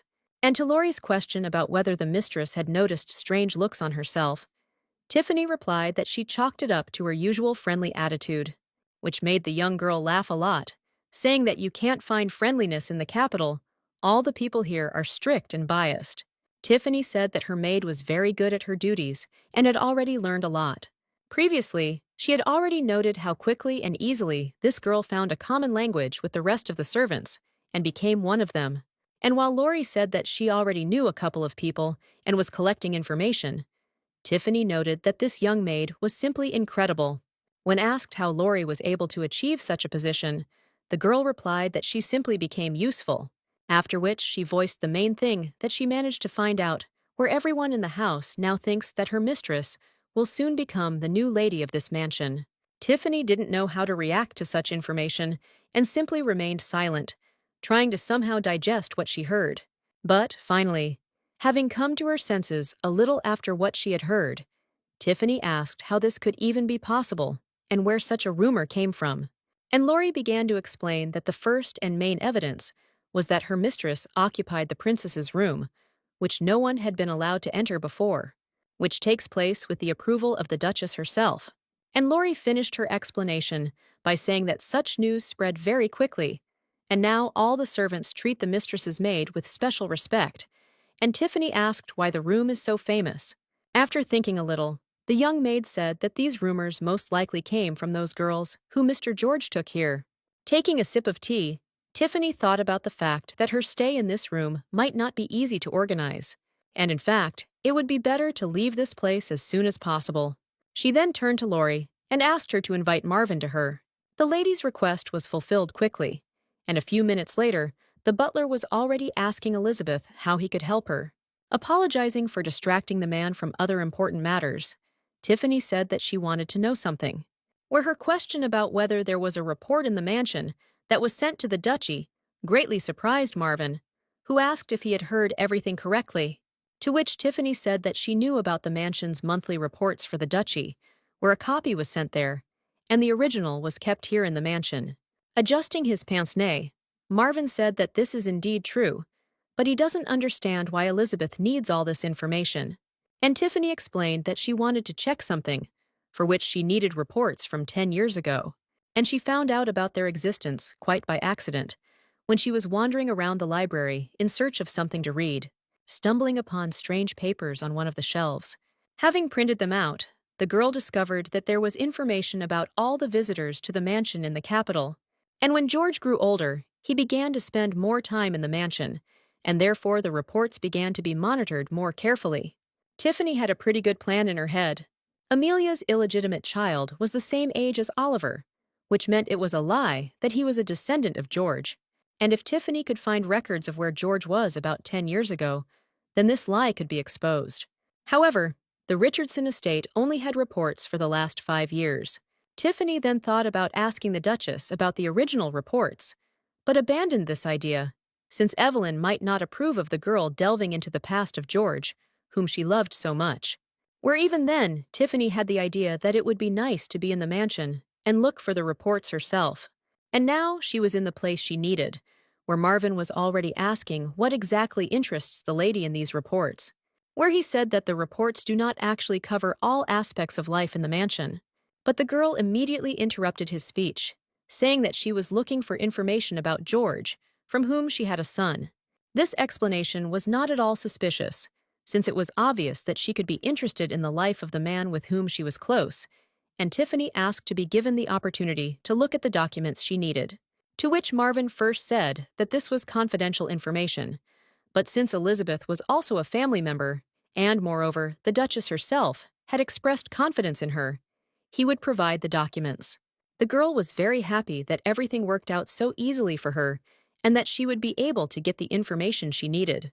However, the butler clarified that there were a lot of documents, and Miss could use some help, to which Tiffany immediately replied that she dealt with everything herself, after which she turned to Marvin with another request, where she reported the need to track the movements of one person, where the butler, without asking unnecessary questions, only inquired about who was in question, and the girl was not slow to say the name Amelia, where, after thinking a little and remembering the necessary information, she added information about the surname, Watson.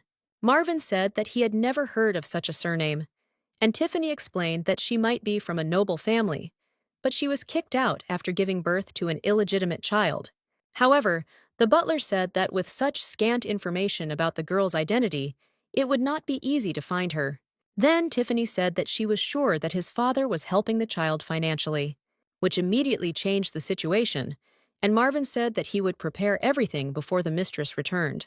The girl could not help but be pleased with this state of affairs, and she heartily thanked the butler. Showing his courtesy, the man asked if the lady had any other requests, to which Tiffany, after thinking a little, replied that she would prefer that Thomas knew nothing about all this, to which Marvin replied that he would not specifically talk about this, but if the colonel asks, he will not lie. This option suited the girl quite well, because after all, he was the butler of the Richardson family and not her personal servant. Having received all the orders, Marvin took his leave and left the room. Sinking into a chair, the girl once again ran through her thoughts all that she needed to do in order to expose Amelia's lies. And once again convinced of the correctness of her train of thought, Tiffany concluded that Amelia had fallen into her own trap with her lies. The next day, the girl was prepared to meet the one who would represent her at the royal banquet. Thomas immediately appeared and said that he would accompany the girl to the palace.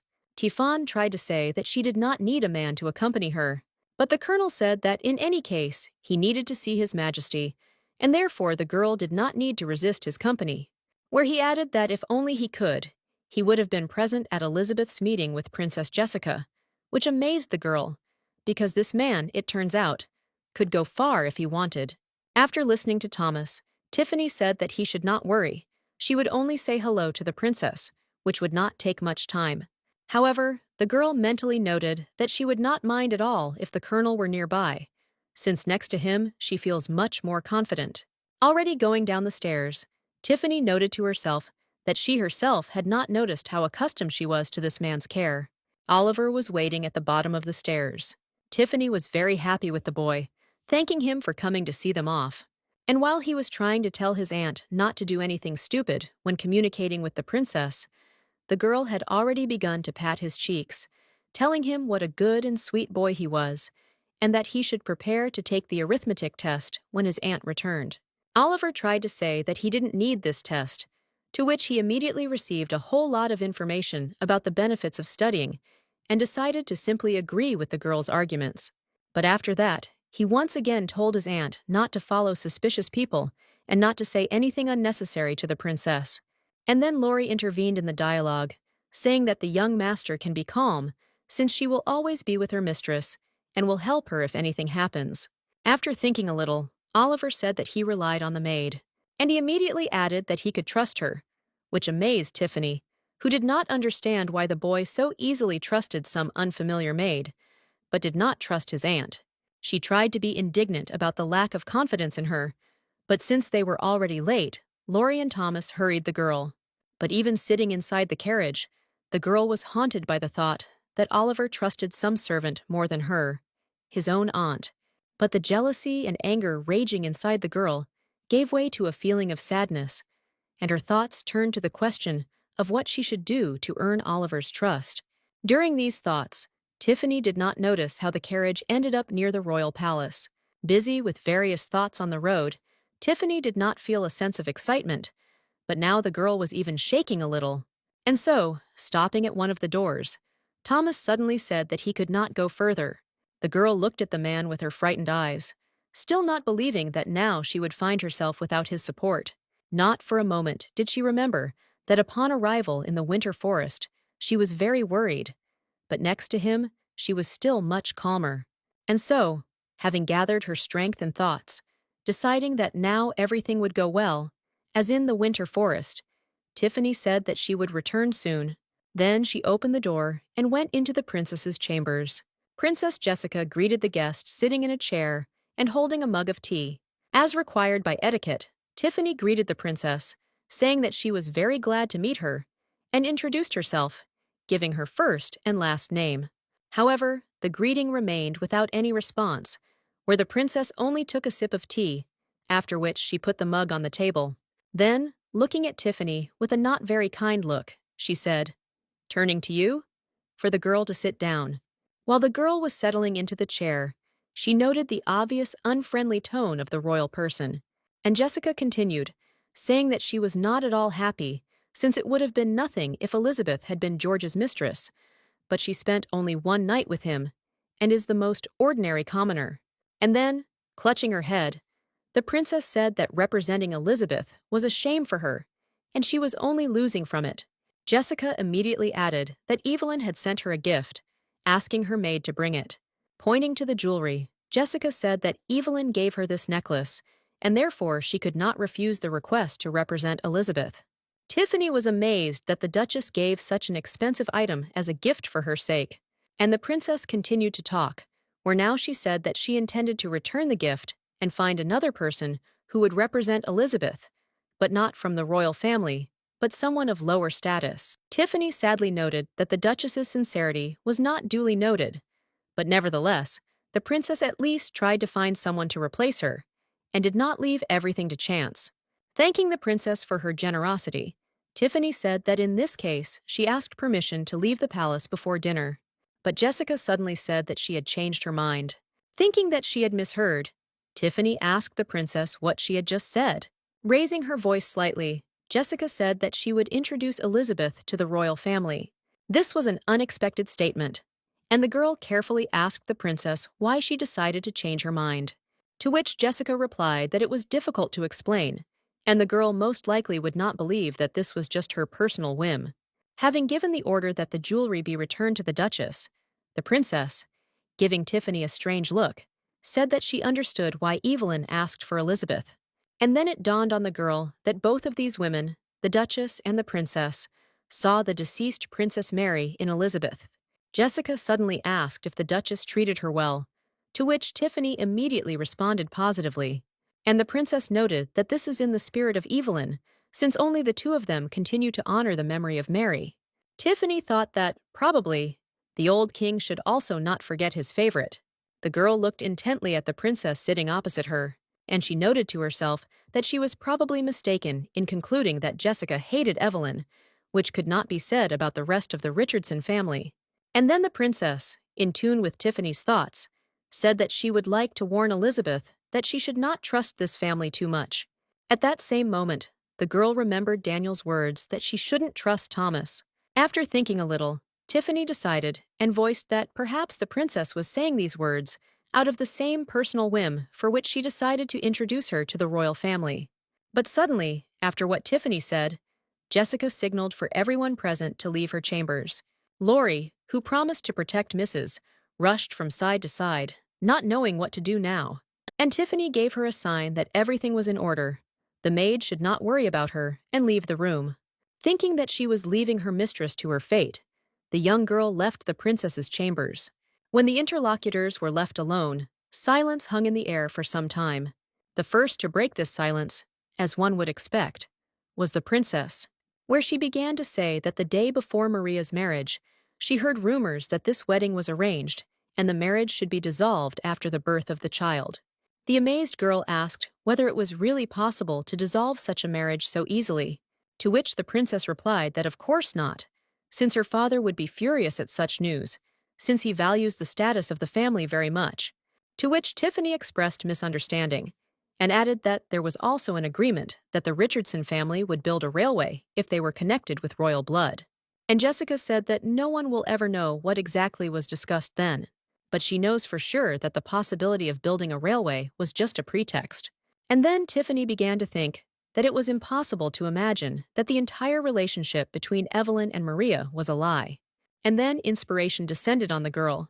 She suddenly realized that from the very beginning, the Duke loved not Mary, but Evelyn, and his wedding with Princess Mary was only an action aimed at getting Evelyn, where Mary was supposed to give birth to a child.